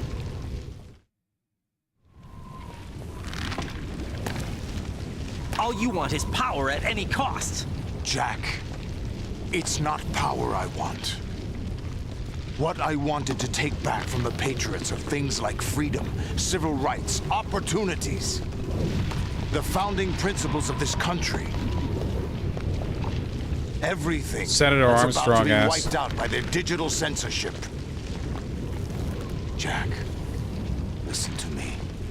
We're all born with an expiration date. No one lasts forever.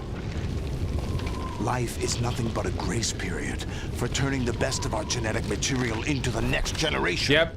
Armstrong. No wonder Raiden ended up facing him at the end of Revengeance. Transferred from parent to child. That's how it works. But we have no heirs, no legacy. We brothers are called les enfants terribles. Cloned from our father with the ability to reproduce conveniently engineered The out. evil babies, I think. What is our legacy if we cannot pass the torch? Proof So of our stupid. existence, a mark of some Dude, you're sort. like Liquid. Why the fuck are you guys so obsessed with genes? When the torch is passed on from parent to child, it extends beyond DNA. Information is imparted as well. What? All I want is to be remembered by other people, by history. It's not how... The Patriots are trying to protect their power, their own interests, by controlling the digital flow of information. Yeah, but what does that I have to want do- my memory, my existence to remain. Unlike an intron of history, I will be remembered as an exon. Mobile? That will be my legacy, my mark in history. But the Patriots would deny us even that. I will triumph over the Patriots and liberate us all, and we will become the Sons of Liberty. I've heard that name.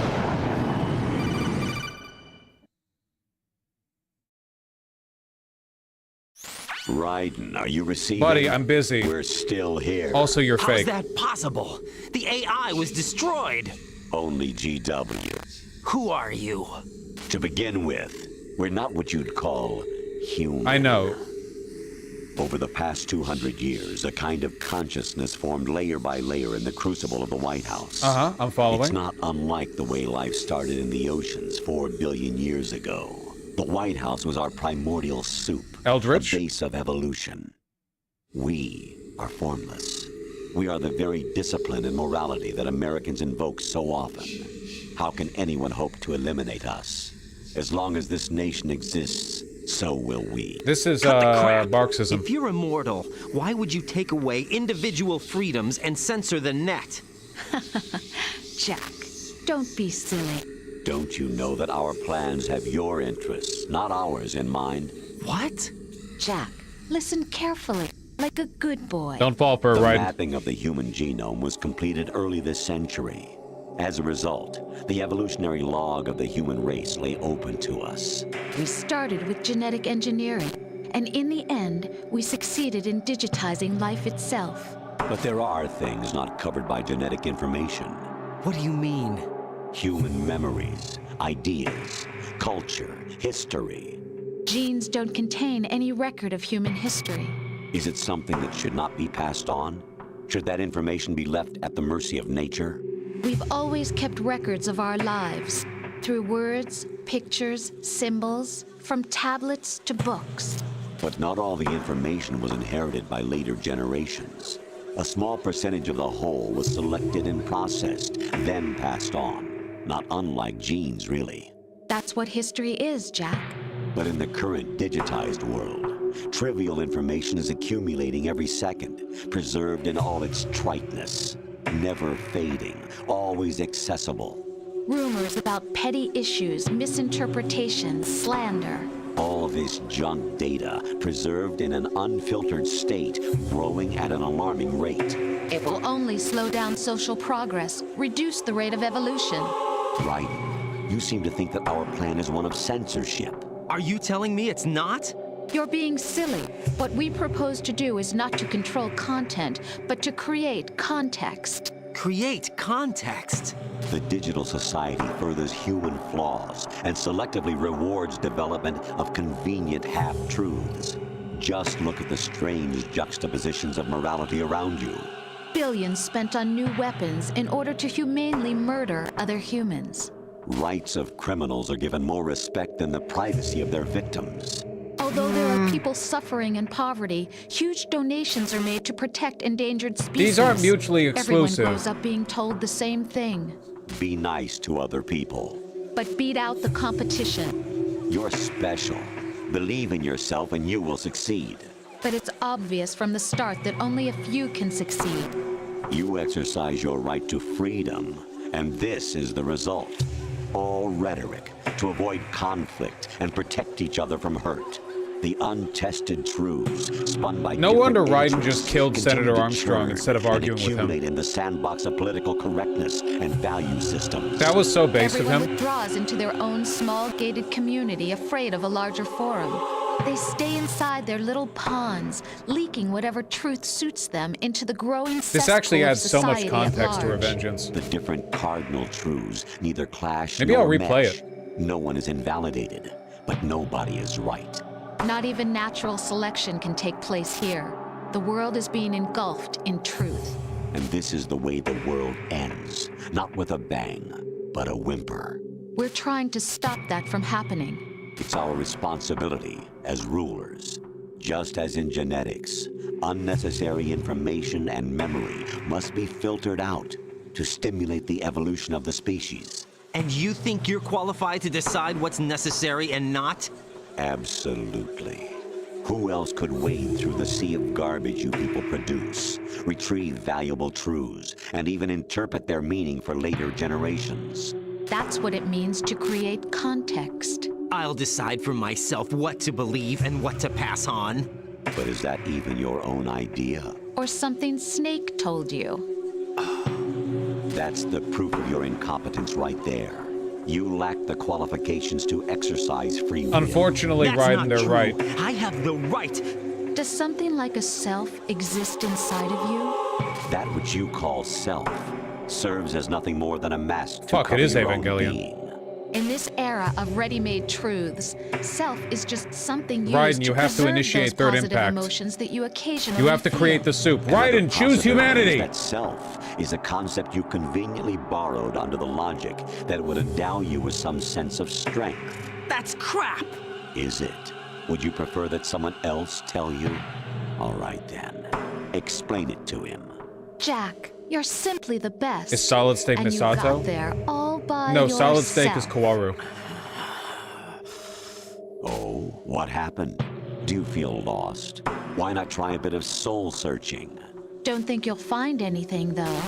Ironic that although self is something that you yourself fashioned, every time something goes wrong, you turn around and place the blame on something else. It's not my fault. It's not your fault. In denial, you simply resort to looking for another, more convenient truth in order to make yourself feel better. Leaving behind in an instant the so-called truth you once embraced. Should someone like that be able to decide what is truth?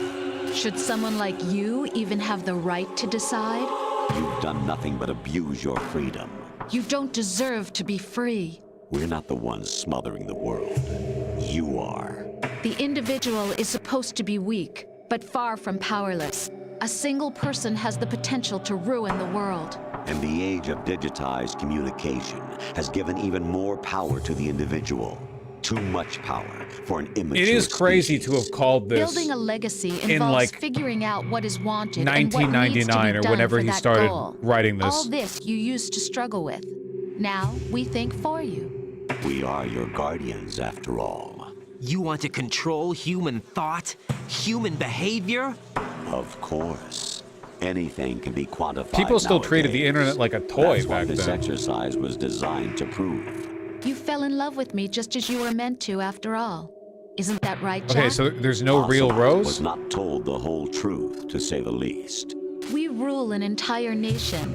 Of what interest would a single soldier, no matter how able, be to us? The S3 plan does not stand for solid snake simulation. Okay. What it does stand for is selection for societal sanity. Okay, sure. The S3 is a system for controlling human will and consciousness. S3 is not you, a soldier trained in the image of Solid Snake. It is a method, a protocol that created a circumstance. Fake, I only that used the made sword you in this what you part. are. So you see, we're the S3, not you.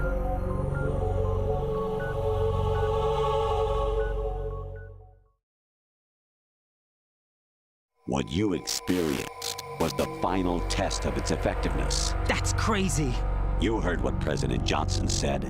The Arsenal's GW system is the key to their supremacy. The objective of this exercise was to establish such a method. We used Shadow Moses as a paradigm for the exercise. I wonder if you would have preferred a fantasy setting. No, I'm fine with this. We chose that backdrop because of its extreme circumstances. It was an optimal test for S3's crisis management capacity. If the model could trigger, control, and solve this, it would be ready for any contingency. And now, we have our proof.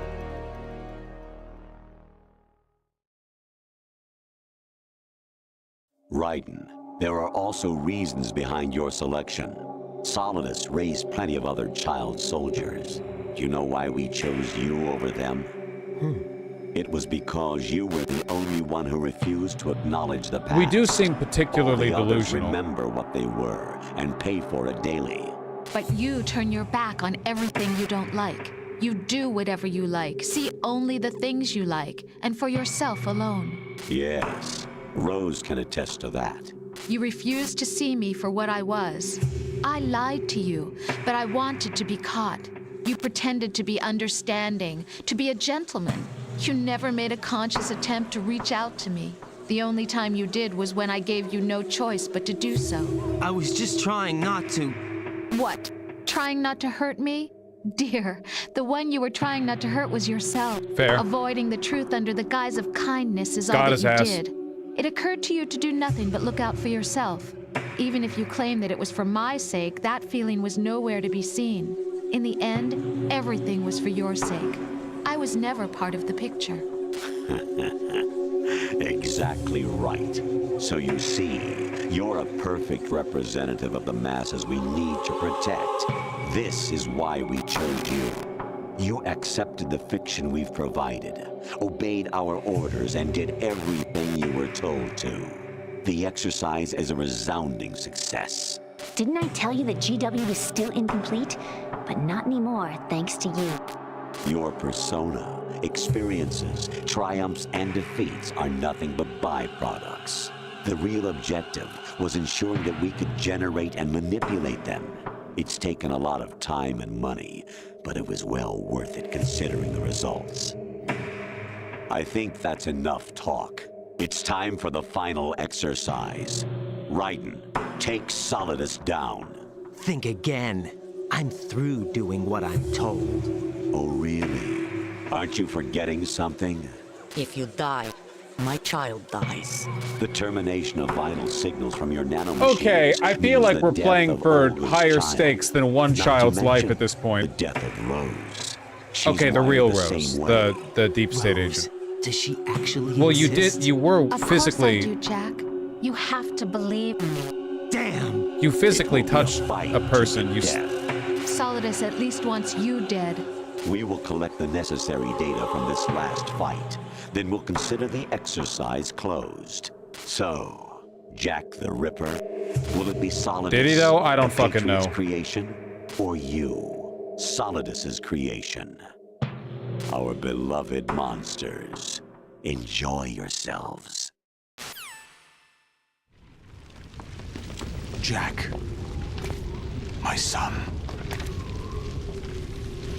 My twin Solidus, brothers and I are called we both have to monsters, kill replicas ourselves. of evil It's the genes. only way to escape this.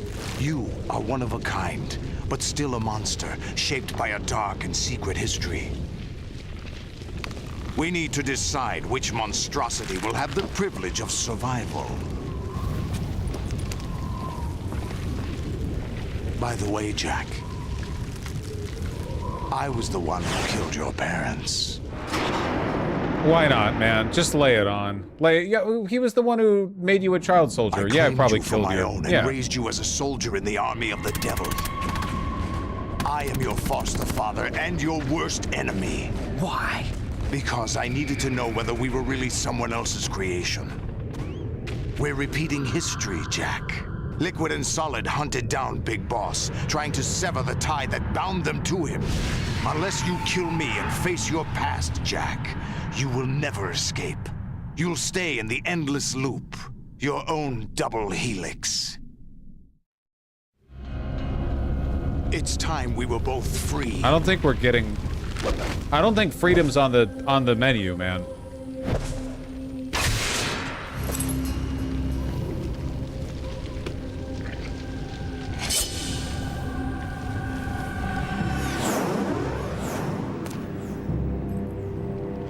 I have other reasons for wanting you dead. The clues to the Patriots inside GW have been erased, but there are other traces. Inside you. What? The information is being carried by the nanomachines in your cerebral cortex, and throughout the neural network they formed. What?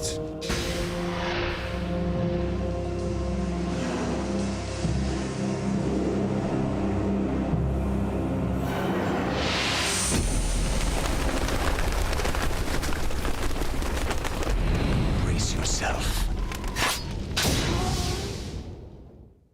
Do I get to talk now? Okay. Okay, so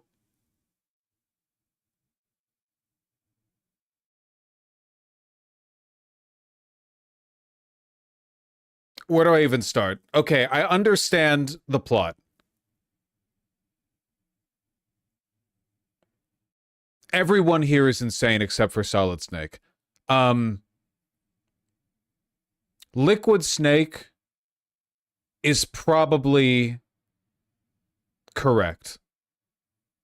I think. He's the closest one to having his hands on the controller. I think. About what? He's the only person who managed to infiltrate the Patriots and procure an outcome that they didn't predict. Even Solid Snake's presence here is only because Liquid Snake wanted to set this up for like some giant bullshit, you know, brother face-off. He seems to be the only one who's been halfway effective. It seems like Solid Snake, as much as he's an independent, has still not managed to meaningfully disrupt the Patriots' plan. He's also insane. Yeah, he is also insane. It feels like such a crazy analog of the far right that you have all these mechanisms for power, but you're still bound by the logic of like genealogy. You know? The idea, like you have your hand over the button, but you're still thinking in terms of genetic information, which is like the least relevant aspect of everything happening here.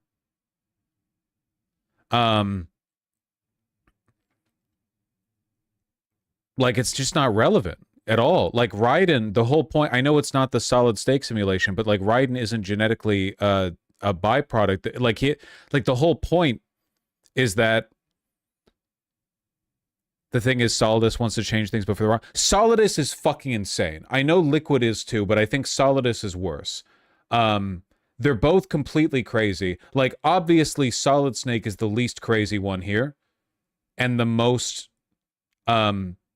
reliable point of view character when he's being one, but he's also not operating at the level Solidus and Liquid are. Like Solid Snake has been doing fucking eco-terrorism, and meanwhile Liquid and Solidus of Snake have both been in like the fucking the Sherlock Holmes hyperbolic time chamber, outwitting each other in an endless circle of, well, if he knows that I know, that he knows that I know, that he knows that I know, forever and ever in an infinite, like they're both in the maelstrom, you know, and Solid Snake is like, I'm gonna go hug a whale or something, whatever the fuck he's been up to.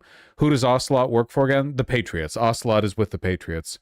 But Liquid Snake is free, kind of. I mean, he's an arm.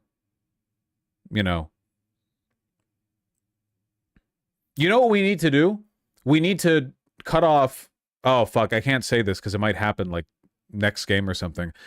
We need to cut off the arm from Revolver Ocelot and graft it onto Solid Snake. So that way, Liquid Snake can't fight Solid Snake because they're the same body, but you have Solid Snake's moral compass and Liquid Snake's megalomaniacal desire to defeat the Patriot. That's the play, okay? That's what I'm coming to. Who are the Patriots?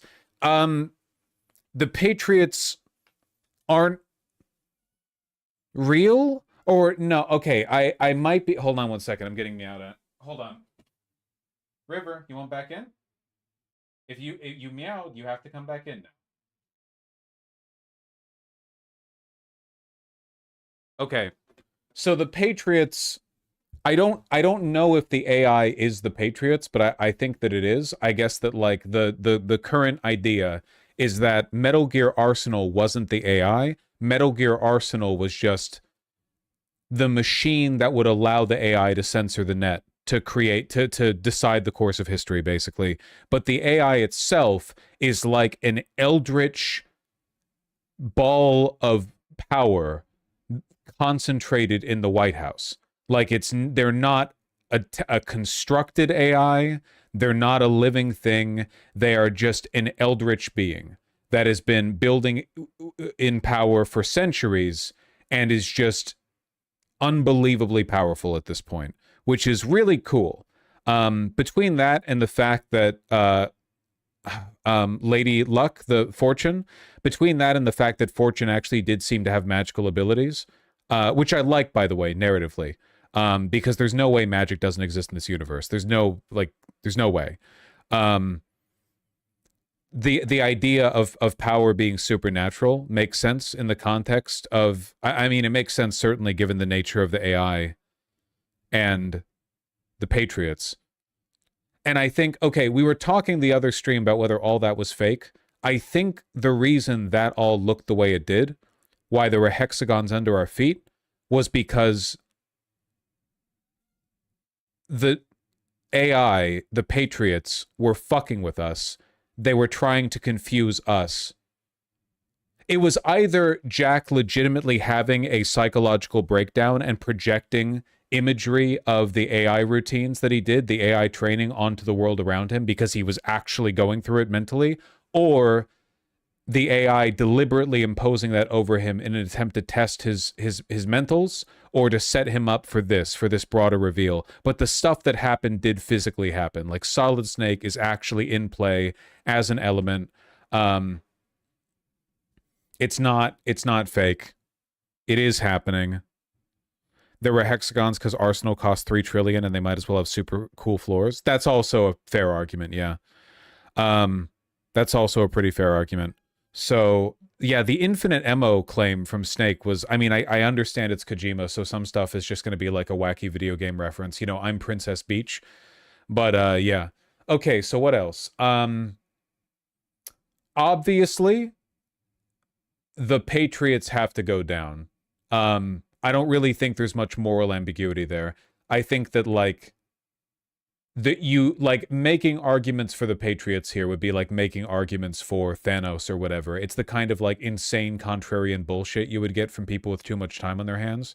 But like they're obviously the most evil thing that has ever existed. So basically any cost to overthrow them is justified. Like, Solidus and Liquid are both kind of morally vindicated here for whatever they're doing and about to do, because we've just done a fucking 9/11 times 20, it looks like.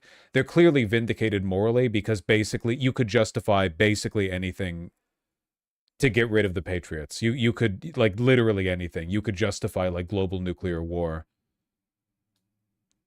to justify it. No, I know that, Julian. I understand the reference.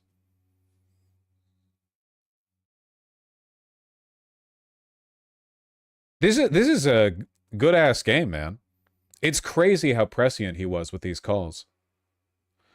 Why does he still want to kill you instead of working through together? Because it's a theme that was introduced in the first Metal Gear Solid game, which is that the broader ideologies of these old soldiers are almost irrelevant, and all of them are caught up in their personal drama. Like, on a surface level, all of them have some, like, big political scheme, but then once they get closer to death, they're like, actually, I just miss my dad. Like, every one of them did that. Every single one of them did that. And it's happening here too. Like, it was called out. Fortune, same thing. Big political motive. Actually, she's just upset for interpersonal reasons. It's the same thing every time, you know? Which I think is like a salient political critique to some extent of the broader ideologuing about war, and also kind of a very humanist, if I may, a very humanist statement on the fact that, like, once you peel back the layers of rationalization, at the end of the day, everyone just wants to be, like, happy and have friends and stuff. You know, I think the underlying message there is a very moral one, or a positive one.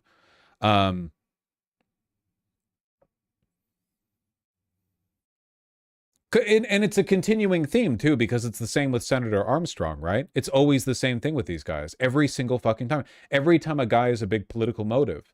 So we know that eventually Raiden breaks free as well, because in Metal Gear Revengeance, which I know wasn't written by Kojima, but I'm treating it as canon because it's well respected by Kojima and people fold it in part of the broader canon. It's not like a disrespected side work or whatever. I guarantee you that Kojima had some degree of control over the direction. So Raiden ends up being free too, because he tries to live for himself authentically rather than like the way that Snake does, you know. So we know that he breaks free. Man, this adds so much context to Revengeance. All of the people that Raiden meets in Revengeance are just continuations of these themes. They're all old soldiers who well, I guess Armstrong isn't a soldier, but he's a freak, who have like a bunch of like weird social or psychological or sexual justifications for their behavior that they mask with a bunch of context. It also adds context to why Rose was the way she was. Yeah, for sure. And Rose is probably not real. I mean, who knows what the fuck's going on in Raiden's fucked up brain. Okay, I get it. We'll play Metal Gear Solid 4 as well when they fucking port it properly. It does add a bunch of context, those early conversations, for sure. Yeah. And I guess it goes to show that like works of art should be evaluated as a complete package, right? You can't really break things down. It's like when people try to rate a video game, like the music was 9 out of 10, the visuals were 7 out of 10. You know, like you really do have to evaluate everything kind of in a holistic sense, because I guarantee you, if I replayed everything from the beginning, now when I listen to their conversations, I would have way more fun knowing everything. Honestly, it is what people told me Expedition 33 was. because in retrospect, I am appreciating the earlier stuff, but in Expedition 33, the later context didn't really vindicate the bad writing in the beginning for me. It just like, now it was just like, oh, I'm glad the writing got good at the end. Whereas now I'm thinking the writing was always good. I just didn't have the necessary context, which is why the Patriots need to delete unnecessary information to provide the context. Yeah, for sure. Was E33 worth it? Yes. Yes, for sure. I'm still glad I played it. Fuck, what else do I have to say? I guess, like, if Liquid and Solidus could just pull their heads out of their own asses for 5 fucking minutes, I feel like they could do something about the Patriots, you know? Like, right now, Liquid has Arsenal, and Solidus has the Doc Ock suit, and you have your Hourglass figure. I feel like between the 3 of us, and Solid Snake, wherever he is, but he already has his head out of his own ass, you know, I feel like, yeah, they're stuck in the past. Solidus's 2 swords are called Democrat and Republican. That rules, man. Fuck subtlety. I know authors that employ subtlety and they're all cowards.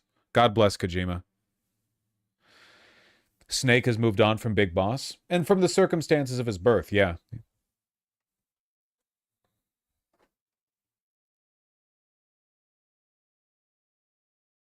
Yeah, that's the key difference, I guess, between this and E33, I suppose, in terms of, like, the prior writing, which is that this game never really did vague slop. It wasn't really vague, the convos that Jack and Rose had. It was more like, why are you doing this now? But now in context, it makes perfect sense, right? Like, the Patriots are probing Raiden to determine whether or not they can create scenarios and manage them that even somebody like him couldn't. You know, they can thread someone like him along, that they have the necessary context to do so. It sucks the Patriots never figured out the arm thing, huh? All that AI processing, but it never occurred to them that Liquid Snake could possess Revolver Ocelot's body through a possessed arm. Never occurred to them. Oh yeah, speaking of, like, proof of supernatural forces in this universe, right? You are not giving me a scientific explanation for that. Obviously, it's fucking magic, right? Wonder how much magic comes up in the future. Every time I see clips of Metal Gear Solid 5, it's just Solid Snake, or whoever the future version of him is, attaching balloons to the back of gormless terrorists in, like, camo or whatever. You know, like, that's all I know about. I don't know. Maybe there's wizards in the future. I don't know. I just know the donkey video. Past version? Don't say shit. Don't say shit, idiot. Venom Steak. Stop! Stop! Idiots! Jesus Christ!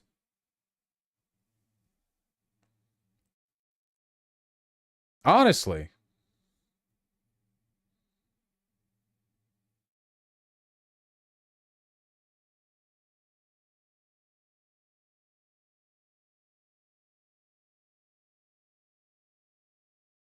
It's a good ass game. It's a good ass game. It's crazy to me that in spite of all of the cultural context, I was never spoiled on any of this. Like, I understood the broad strokes about the Patriots, and I knew, oh, it fucks with your head. Yeah, I get it. But I did not know the specifics of this. Really surprised you didn't play these before. I never had a PlayStation growing up. I knew I was a Nintendo boy. I was playing Nintendo. And then eventually I got an Xbox, but I never had a PlayStation, which is a shame because, boy, there were a lot of good-ass games on the PlayStation. Yes, there were. But I am a Nintendo boy. A lot of good games on the Nintendo franchise as well. Yeah. This was trippy as fuck during the aughts at release. No, yeah, like, I know I've said it before, and I'll keep saying it proudly. The level of prescience that it would take to construct a plot like this when people still thought the internet was a toy is really crazy. Genuinely, really, really crazy.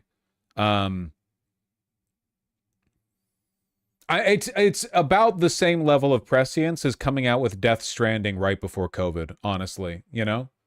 That, like, it feels like on the same level of Kojima being given the gift of prophecy by Apollo once more.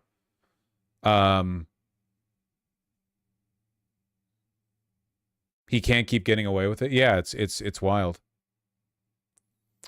Would you have been able to understand it in the aughts? Understand? Well, in the aughts, I was like a little kid. You mean like if I now was transplanted back then? Understand the plot? Yes. Believe in it? No.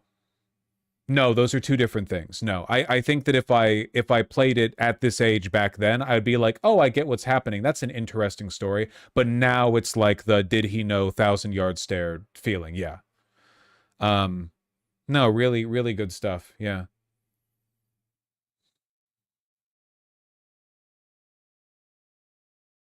What did Death Stranding 2 tell it? I wouldn't know. I haven't played it. I haven't played it.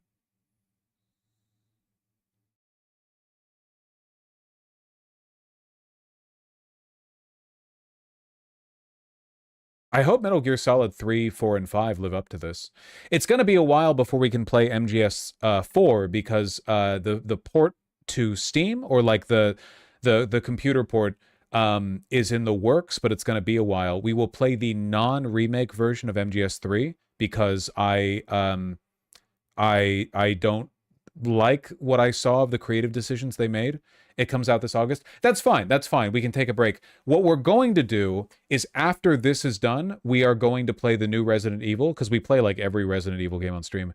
And then we'll do either Deltarune or MGS3. But after 3, we have to stop because we're waiting for 4. You know, we have to wait for 4.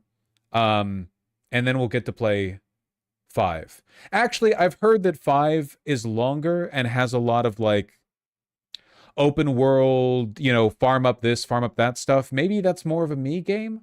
Probably not. No, I think chat would appreciate. I like playing narrative games on stream, but a game like Skyrim I would not enjoy, because it's like, oh, like for one, they're really long, and for two, it's like, you know, oh, today chat gets to watch me grind, you know, my base for 8 hours or so. You know, I think I might, MGS 5 might be a me game. But MGS 3 and 4 for sure will be on stream. People in chat are agreeing with me, which validates my preconception. You know? I mean, you could just talk to chat. Yeah, but think of how long it takes me to get even through a game like this, you know? 70-hour game? Why are we waiting for MGS4? Because right now it is infamously difficult to access. It is infamously difficult to play if you don't have a PS3. It has not been ported off the PS3, and it's really difficult to emulate. Apparently, I'm sure I could make it happen if I wanted to, but I'll wait for the official. You know, yeah, I'll wait for the official release. The vast majority of MGS5's grindy stuff is post game. Okay, maybe I'll do a little bit of research then. Maybe, you know, I want to avoid a Expedition 33 situation where I'm enjoying kind of the narrative engagement with chat, but I'm not really enjoying like, oh, grind this area for 6 hours to get the best weapon or something. Like, I don't really want to do that on stream.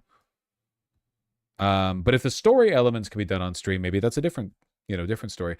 Okay, I think we've paused for long enough, huh? Let me take a piss, and then we'll be back at it. Let's beat our dad up, or whatever. Okay, so Solidus needs to chill the fuck out. Like, dude's crazy.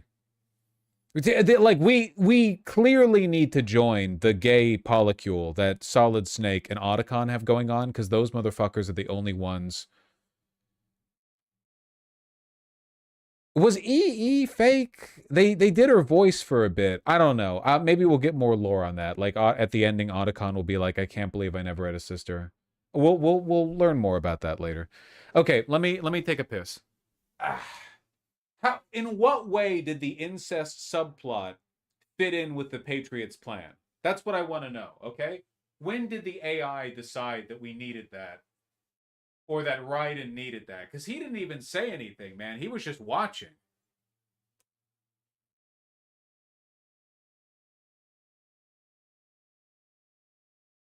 Oh, I got a good one. The AI formed under DC, right? Okay? They got too much input from the Skull and Bones Club, so the AI is just really obsessed with incest. Like, it's not even... It's a byproduct of the data that was fed into it. Okay.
All right.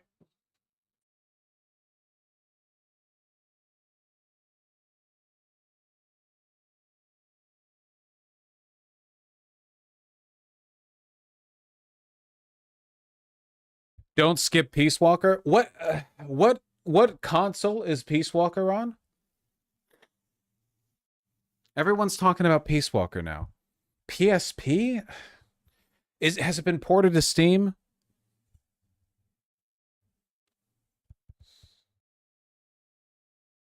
It might be on Steam now. It is it's going to be ported with 4. Okay, then there we go. I assume it's Kojima written. Kojima wrote it. It's canon, really good. Okay. I've heard it's one of the best. Okay.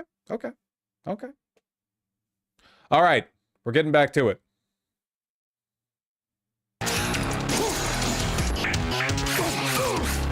Fucking him up.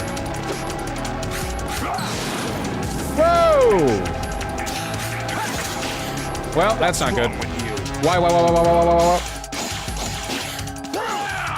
right, well, we hit Y. That's good, right?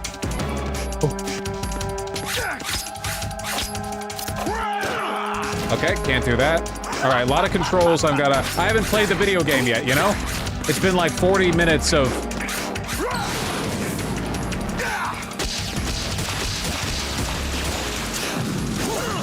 Okay. Is that the best you can do? No,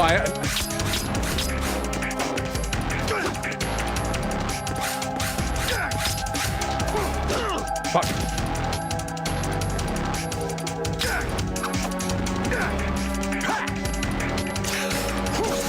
Oh, man. What's wrong with you? Whoa! Is that the best you can do? Okay, I notice you're blocking a lot of attacks. Can you perhaps stop? Nice. Damn. Ah! I fell off!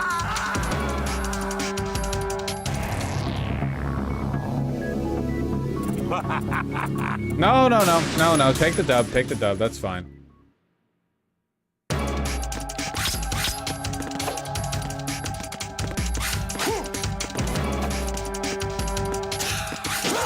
Damn, I gotta always respond. Don't attack first.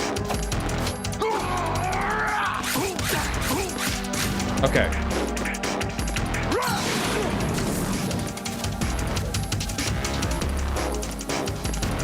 I'm on fire!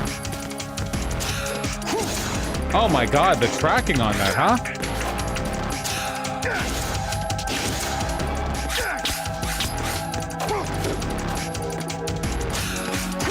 Damn! Oh my god! He goes back to the blocking mode pretty quick.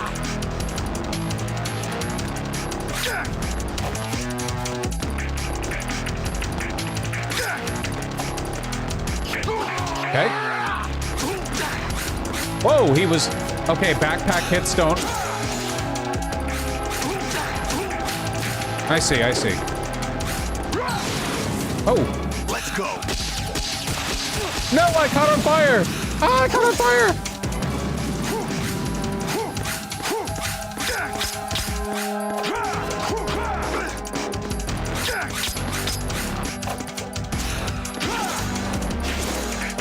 Ah! The controls!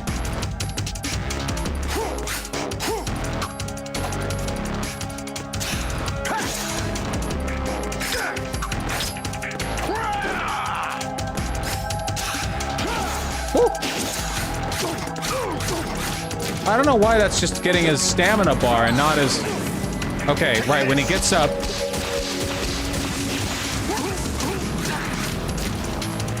Okay, we're learning.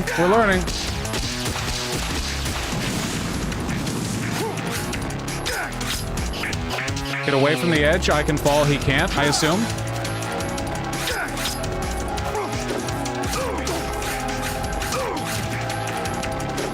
Wouldn't it be nice if he could?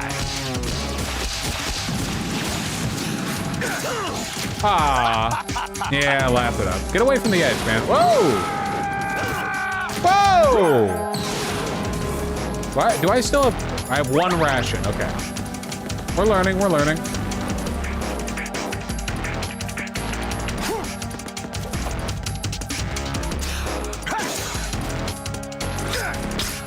Man, the recovery after my flip is so... We got him down to half stamina.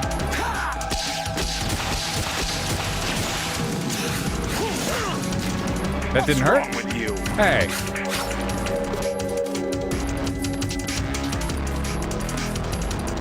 Get away from the edge.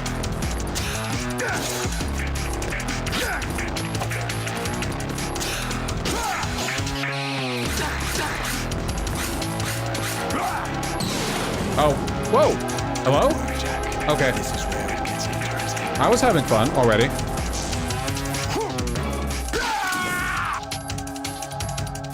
Does that make you stronger?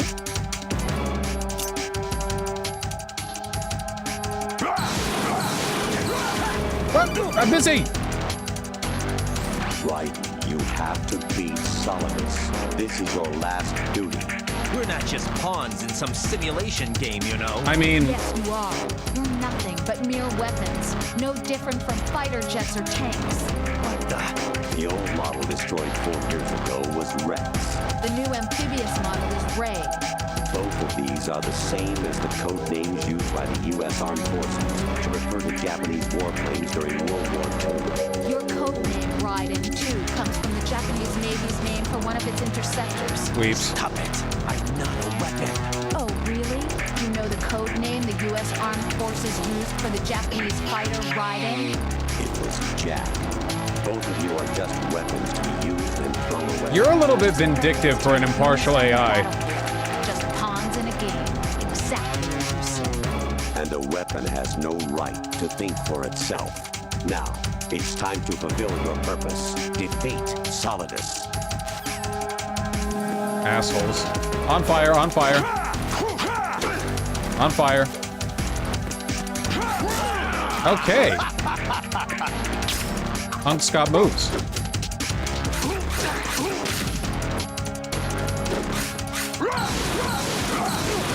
Okay, that is... Oh, that's a tough dodge, huh?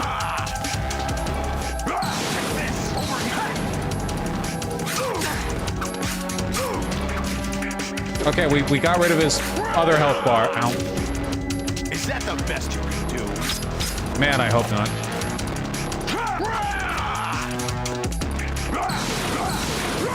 Let's go. Over here.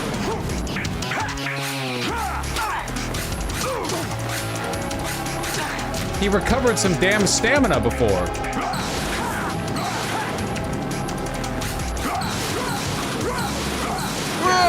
Okay, that's crazy tech, man.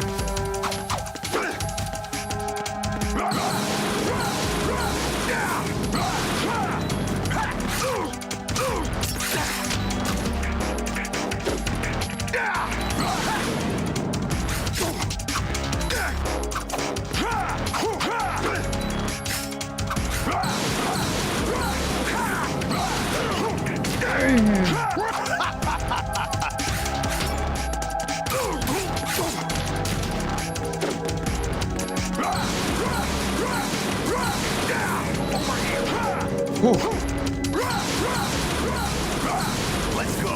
Over here. Fuck, I ran into the fire.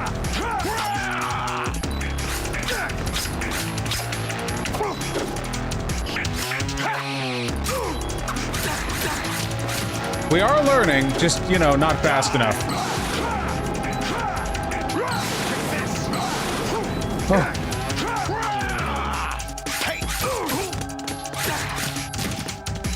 See, that was pretty okay.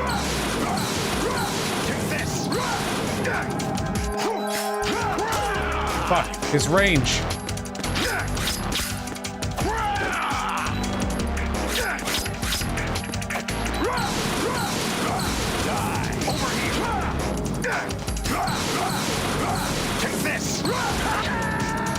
What a cinematic end, man. God damn. All right, here in that one. Is that the best you could do? All right. No, he earned that one. That was a pretty sweet end.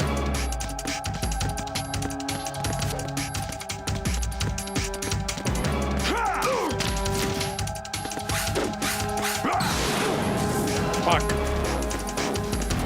I don't know if flipping actually.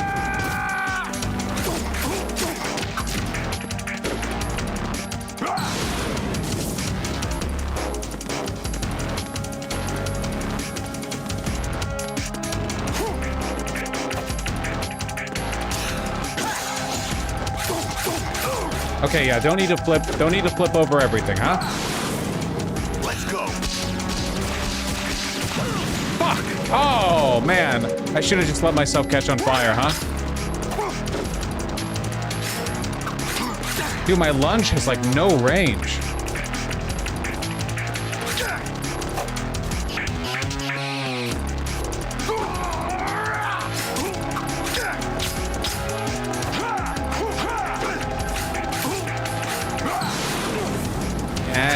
Yay.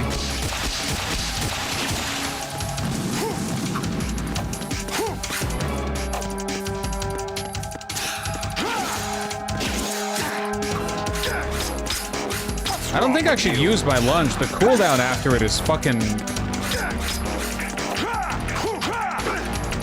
Okay, except for that one time. I don't know why I'm not taking away from his, like, stamina bar instead of his health here. Don't really know how that works.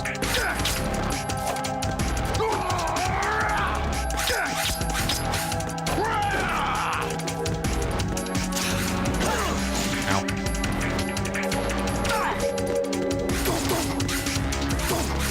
Nice.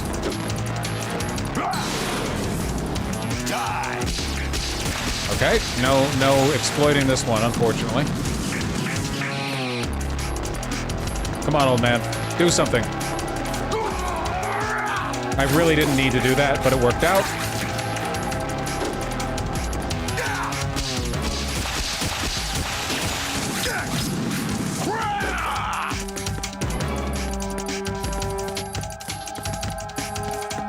As always, despite this being half a movie game, I'm always surprised by how good the boss fights are. Same as MGS1. Oh. Okay, we're in a better position than last time by a pretty significant margin. Let's dodge those flame trails, huh?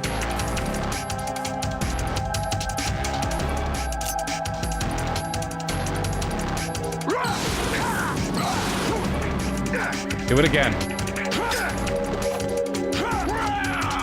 Okay.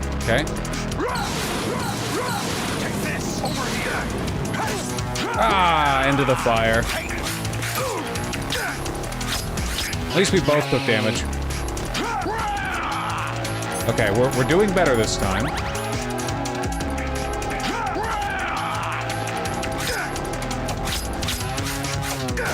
No, not there though.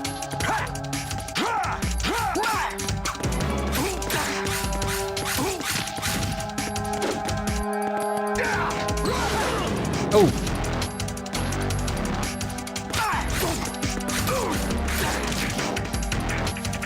Stood around after the recovery period.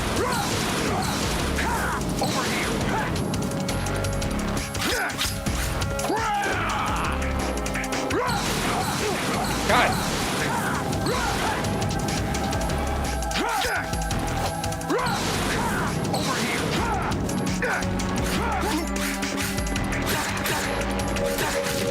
I know this isn't his final fucking phase either.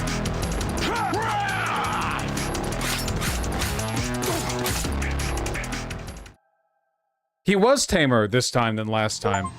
Oh no, that was Solidus. Okay. That was a sick fight. That felt really good.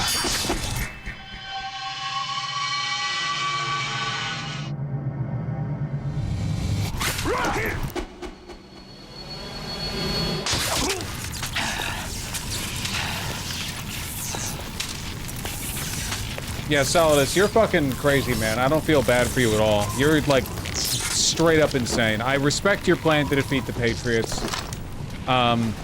You went about it the wrong way. You're like Jet or whatever.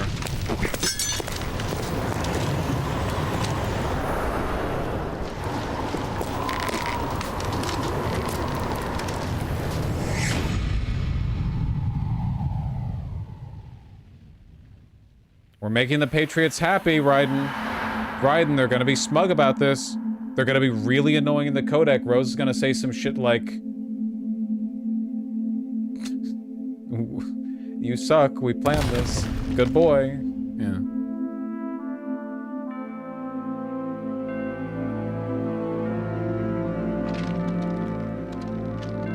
Solidus, has it occurred to you that if you literally just fucking got along with me, this wouldn't happen?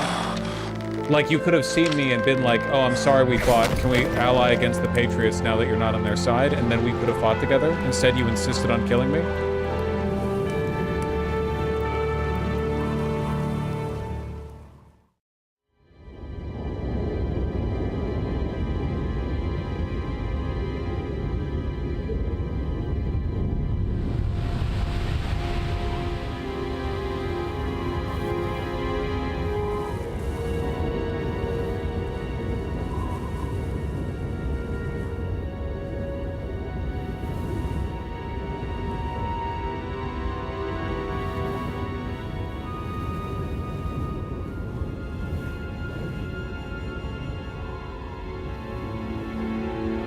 I like we're just in the middle of NYC now. Well, apparently a cutscene was cut where Metal Gear Arsenal just straight up barreled right into Manhattan.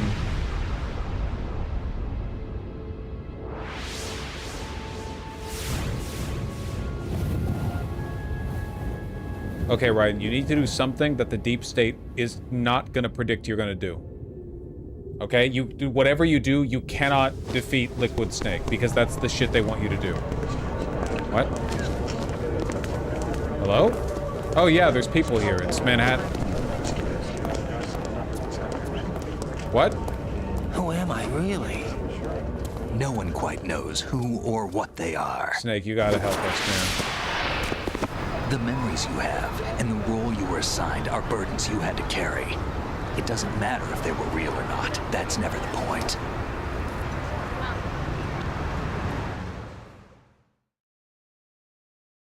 There's no such thing in the world as absolute reality.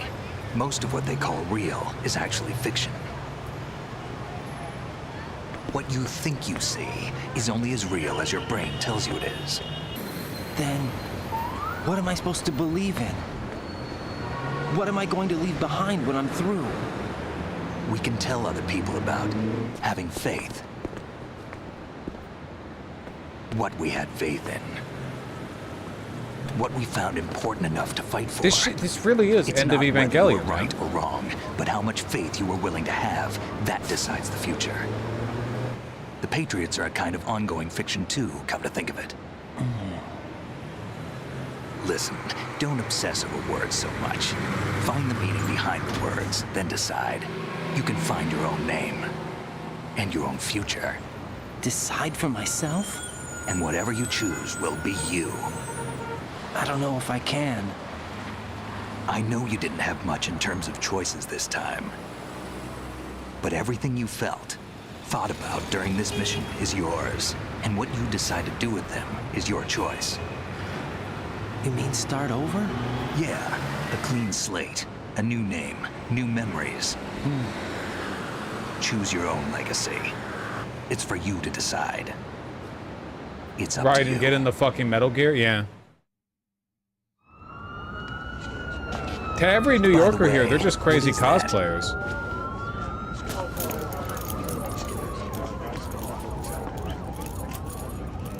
Dog tags. Ha, cute.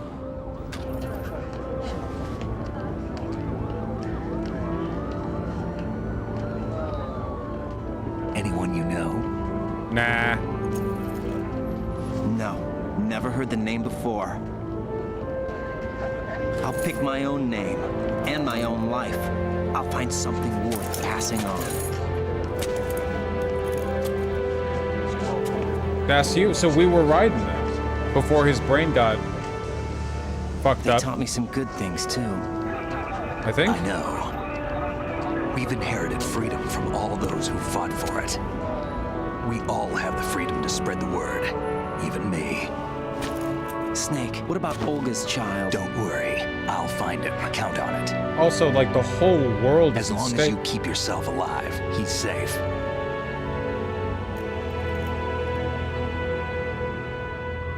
So then it just goes on to emulate Snake to an obsessive degree. On his ray. I mean, in Did he head fairness... for the Patriots?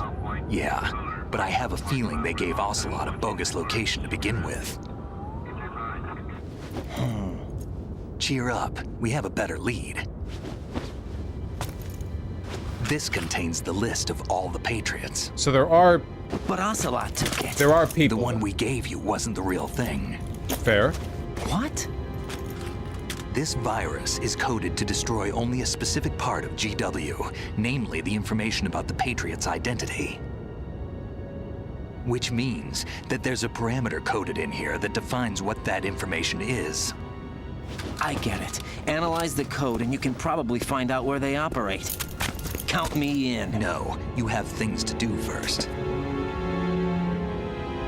And people you need to talk to. You're not free yet, Raiden. You're not free. Solid Snake is unbound by his past. You still are bound. You need to free yourself before you can participate in this high-level raid event.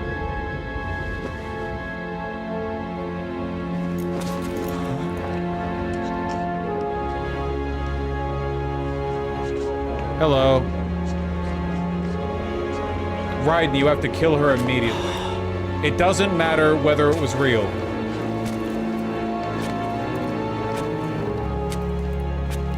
Raiden, even the slightest chance that she's implicated, for real, you have to decapitate her right now.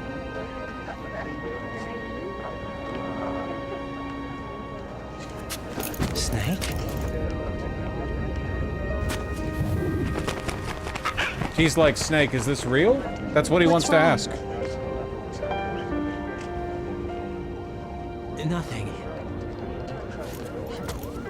Can I ask you something?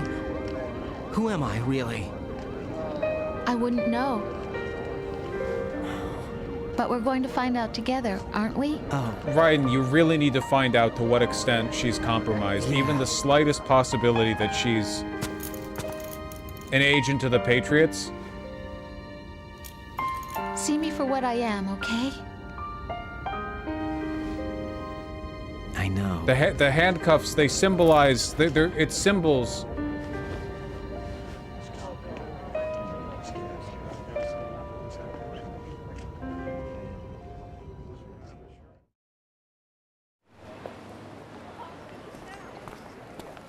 Do you remember this place? Of course. This is where we first met. I remember now. Hmm? Today is the day I met you. That's it.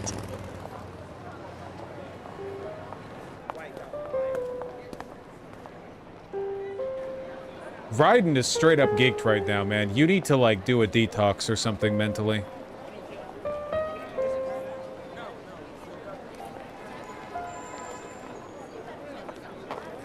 I think I found something to pass along to the future. What? He said all living things want their genes to live on. Are you talking about the baby? Yeah. But genes aren't the only thing you pass on. There are too many things that aren't written into our DNA. It's up to us to teach that to our children. What kind of things? About the environment, our ideas, our culture, poetry, compassion, sorrow, joy. We'll tell them everything together. Is that a proposal? Can you imagine if Kojima wrote this and then it wasn't pro-trans later in life? That'd be wild. I'm really glad that the consistency ideologically held through. Really though, Raiden, you do have to kill her.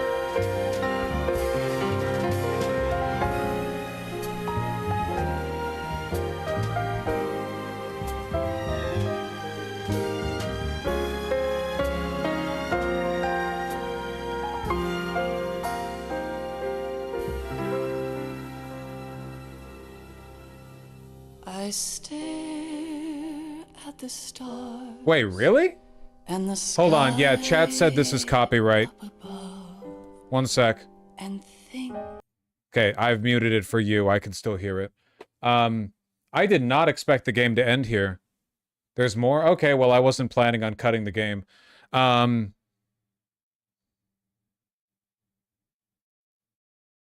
You should sing us the song.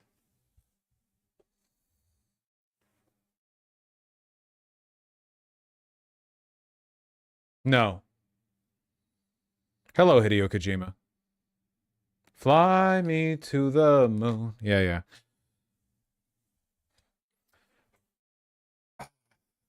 This was End of Evangelion. This was so much more cerebral, psychological, I don't know, than the first game. The first game felt like it was operating on one level of meta, and this game feels like it's operating on several.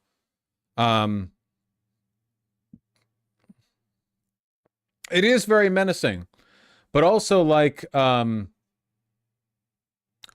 the fuck happened to Liquid? Metal Gear Solid 3 is going to pick up on a lot. I can also understand now why you have to be Raiden for this game. This game would never work as Solid Snake for obvious reasons, right? It would never work.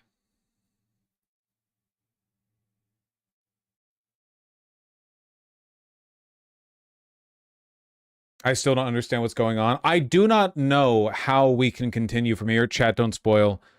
Without a direct, without Metal Gear Solid 3 being a direct linear sequel to Metal Gear Solid 2, but I'm almost positive that it won't be. I'm almost positive it won't be. Chat, don't spoil. Like, they crash Metal Gear Arsenal directly into Manhattan, and then and Liquid Snake is controlling Revolver Ocelot, and they're just running at, like, we're very much like at the apex here narratively. What's going on?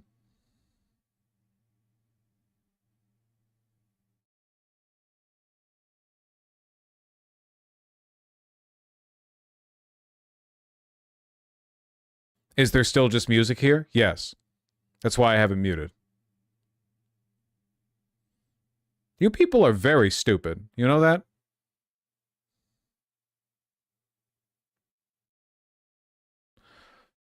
I love they crashed a Metal Gear into New York City. No one cares. Just another day in the Big Apple.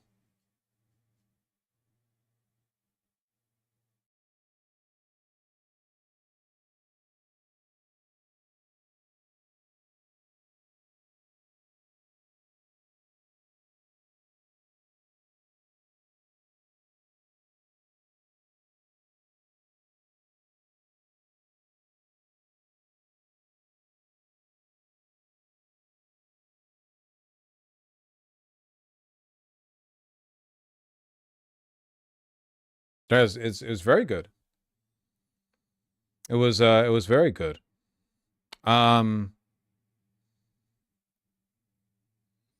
It does add so much context to Revengeance. I do have to replay Revengeance now. Probably not for a bit though.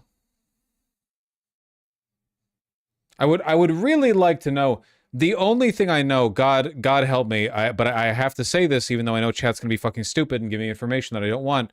The only thing I know is that Metal Gear Solid 4 has to take place in the future because he's fucking old on the cover. That's the only thing I know. I don't know anything beyond that. It has to take place in the future. He's a fucking boomer. But in Metal Gear Solid 5 he looks younger? Maybe it's not the same guy. But I'm pretty sure Metal Gear Solid 4 is in the future. Maybe. No idea.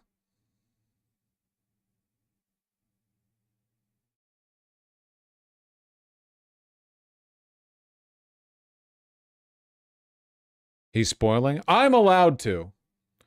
One of your questions was which nuts? I'm allowing you to tell me which question. Which question of mine was answered in Metal Gear Solid 1?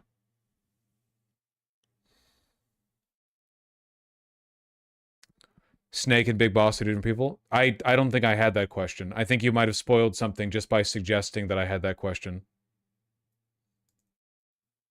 I know they're two different people. I feel like you just spoiled something for me, but in a way I don't understand. If I had more information, I would know how you've spoiled me. Still just music.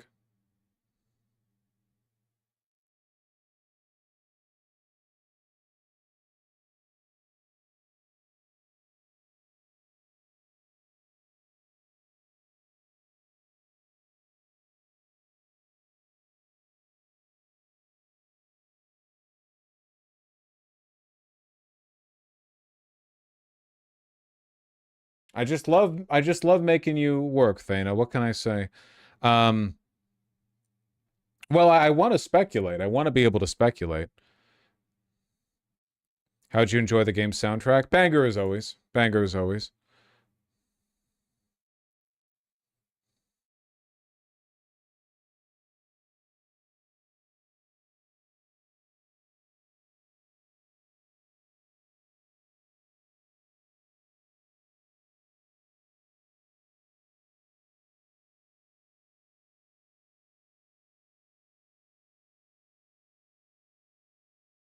I do feel like the ending, at least as of now, was a little bit of a rug pull. I really didn't expect it to end there, but I guess that's the point. The point is that the broader conflict should be left up to Snake because he's free. And Raiden is still bound by questions of identity and self-assurance that he has yet to resolve. And as long as he's bound by those, he can't really fight in a war for identity and truth. Do you prefer MGS1 or MGS2? I think that MGS1 provided... Yeah, let me unmute. The music's done. There we go. Provided necessary setup to the catharsis of MGS2. I think MGS1 had fewer low points in the early on first playthrough with like the Rose Jack bullshit. Life isn't just about passing on your genes. Okay, I know that now. We can leave behind much more than just DNA. Through speech, music, literature, and movies, what we've seen, heard, felt, anger, joy, and sorrow. These are the things I will pass on. That's what I live for. We need to pass the torch and let our children read our messy and sad history by its light. We have all the magic of the digital age to do that with. The human race will probably come to an end sometime, and new species may rule over this planet. Earth may not be forever, but we still have the responsibility to leave what traces of life we can. Building the future and keeping the past alive are one and the same thing.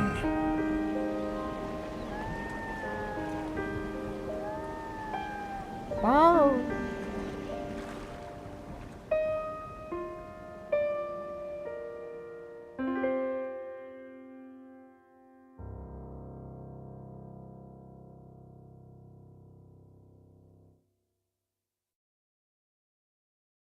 Snake, you there?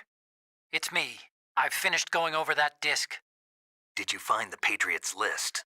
Of course. It contains the personal data of 12 Okay, people. the Patriots are real people. There was a name on it. Snake, it was one of our biggest contributors. What's going on around here?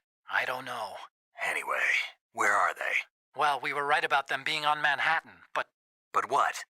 They're already dead. All 12 of them. When did it happen? Well, about 100 years ago. What the hell?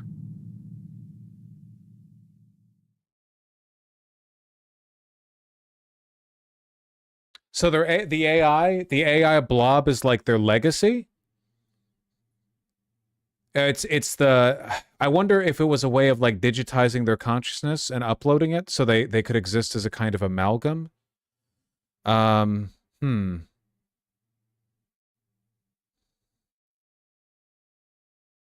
1900? No, not... I mean, in like a magical way. Not in a like tech sci-fi kind of way.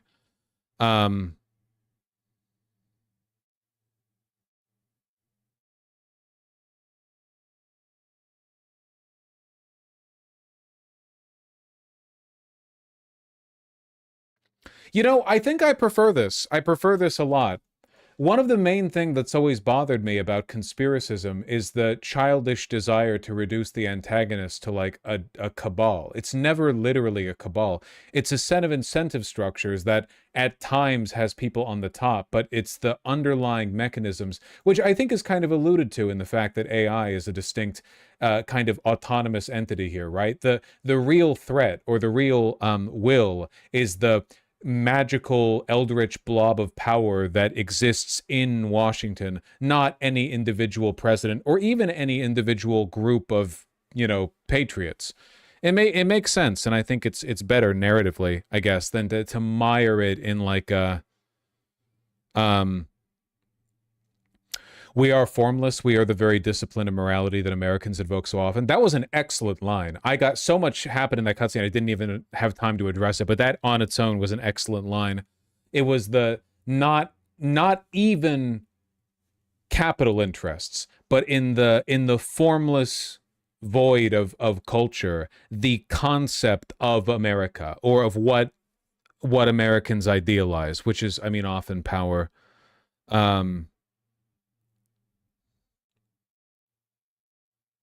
No, it's a very good line. Yeah, for sure.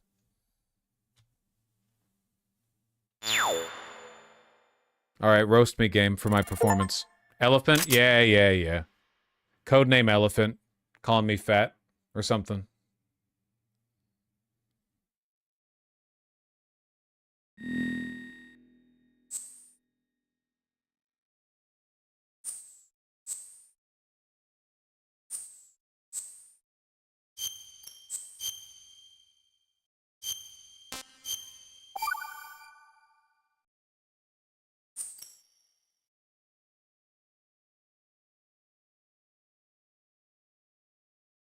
No, I think we got it. I think we got it.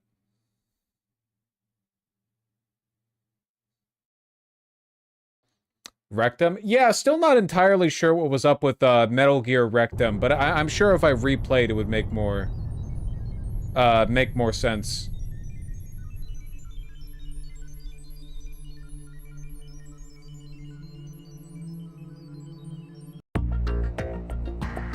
All right, we're back to the beginning.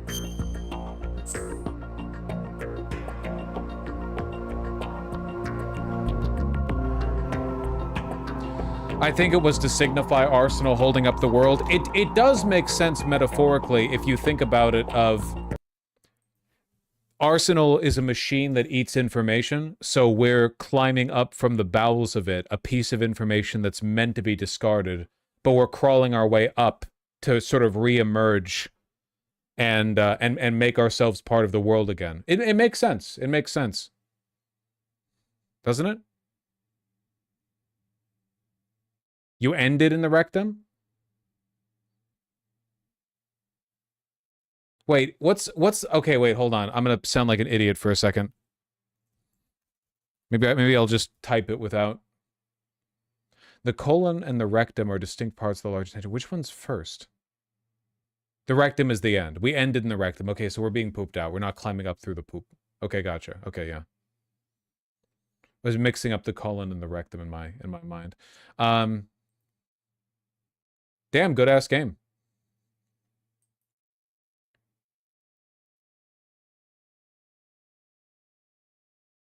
Neat. Well, I guess I better finish with the donos, then head out. Huh?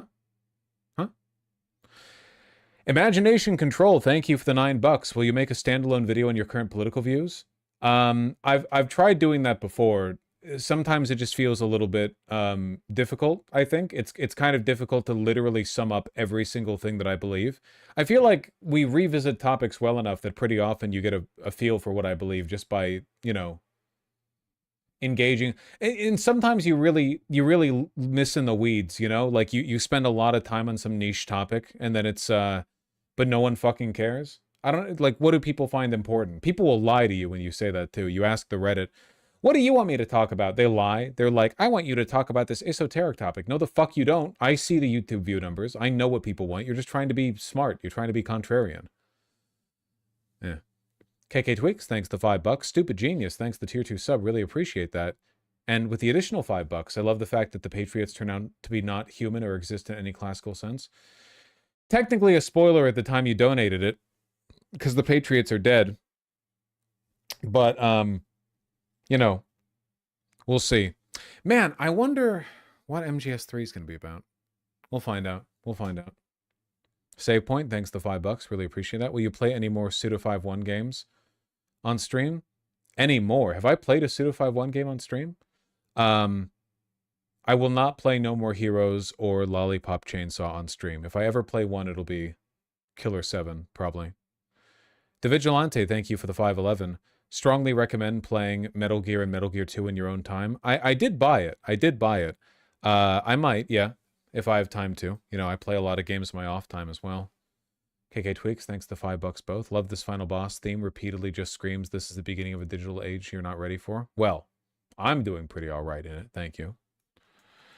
And super chats.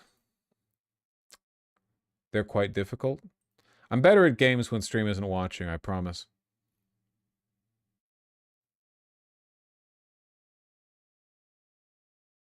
Victorious Gardenosaurus, thanks the $10. Happy to hear that you had more fun at the community garden. Hell yeah. Mika Gelfin, thank you for the $5. Yeah, no kidding. And 5spot83s, thank you for the 10 Canadian. It's hard to disagree with the Patriots after Raiden had to deal with everyone lore dumping on him the whole game. It's true. There is a lot of unnecessary information, which sort of is the point to an extent, you know? Which sort of is the point. But no, they are the deep state. They do have to go down. 100%. Absolutely, they do. Everyone, as I said earlier, I am not streaming tomorrow or Monday, and the reason for that is because I hate you. So you're just going to have to deal with that. I'll be back on Tuesday. I love you all very much. Everyone take care. That was a wonderful game. Thank you for playing it with me. Wow. And I'll see you soon. Bye-bye.